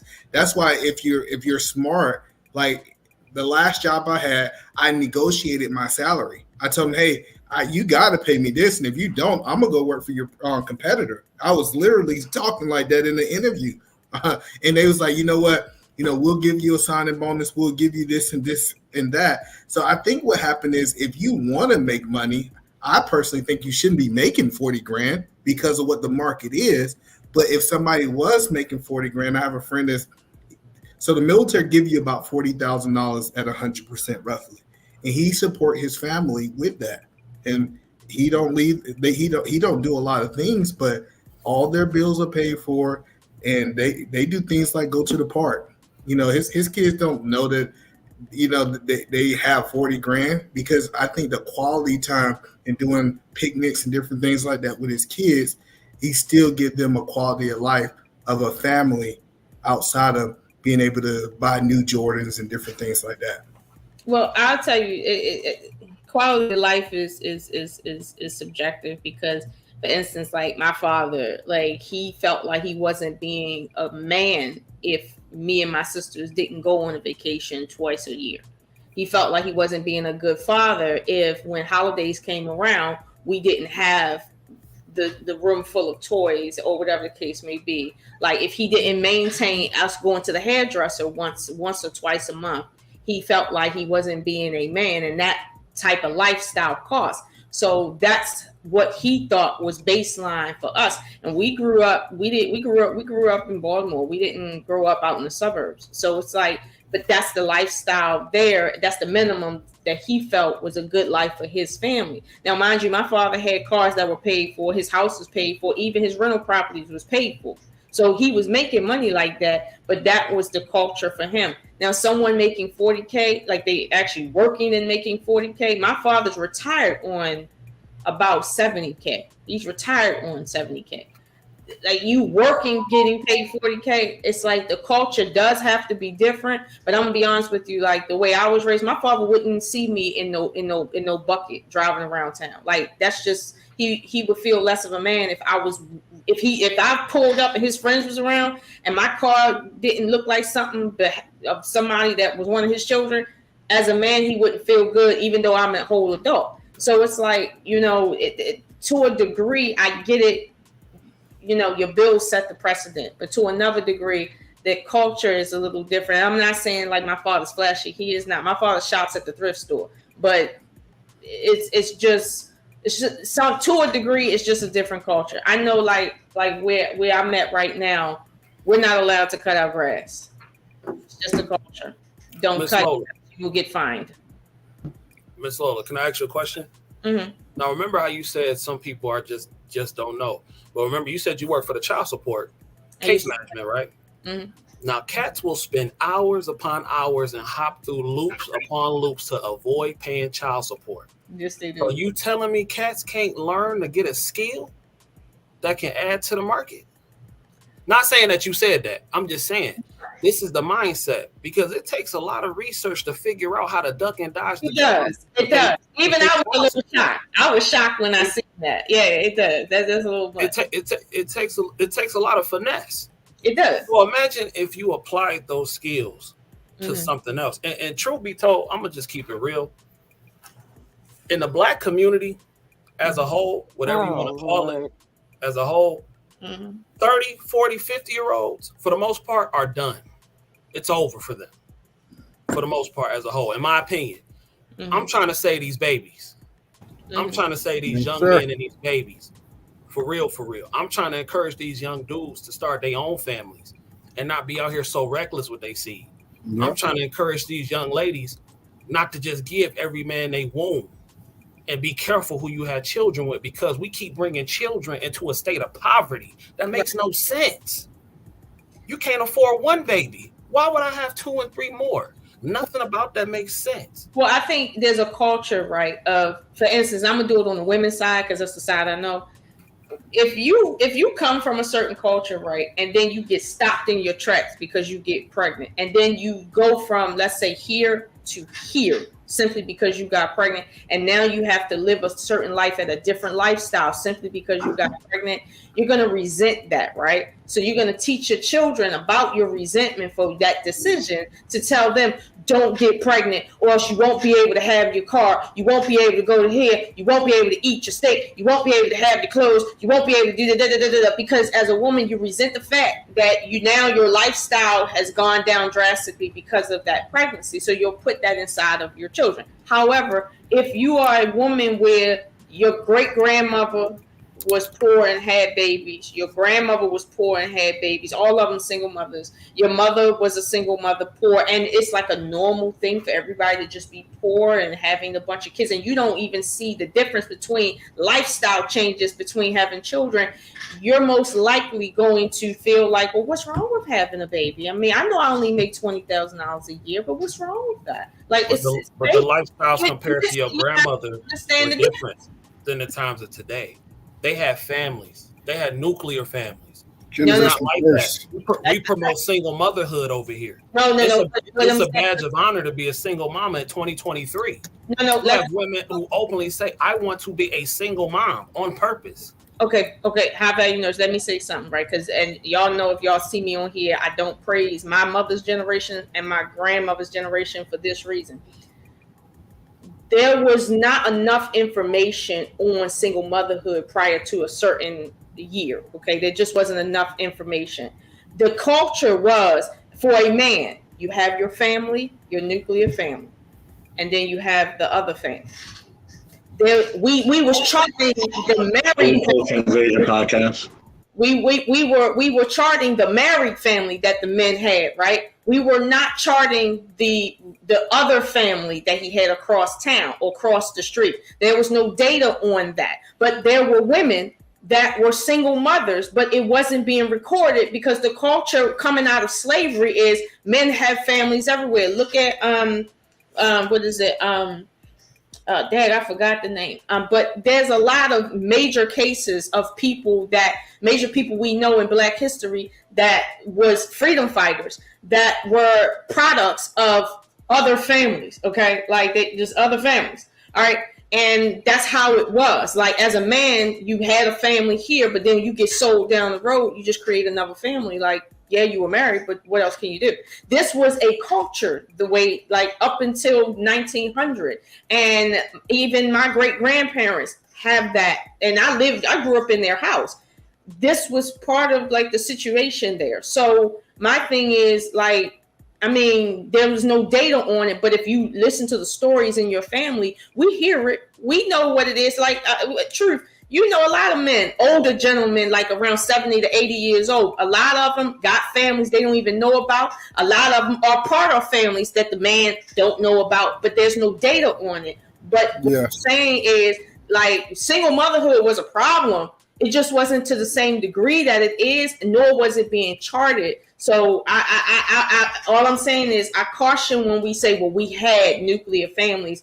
No. We had bonds, not. But even back then. Let me say something real quick, family. Let me say this. I think within our community, we just have to set a standard of decorum, of boundaries, and of how we're going to move, no matter what the age. If we do not set that, then we are going to continue to fail. You know what I mean? And that's what's really wrong with our people. You know what I mean? Because even if we do what you're saying, high value nurse, we do try to just save the young. The young people are living reckless, and they're not trying to hear nothing. right? You got middle-aged people living reckless. You got older people living reckless. We just have a state of recklessness within our community that needs to be addressed. And by addressing it, we got to understand that lives are probably going to be lost. Okay? Like, it's going to happen. Okay? It's going to be rebellion. It's going to be, you can't tell me what the F to do. That's what we're going to face, even with our own families. And we all know this. You try to tell a family member, it could be somebody you grew up with. Like, they literally was your shadow at one point. Especially if you was an older one. It was your shadow. And you try to give them just a little bit of advice to help them move forward. And they damn near ready to curse you out. You know what I'm saying? And we're facing this with our families, with our own families, within our own people that we actually grew up with. We ate with, then they slept in the same bed with, and they're giving us that type of energy. Then can you imagine somebody from the outside? It's going to be even worse. So that's just that's really what it is. We just got to set a standard of behavior and how we're going to move as a people, and just deal with whatever backlash is going to be. But the crazy part about it is we trying to fix. Like, everybody keep talking about this community. That's not my problem. It's not my fight. Go fight it. You know what I'm gonna change? Oh, wow. I'm gonna change those 4 little girls that's in my household. I'm gonna build a culture. See, we trying to save the rest of the world, and most of the people in the community, your kids out here running and acting crazy, becoming a baby mama and doing all these things. We need to start at our own homes. We need to start with our own kids. Like, when I start talking about, I want to be so involved with my kids actually picking their husbands, it's on purpose. I don't think we can save the kid that's in the projects. We can talk to our face turn blue.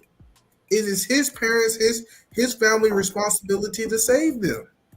That's the problem. I get what you're saying, Eve, but to a degree, right? To a degree, right? Like, for me, I raised my kids knowing that not having kids when you're a child is paramount, right? I have 3 children. None of them are single parents. 2 of them are in their 20s, and they're doing great. They're working, no kids, none of that, no STDs. However, okay, we have issues in our family with maintaining relationships, though. That I can't really help them with because their father's families have issues. My family have issues. So it's like, at the end of the day, I can raise my children to be good people, but they still have to interact with the world. Do I want to see my sons hurt because I put all my energy into making them everything they is, right? Only for them to go out there and get their heart broken one turn and then to one time and turn into an incel. After all these years of me doing the right thing, this is what happens because another bitch didn't raise her daughter right, and now my son affected, right, by one incident. This is why, to a degree, yes, your children is your responsibility, but to another degree, your community, the one that your daughters are involved in, is also, to a degree, your responsibility to at least help regulate. The way you help regulate is not what you think. Okay. For instance, you said, no, I think somebody else said we have to create Mr. Best said we have to create essentially a culture around bad behavior to say, okay, when you see a chick being reckless, as men, you can't practice pump and dump culture anymore because it's costing us more than money than what we have, period. Like, it is. It's costing us too much. Like amongst men have to say to other men, dude, you out of pocket, yo. Like, she's a thought. Why you out here no condom? Why you out here sticking your dick in that? Like you gotta chill. It's costing us more than what we have to give. As women, we see females out here doing the most. You gotta be able to stick up and say, shorty, you wrong as shit, period. And you ratchet. Like I don't care if you feel embarrassed. Like, we gotta do that. I mean, you know, for real. Are you willing to risk your life for that though? Because now with these young kids, they will kill you for something like that. Online? Are you willing to risk your life for that? Online? Huh? No. I'm talking. I thought you were talking about in person. No. In person, if somebody's out with their children, for instance, I was in the market and it was a girl. She was with her mother and she was disrespecting her mother. Right now, this was a white child, okay, and the mother was doing the white. Now, I turned around and told boys my size and older to shut the fuck up. Go in the house. They ain't my kids, and I don't care. Okay? If I see you disrespecting your mother in front of me, I'm gonna tell you, don't disrespect your mother like that. If you want to romp with me, I have men around me that will romp with you. That's how that goes. You're not gonna disrespect your mother in front of me. That's not what's gonna happen. Okay, I ain't no bitch. Like, I don't come from a bitch town, as y'all know. So this is what I'm saying. And it's like you're saying, risk your life. It's not about risking my life. It's just about doing the right thing. And if I'm gonna say, well, listen, I don't want to risk my life for what's going for the next generation. My parents didn't do that. My parents and grandparents risked everything for me to sit in this lovely townhome with everything that I have behind me and underneath of me. They risked their literal lives for that. Who am I to come back and say I'm not going to do the same? So, high value nurse, let me tell you how on purpose it is. We got 15 couples. We all had babies at the same time. We gonna cultivate the environment that they gonna end up choosing somebody out of us 15. We gonna know that they came from a marriage. Like in my friends, we say you can't get divorced. You can't get divorced because this is the culture we gonna create. That marriage is what we do. Mm-hmm. We are married people. We ain't single people. Mm-hmm. You call my phone and you need to take your ass back to your wife and get your shit together. We told you we was built. That's right. Like for real, like we told each other we're going to build this community. Now I can't speak for everybody else, but imagine we're married and then our kids get married and then we teach them to create these environments with these bubbles because everybody talking about the whole culture. I can't change that. That's out of my power. But if I create these bubbles, if I create these communities where we have people 4 or 5 generations that only know marriage, that's how we that creates the culture, and that's what I was to a degree. That's what I was referring to. Let me cook for a second, Lola. Please let me cook just for 1 second. You know what I mean? Let me just cook for a second. But here's the thing, right? And either man, you're right, bro. You're right. You gotta hold the people around you accountable and responsible. I would never tell you not to, because those are the people that you love, and you wouldn't love them if you didn't do it, right? But what we got to see is that the people that came before us, right? They cared about the whole community and the culture. That's why we're able to do whatever the fuck we're able to do right now. That's right. The Mega Evers, the Marvin Gayes, you know what I'm saying? The Barbara Jordans. Why do you think I'm doing this Black is Gold? I ain't just doing this because of Black History Month. I'm doing this just to show y'all it's something more than to what we are. We are more than what we have seen and what we're doing now. Yep. Those people were about the people. It was about pushing the needle forward. And they was willing to put their lives on the line because they knew what the bigger goal was. Because eventually, either man, me and you, and really in another 10, 15 years, it's going to be some other young cat doing what we're doing right now. You know what I'm saying? We're going to have our time in the sun. You know what I mean? And we're gonna spend our youth and we're going to move on to being middle age and then being seniors. You know what I'm saying? But everybody's going to die from something, but what do you want to die for? We all got to be willing to die for something. And that's what it's really about. We can't save everybody. That's impossible. Nope. People in the civil rights couldn't save everybody, no matter if they was Christian, Muslim, or whatever the hell they believed. Nobody can save everybody. Malcolm X and Martin Luther King couldn't save everybody. They can't. It's impossible. Right. You know what I mean? But the thing is that you just make an impact when you can. You spread your message, and whoever's with it is with it, and whoever's not is not. You know what I'm saying? But you just let it be known as a culture, this is how we moving. And that's just it. And we just not going to put up with certain shit because at the end of the day, as Lola is saying, all the hard work you're doing with your kids in your household. And I know a brother just like you. He got 2 girls. You know what I mean? Hardworking brother has helped me in my career field as a tech more than anybody. I'm going to go see him tomorrow. And he's dealing with a whole bunch of shit in his household. Shit that he never even seen coming. And he's done everything he can. Everything he can. Taking him to church. Everything he can to keep his wife, his household, and the people around him, including me, safe. And still shit is popping off because that's just how it is. That's just life. You know what I'm saying? So that's why we just try to make things better as much as we can. But I salute you for holding your friends and the people you love accountable and responsible. More of us need to do that, for real. But I'm telling you, it's contagious. I didn't realize how contagious what we was doing. I got people reaching out to me like, hey, man, how can I be a part of that? I say, you married? No single people. No disrespect to the single people. Well, you can't even come to the cookout. You can't. If you come to the cookout by yourself, you can't come. You need to come with somebody that you engage with, or you're going to be married in the next 6 months. You know what? People want to be a part of this circle that we're building. And I just think if you really understand how effective you can be, just having a standard for your friend group, I think you really can change the world. I 100% agree with that. Yeah, but I get that, but I do get that about just maintaining the culture of keeping married people around you, because your children have to see that in order for them to want to be that. I know for me, it was a bit of a mix in my family, so it was just a bit of a mix. There's some families where everybody in the family is married. Period. Like, and so now the children feel like, well, I need to be married because everyone in my family. Don't get me wrong, there's always going to be like a loner that's going to like do whatever. But generally speaking, if most people in the family or the children see most people around them coupled up, that's what they're going to aspire to be naturally, because that's how humans think. That's just the trajectory.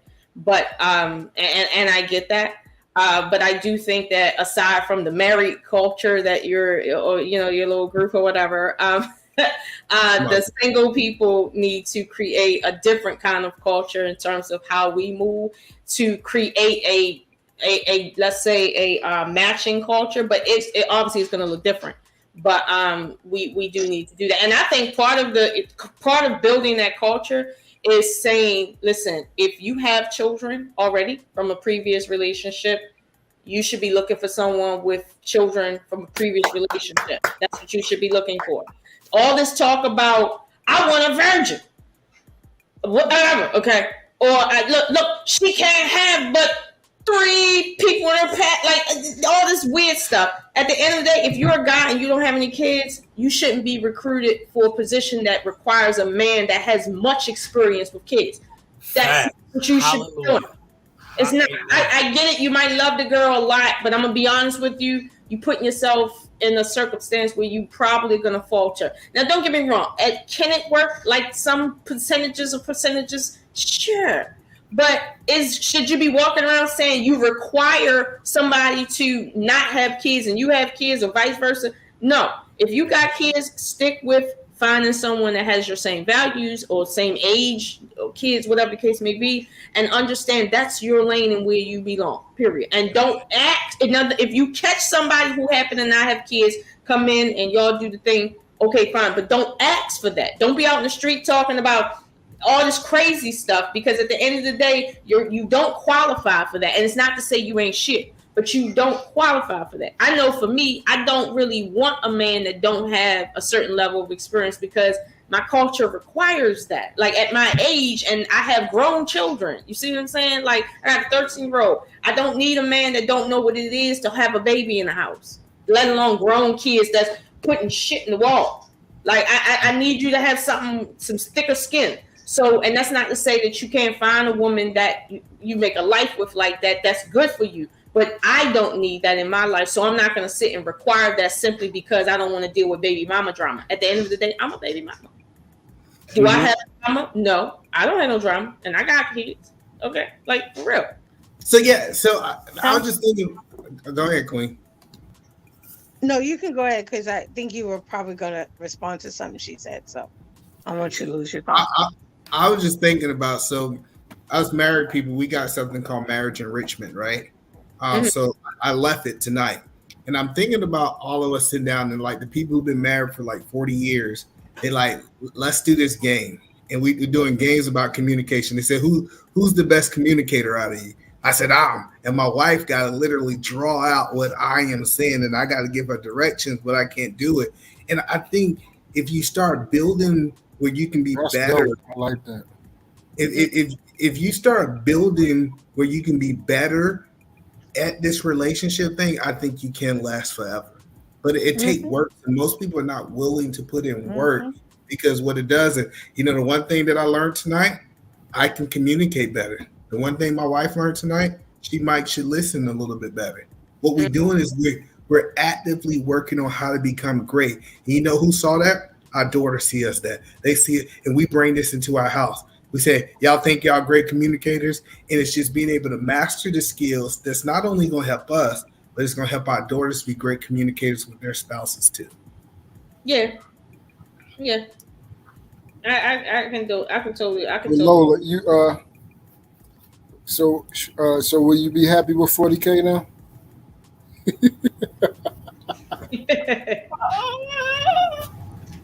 Listen. No, I'm not happy with 40K. I'm not happy with 60K. Okay, I'm not. But can I be happy with a man that's making that? It depends on my relationship with that man. Okay, that's what you're gonna get from me. Your 40 plus your 60 is 100.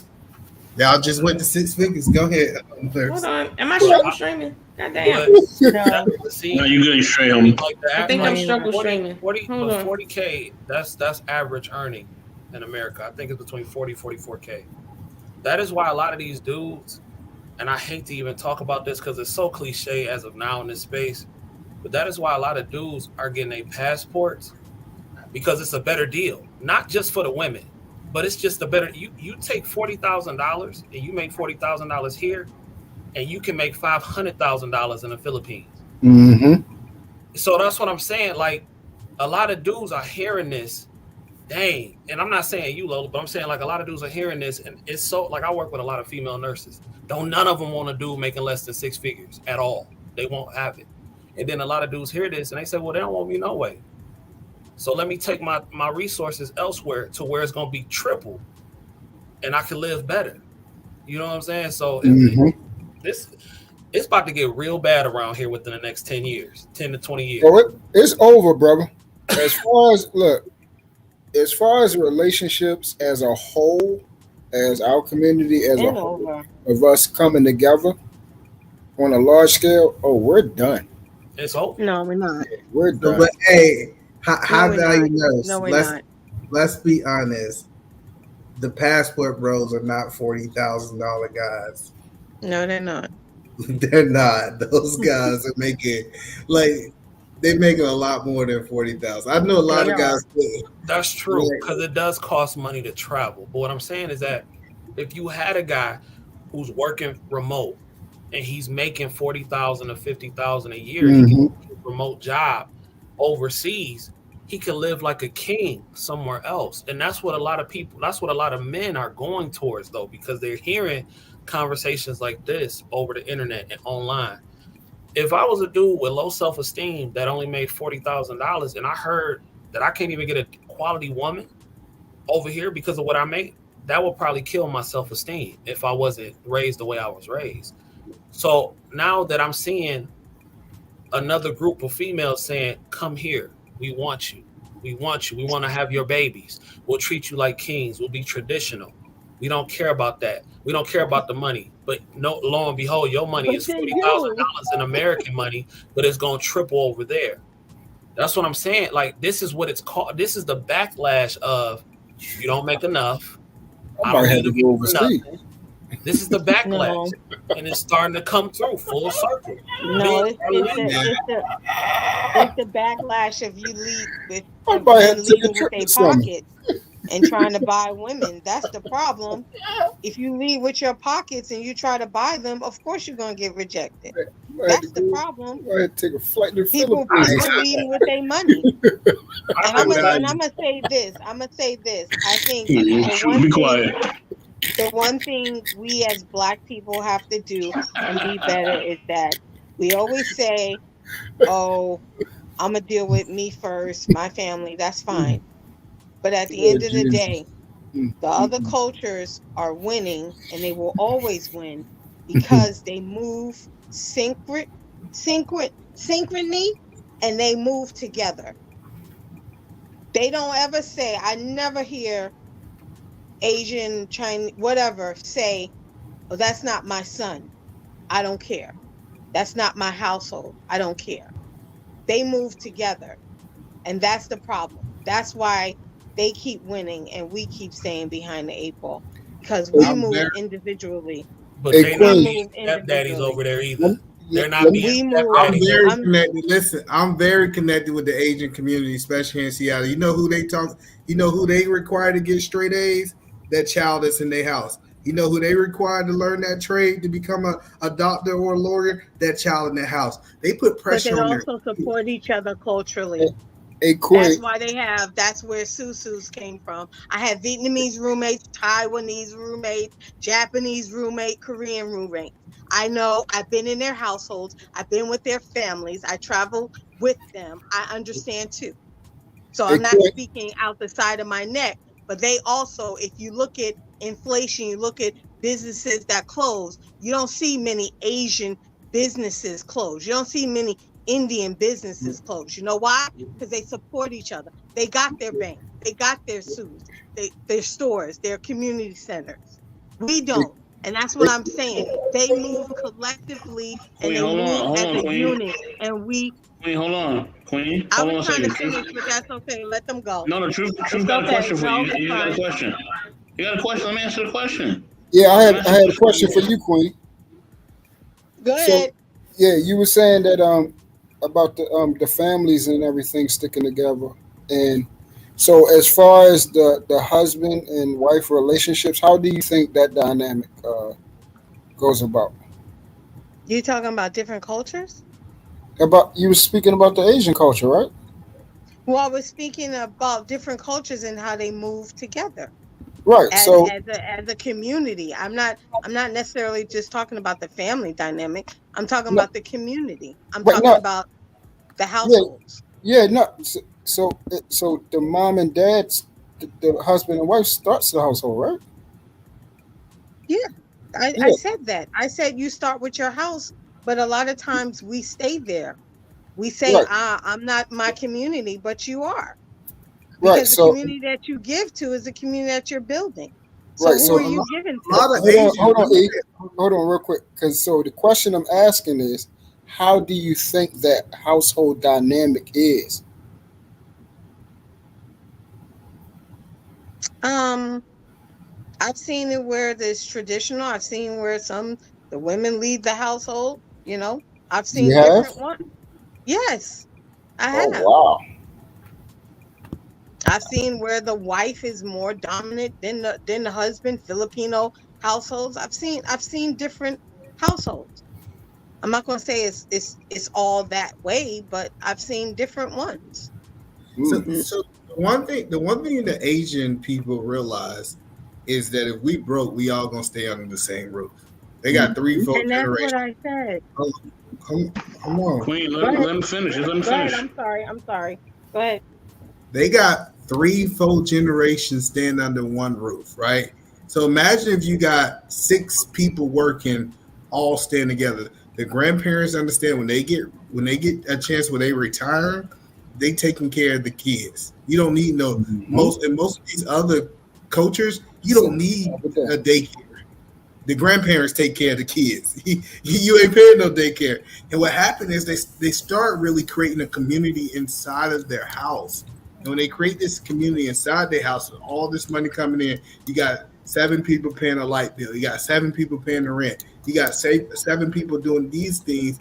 It gives you the ability to be able to put money where, hey, when you have kids and it's too much here, you got $40,000, $50,000, $60,000 for a down payment for a house. You going from the family house to your own house and not a family house to paying for an apartment. So I get, yes, it'd be cool if we did that, but most of y'all won't stay with y'all mama. Most people ain't gonna stay with their daddy. What they say is, I need my space so I can be your thought. And in reality, that's really what happens. And also in those communities, you have literal women begging to be wives, begging because there are not enough men. There is no promotion of single motherhood in Asian communities. There is no promotion of the independent woman in Asian communities. You will never hear an Asian celebrity go on TV and say, I don't need no man. So as a black man that's hearing that from the women in his community, they're saying, okay, you don't need me. Let me pack my stuff and go. But also, how did you treat that black woman? See, the problem is that you get to the root. So most people who have a mindset like that have been treated a certain way. So when you have, and we all know, we've all seen it. When you got the black man who's with the black woman, when he's down on his luck and she holding him down, then as soon as he come up, then what does he do? He leaves the black community and goes to another community because now he's in a different tax bracket. We've seen Stars do it. We've seen Pookie and Ray Ray's do it. We all know someone who's did it. So also, it's also that mindset too. When you was down on your luck, I was good. But now that you come up, I'm no more valuable to you. So Queen, we gotta stop pushing that narrative, because here's the thing: we have brothers that stick with their wives like a Denzel Washington. He stuck with his wife. Let me finish. Let me finish, Queen. Let me finish. At the end of the day, you know what I mean? This is the thing. You know, we here's the thing. This is what's wrong with our culture. The men and women both are not patient with each other. We're not patient with each other. And we understand the shortcomings that we may both have, right? You know, people like High Value Nurse, Eda Man Williams, myself, you know what I mean? Truth, I don't know what profession you're in, bro, but I know you're doing your thing. But, you know what I'm saying? Like, people, us men who are actually in professions, we are a rare breed. We understand that, okay? We are a rare breed, right? It's not a lot of us. And some of it is by choice. Some of it is based on conditions within our communities and whatever, right? We understand all these things, right? I'm not going to go into the logistics of that. But men and women both, on both sides, are not patient with each other. We're not. You know what I'm saying? There's a lack of patience. And I understand, you know, we got all this technology and we got all these different things.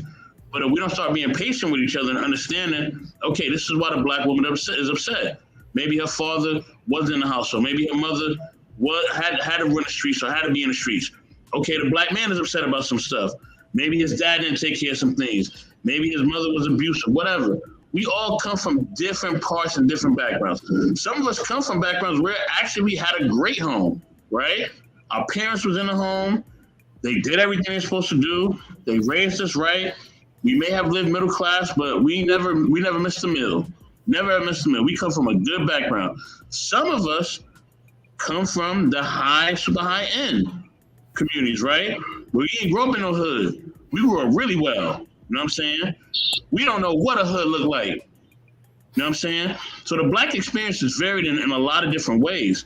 We got to stop pushing these narratives and be patient with each other. You know what I mean? Not every black person is hood. Not every black person is middle class. Not every black person is wealthy. We all come from different sides of the spectrum. And I haven't even get started from the black folks who come from different parts of Africa or from Europe or from any different part of the land. And they migrate here. They have a different experience. You know what I'm saying? But what we do is we group everybody together. We say all black people are this, all women are this, all men are that.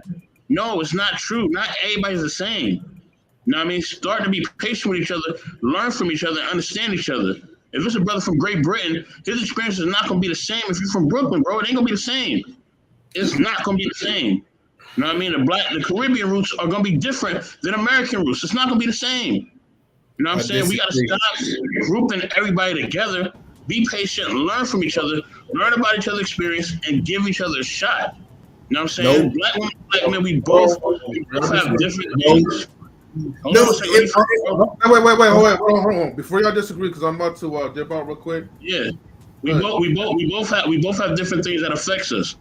You know what I mean? And all of us have different experiences, but we need to learn from each other's experiences and grow from it. You know what I'm saying? Go ahead, M3. Okay. My man cooking. Okay, I'm gonna say this one little thing, right? And then I'll just let you guys rock and cook. Look, this is a problem, and I'm just saying this from average black man's point of view, or just men in general. I'll just say men, okay? The problem is, I know we have a problem when it comes to, when we hear women talk about the Pookies and Ravens. I hear that stuff a lot, but you guys are over glorifying these type of men.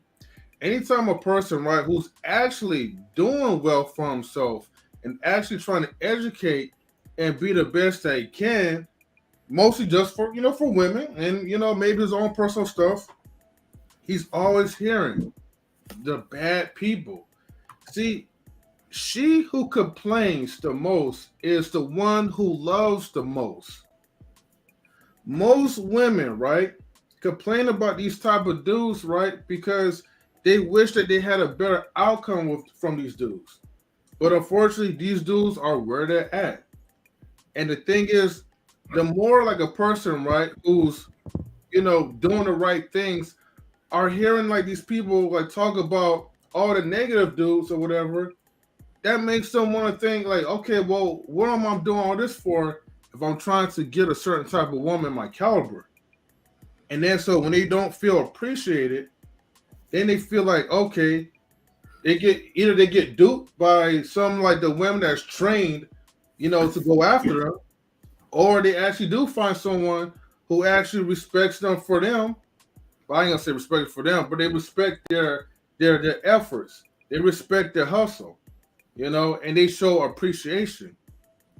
And then that's where they get their minds twisted as far as thinking like, well, this is going to be the solution because this woman keeps talking about the Pookies and Ray Rays, and I have no place to be in her life.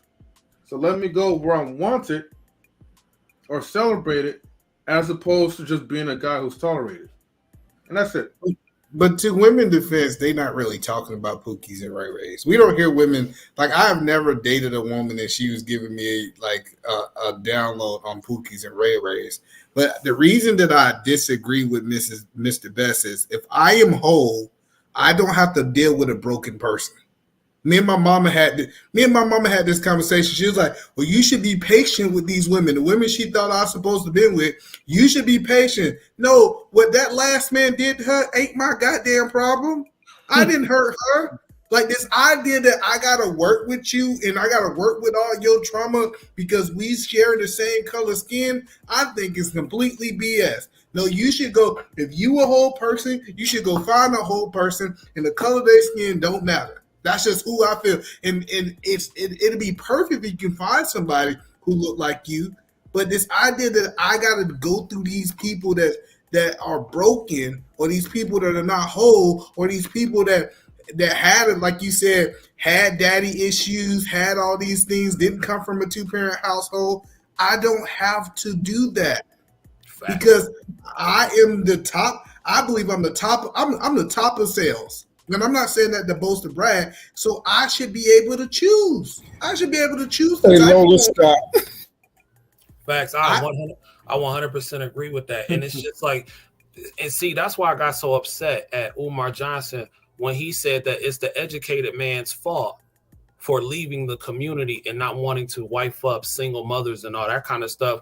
When that man had damn responsibility. Yeah, when that man had nothing to do with creating that child or that problem, when that man had nothing to do with creating that trauma, you want that man with his resources to claim responsibility for a problem he didn't even create? That's ridiculous. And no other culture does that or promotes that. That's sick. That is sick. I would never go out here and tell a young man that you need to wife up a single mom with and you have no children of your own because it's your duty to the community. That's craziness. That makes no sense whatsoever. So you telling me, you telling E-Man, you telling M3, you telling Mr. Best, you telling Troop, who have all been responsible with their seed, who got to go out here and compete with the world every day to bring home resources, that they need to go automatically take on a liability because that's what it is. They need to automatically go take on another man's liability. And if I don't, it's my fault. That's craziness. No, I can start my own family with somebody who don't have any trauma. And if I didn't do anything to you, it's not my fault. I'm sorry. Go get a therapist. That's what a therapist is for. Queen, hold on, Queen. Hold on. As usual, y'all never listen to what I'm saying. You never do. Exactly. But it is what it is. I'm so used to it. I never told people to stay in any bad situation or bad relationship. I said we need to learn from people's experiences. Never told people to stay. And what I did, I gave everybody a description of different Black people come from different spaces and places, how we can learn from where they come from while still doing what we got to do. I would never tell anybody to stay in a traumatic or abusive or any type of relationship that is negative. That is traumatizing to you. That will bring stress and bring bad health onto you. You never tell anybody to do that. What I said is you learn from the experiences that you see. And then learn from the experiences that you see, then we understand why things are the way they are. That don't mean that I'm not telling you to deal with. I will never tell a woman to deal with some dude who ain't willing to work or who ain't willing to do certain things. I would never tell a man to deal with a woman who's not submissive and feminine. I would never say that. You know what I'm saying? I would never ever say that. But what I said is just learn from experiences and see where they're at. Go ahead, Queen. We were talking about relationship. No, I never told anybody to stay. I just said the black experiences vary. I never told anybody to stay in any bad type of circumstance. I would never tell nobody to be stay. patient with each other. That's what he said. Be patient with each other and learn from each other. But I never told you to stay. This is the problem. Is that yes, different cultures move differently, but at the end of the day, different cultures move collectively, and can't nobody say nothing about nothing. I know people who are Filipino. Okay, cool. She got pregnant at a young age. Guess what? Her parents sent her to school. They took that child back to the Philippines, and they raised that child as their child. That child was reunited with her real parents as an 18-year-old.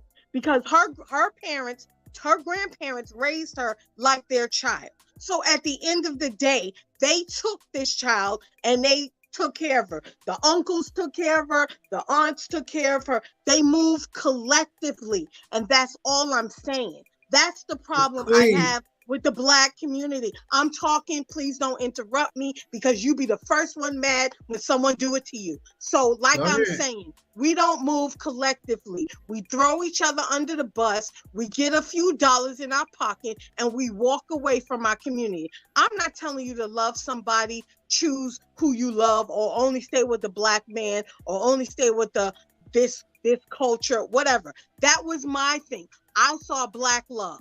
That's all I wanted to date or be with was a Black man, because that's what I saw around me. I saw enriched, powerful Black couples. So I dated Puerto Ricans, Dominicans, Jamaicans, West Indians, Africans. They're all in New York. But I didn't want to be with them. I want to preserve my culture. And I said, I'm going to marry a Black man. That's it. If you ain't Black, you're no good to me. Simple. So I'm just saying other cultures move differently and we have to do better. And all we do is rag each other. Yes, we have, the things that go on in our community, but we don't really deal with the root of it. And we're not patient with each other. We're so quick to throw each other under the bus. We're so quick to say, oh, I ain't dealing with that. You don't want to do this. You don't want to do that. Yeah, I'm in the community every day. That's what I do. And I know that there are times where I can't go grab a young person off the street and say, here, let me get this to you. Do you know what I do? I find ways in which I can. Okay, cool. I said this on the show the other day.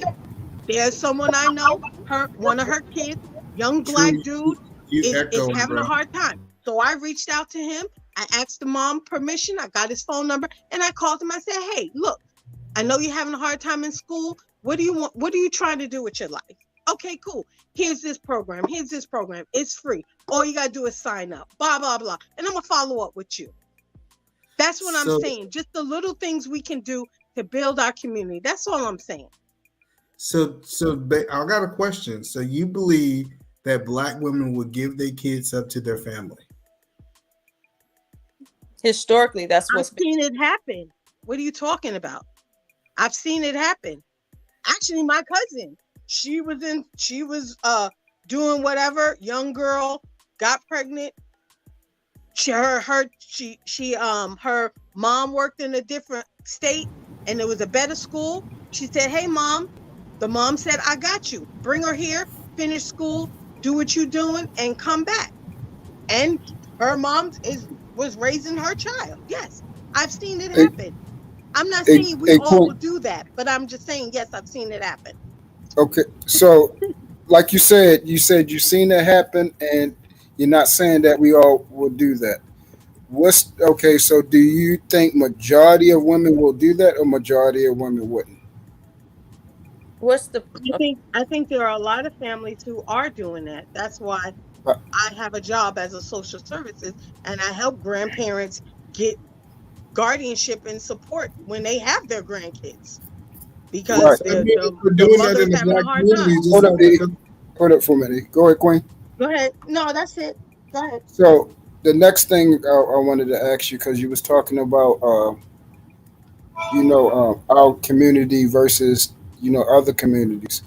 Like Eda Man said, and it's the stuff that he said. I said it the other day. I said I had closed out saying the one thing that we do, that we promote, is we promote our children getting out when they are still babies, and that we call them an adult at 18, and they're not. They're babies. They're still babies. They don't know nothing about what is going on out here. And it's worse than the daggone mommy eagle that's taking her daggone baby and tossing her off her wing. And they're frantically falling. And sometimes if they don't even start flying, they actually hit that daggone ground. And that's what happened to us. The other cultures, like Eda Man said, around here up in this Columbia area, when I have to do my deliveries and stuff like that, guess what? We got this place called Kings Point. And this is where, them Indian people, them Chinese people, they got these doctors, they got these huge houses back at this spot. But guess how many people live in them huge houses? Not one or two. They got their whole family. They got the grandmother. They got the kids. They got their little jobs. And all that money is funneling right back into their house. So guess what? Those children, they don't leave until they get married. And all that money that they have saved up, guess what? That's how you actually build generational wealth. That family going into that marriage, they probably done saved over $300,000. They're set. They're ready to go. And true, in some cases, the family, you get married and stay with the family in the house. Yeah, yeah. And sometimes, yeah, like you said, the husband will just come if he married into a woman that families like that. They will say, "Hey, come right in here," and then that money continues on. And we don't do that. We always say "my own," because we look at that as a promotion to validate ourselves instead of collectively validating ourselves. Until we get out of that selfish mindset, we will never be like them. That's what I'm saying. That won't happen because our mindset is to prove to each other. Like you hear on this all the time, Queen. Every majority of these guys on here, they say we need to compete against each other. So if I think I'm in competition with you, why the freak am I going to help you when my goal is for every person that's a conqueror and a winner, my goal is to destroy my opponent. So if I'm thinking that my brother is my opponent, why am I going to help him? I'm not. And I constantly told her, I said, man, I'm not in competition with you. I said, the person I'm in competition with is me. I want to be a better man than I was yesterday and a great man today. So I have no problem. Anything that I have to give to my brother, my neighbor, anything, I would give it. Like when me and B-Eazy and them was talking about, I think it was 100 watts, B-Eazy, Mr. Best, and I forgot who else was up here. And I said, because they was talking about why give a product away if for free if you're not going to earn money from it. I said, look, check this out. I said, let's say I make $100,000 a year. And the way I know how to make it, if I gave it to Mr. Best, after I done went through all the struggles, all the ups and downs, all the hills and valleys, I can give it to him. He can eclipse, instead of working for a whole year to make that $100,000, he can eclipse that in 2 months. And that people that make $200,000, and then he'll teach the other guy how to make that happen in one week. And then I said that'll be three of us making $300,000, and then guess what? We can go out here and buy one of these whole blocks down here in Baltimore City, the whole daggone block. And guess what? In less than a year, we have our own business together and we are millionaires. But nobody want to do that. They don't. But you know what, Truth, and you're right.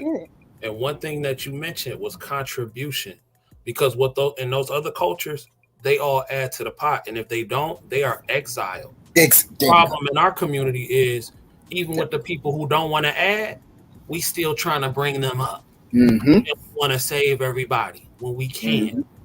And that's the thing. So people are just like, F it, I'll do it by myself, because you're not contributing to the community that you claim to love so much, even a little bit. Because it be the ones that be like, save the community, but don't do anything to add to the pot. Therefore, most people see it as it just being easy to just, you know what, let me do my thing. Because those other cultures have no problem exiling dead weight. Point blank, period. Okay. Let me jump in real quick, because I still have to really be right. But I think what you're saying is very interesting. I think, one, there's a fine line between allowing your children to stay at home with you until they get married, and just allowing your kids just to be living with you. We know that behind every bitch made nigga is a bitch made bitch. And some of these bitch made bitches are mothers and sisters and people like that housing homosexuals. Okay. So there's a lot of that. So when we say, well, people aren't living together, no, black people are living together. They're just not making use of it in the way that they need to. A lot of men are living with their mamas and their daddies in basements, attics, a lot of places like that. However, they're not adding any value to their parents' house. They're really not. And to be honest with you, given that right now,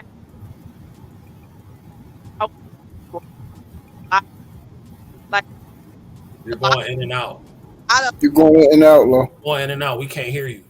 Okay. A lot of them are divorced like that, and it's like we're starting from a different place than a lot of other cultures.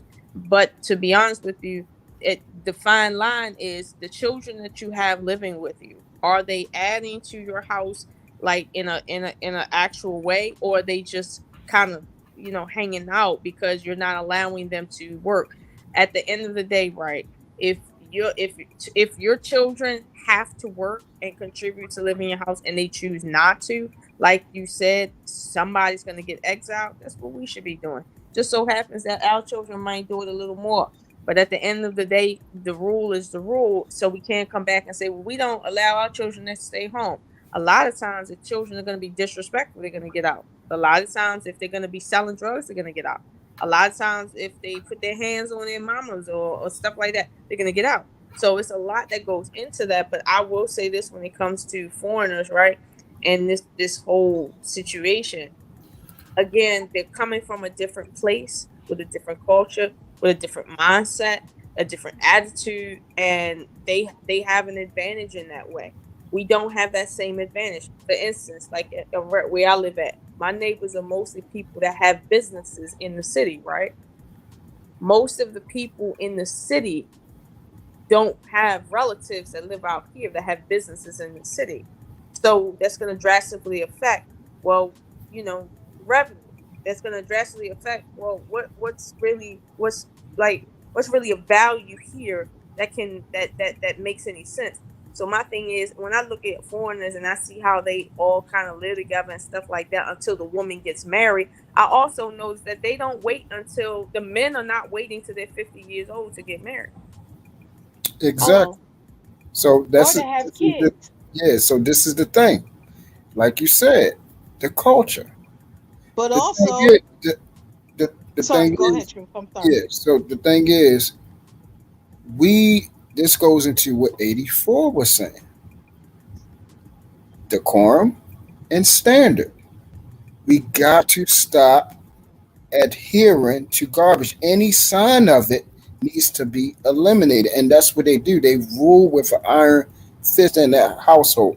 Hold up, you selling drugs? You doing what? What? Oh yeah, you gotta go. You gotta go. Mm-hmm. You gotta go. You pregnant? Oh shit, you gotta go. Yeah. You gotta go. You pregnant? Wait, hold up. You got a ring on your finger, right? Y'all secretly got married or something? Right. Oh, and even that. Oh shit, you gotta go. Right. See, we don't. That's the thing. We don't do that. And see, I'm gonna speak for myself. That is actually with what I am doing with my children. I told them that I do not want them leaving home. Now, my daughter might be a different story after next year because she wants to go to St. John's. But after she graduates from college, she is to report back home until I find her or some gentleman finds her and he's ready to take my place. If that does not happen, then she is to remain home and save up her money and get prepared to be a wife. Vice versa with my son. Likewise, he will be doing the same thing. More than likely, he is not going to be going to college. He's going to go straight into the workforce. And he will be saving all his money up, not to pay bills in the house, but to save every daggone dime That is what we need to start promoting. So by the time he does marry and his wife say, you know what, we need this, we need that. Oh well, baby, we can either stay home with the family, or you want your house, baby. I got that. Let's go get this house. You need a car, baby. Oh, let's go. I got the car. You what else you need? What you want, that wedding? I got that too. What ring you want? I got that too. Let's go. I'm ready. We need to promote making sure, stop promoting generational curses, stop promoting trauma, stop promoting trying to basically hurt, like we're hurting our children by casting them out there like that. You're hurting them. We got to stop thinking that trauma breeds stability, and it doesn't. Structure breeds stability. That's what breeds stability, not trauma, not kicking somebody out and making them force and go out there messed up. And when you kick your daughter out, guess what? More than likely, she's going to end up pregnant. Guess what? Your son go out there, more than likely, he's going to end up having a baby. Because the thing is, you're telling them to go be an adult. You're telling them to go be an adult. Well, and they're not adults. They're babies still. I think we can. I think I don't think that's a hard fix, right? But I do think there's other things that are associated with that the community has to also regulate and fix too, if we are going to tackle that from a sociological standpoint. For instance, if I got a friend of mine, right? She has a 3-bedroom apartment, downtown Columbia, right? She lives with her 3 kids and one of the children's fathers in a 3-bedroom. Now, when them kids getting kind of big in there, you got that grown boy in there, you got that grown 2 boys, the grown girl, and then the baby daddy, and then she there, 3-bedroom apartment that's getting kind of small. That it has other issues associated with it, but that's a normal circumstance in the Black community. So that's something we have to also keep in mind. She's not living in a house like mine or my neighbors where she got 4 or 5 bedrooms just open, just whatever. Like and it's all on different floors, almost 3,000 square feet. That's not what she's working with. So in her case, she might not can't do what I do, but it's like, I mean, it's not a hard fix, but keep in mind there's other nuanced things that go along with that, and that's why that's why I'm patient with Black people as it pertains to fixing issues, because I understand we got a lot of issues that we have to fix, and half of them are not even issues we caused on ourselves. Yeah, exactly. And I'm gonna say this: we always want to compare our communities to other cultures. Other cultures didn't come here in chains and ships. Right. So let's not forget that. That still has a lasting effect on us because we refuse to still deal with it. Mm-hmm. It's 2023, and it's almost like we're still dealing with the same thing we did when we was kidnapped and brought here. Mm-hmm. So to say, oh, the cultures, they do this. What were we taught? We were taught to fight against each other from the jump. Mm-hmm. So let's not even go there. So for people to say they have no trauma, oh, you do. You do. Your culture has trauma. Therefore, you have trauma. Because at the end of the day, you can be around the nicest people, blah, blah, blah, all these other cultures. But as soon as you act a little crazy or do something they don't like, guess what you are? I've been around it. I've seen it. So let's stop the cap. Mm-hmm. Yes, other cultures, they live 8 people in the house. But at the end of the day, if Granny on a fixed income, I can't live with her. If my mom on Section 8, I can't move in. Right. She gonna lose her voucher. So let's not play it like this is what it is. Other cultures come here, they get businesses. Right. And they're not even legal. Right. What do we get? The hood and the projects. So stop playing yourself. Stop comparing it, because we weren't given an even playing field in the beginning. So if we playing cards and you haven't even given me the full deck, I will never win against you. So let's start there. Give me my full deck. And that's what I have a problem with. Because everybody want to get a little education, get a few dollars about, black people just don't want to work. Yes, there are some who don't. I'm not saying that. But there are other cultures with the same problem. But guess what? They will never put their business out there like that. You will never hear about it. You know what happens? They give their son the credit card, the car, and they never say nothing else. But we put our business out there. So we're the only people who look like derelicts and losers. Because no other culture does it. No other culture talks about their leaders the way we rag our leaders. And then we let them come and drag our leaders too. We can't, like I said on that other show, we can't show up in their space the same way they show up in our space. We want to give them respect. We want to say, oh, it's okay. No, it's not okay. Right. It's just like that girl at HBCU. Right. They wouldn't even let a Latino person win Miss Latino because their skin was too dark. So let's not go there. Right. Let's not do that. It's bullshit. And we keep talking this way and we keep acting this different way. And then we take our money and we go over there and we flaunt it in the black woman's face when we came out of a black woman's vagina.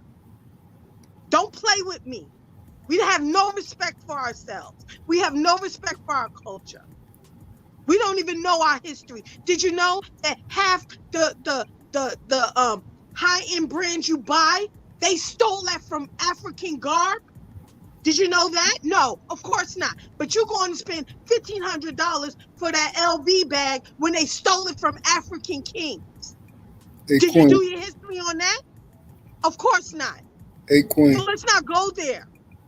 Let's not go there. Hey, Our Queen. culture is trash unless another person from a different culture wants to be a part of it. Then it's acceptable. Even hairstyles. Hey, Queen. What's up?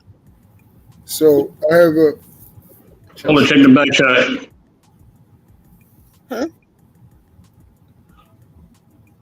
Oh shoot! Yeah. Cover up, sweetie. Cover.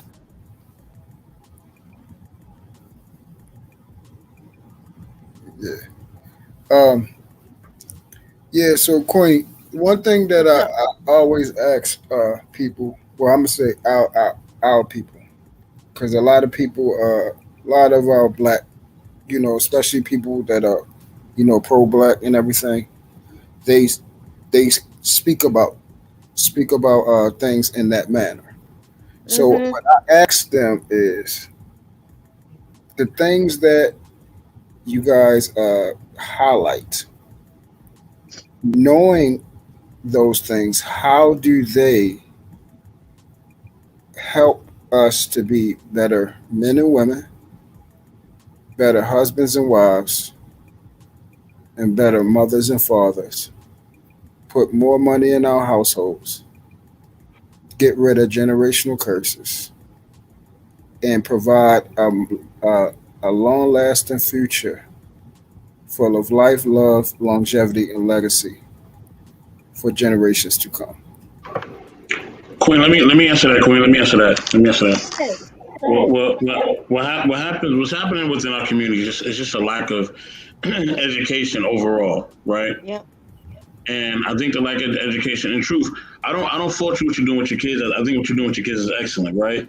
But I think also, and I'm not saying you're not doing this with your kids. I'm not saying this at all. But I think we do got to teach our kids, our religious and moral values. But we also got to teach them the game. You know what I'm saying? You know what I'm talking about, True. We got to teach them the game. You know what I'm saying? And if we don't teach them the game, because let's say they decide to go out there and start experimenting, right? Because now they got freedom, right? And you know what brings freedom? Now that I'm free, right? I don't necessarily have to listen to this person, even though I know your kids love you, you know what I mean? But let's say one of them is just like, yo, I ain't gotta listen to this. I'm free. I'm chilling. You know what I'm saying? Salute, Wally. You know what I'm saying? See you, bro. Wealth Club Production. I see you. You know what I mean? So, and that's what happened to me. Like, I was prepped on the spiritual side, right? Because my grandparents were heavy in the church, especially my grandmother. But then my uncle was teaching me the other side, right? The street side and what to look out for. You know what I'm saying? If something did happen between me and a female, what to look out for, whether it was intimately, female trying to set you up, you know what I'm saying? Different things of that nature. You feel what I'm saying? And I had both sides of it. So I had the religious compass, but then I also knew how to handle myself. You know what I'm saying? When it came to a female as well. You know what I'm saying? So I think we just have a lack of education. A lot of times, men and women don't even know how to deal with intimacy when they get into the act. They don't know what protection to use. They don't know how to use protection. They don't know where to find protection. And so now these kids are ending up in a situation where they're having 2, 3, 4 babies, all because of lack of education on what to look for and how to protect themselves. They don't even know when a female is ovulating. They don't even know what to look for. The female don't even know when she's ovulating. They don't know none of this stuff because they're not being prepped or taught. You know what I'm saying? So it's good to teach. It's good to teach the kids, and it's good to teach even adults, I think, because some adults don't know this, right? We got adults that don't know how to protect themselves when it comes to intimacy. You know what I'm saying? They don't know. They don't know They don't know what to do when it comes to matters of the heart. They don't know what to do at a formal dinner. They don't know what to do. You know what I'm saying? In certain spaces and places. You feel what I'm saying? They don't know how to have a decorum or how to move in certain spaces and places. So with us, we just have a lack of education. You know what I'm saying? A lack of education on how to move in certain situations. Because at times life is going to test you, and sometimes you may find yourself in a situation that you may not want to be in. You may make a mistake. You may fall. You may falter. We all been there. You know what I'm saying? You know what I mean? We made mistakes, or damn, I didn't even want to rock with homeboy or homegirl like that, but damn, that just happened. You know what I'm saying? We don't know how to deal with these things because we are not educated on these things. Our community really lacks education. So that's why divorce rate is so high when it comes to matters of the heart. That's why the STD rates are really high. That's why the pregnancies are really high. You know what I'm saying? The crime rate is really high because we lack education. Yes, we don't. Yes, we don't. This in a lot of inner cities, they don't have resources. We know in the hood they don't have a lot of resources. We know that. I'm not saying everybody is from the hood, but for those who are, okay, and even for those who aren't, right? If you're lacking education, which a lot of us are, that's where we slip up. You know what I mean? We got to prep each other, right? You know what I mean? And not being afraid to ask, especially the youth, but even us as adults. If you don't know something, ask. You know what I mean? It's not wrong with asking a question.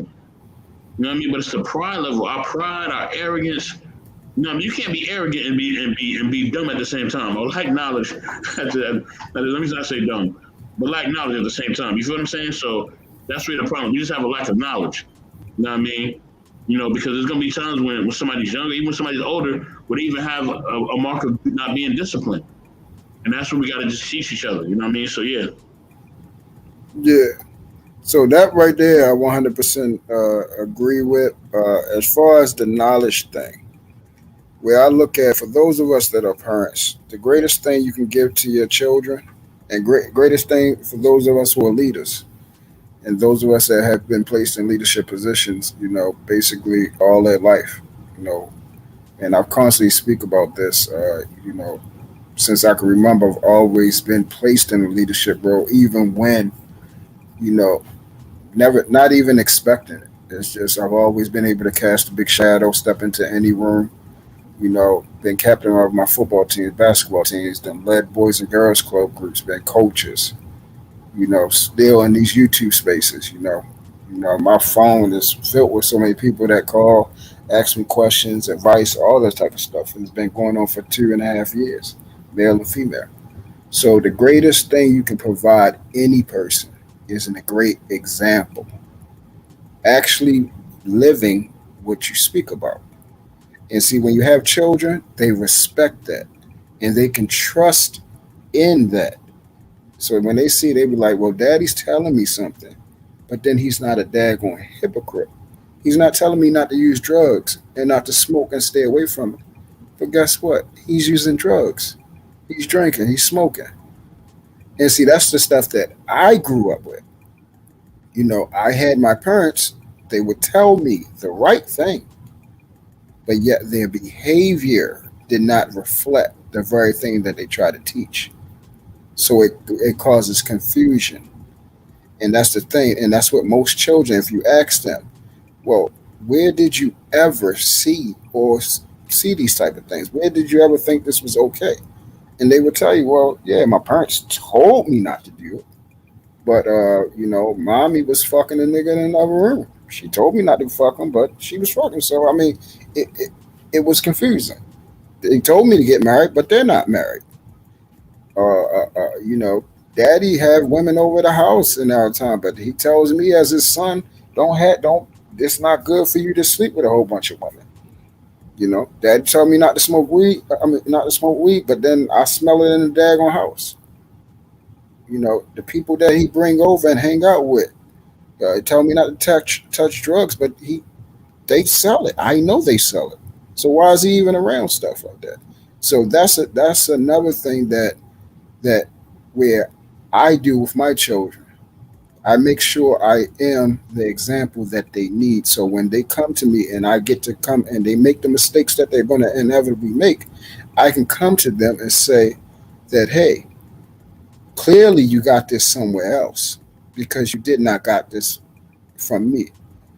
And now I'm able to get them to respect being disciplined because they know that I hang. Not only are the rules for them, the rules are also for me as well.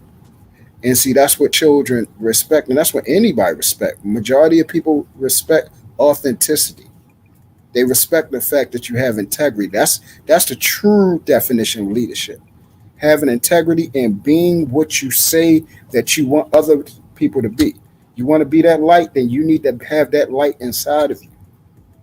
But the problem in this world, the problem in these YouTube streets, they don't have integrity. They don't have that example. That's because the parents said long time ago back in the 60s. You as you said, I'm the only sinner in my house. We all know where that come from. Right. Right. So, and that right there, as long as once again, these are little nuggets that need to be changed. That if we can change these, it'll cause a big ripple effect. Where now we'll actually start producing good children instead of these fucked up cancerous things that we got out here right now. That's what we really need. And then to also go back to the point about what what Queen was talking about earlier, about once again the answer. I need an answer for because people. I just make it simple. I hear people talk about slavery. So what I ask them is because some people will say, "Hey, you need to know what happened to you back then." I say, "Okay, cool. So give me a logical, not emotional, a logical reasoning that I need to impute trauma onto my children, and how will it help them become a better man and woman, help them become a better husband and wife, help them become a better father and mother, help them become a better brother and sister to the world that they see, help them to become great with their finances, and to be able to help their community, and be able to help them sustain and produce life, longevity, love, and legacy." Does anyone have Lola, go ahead and close out. Go ahead and close. Put the spotlight on you. Go ahead and close out. It's over. Yeah, it's over. She got to go to bed. I'm about to log. Oh, all right. Okay. Well, I want to thank everyone. I want to thank everyone that came up on the panel tonight. I know you might not hear me, but if you're listening in the clouds in the future, I want to thank everyone that joined the conversation today. I am very happy with the way it ended, the way it started, and I hope everyone learned something. We will be back probably in the next few days with some more good content. So please do like the channel, subscribe, leave a comment, tell us what you think. Don't forget to follow everybody on social media if you caught their handles. And we're going to close out because, as y'all know, I told y'all I was going to keep this brief, and I did. Okay. I kept my promise. It's been 5 hours, not 8. So I think that's brief. Don't laugh. Good night, everybody. And I will see y'all on the flip side. Bye-bye. Have a good night, fam. Thank you, guys.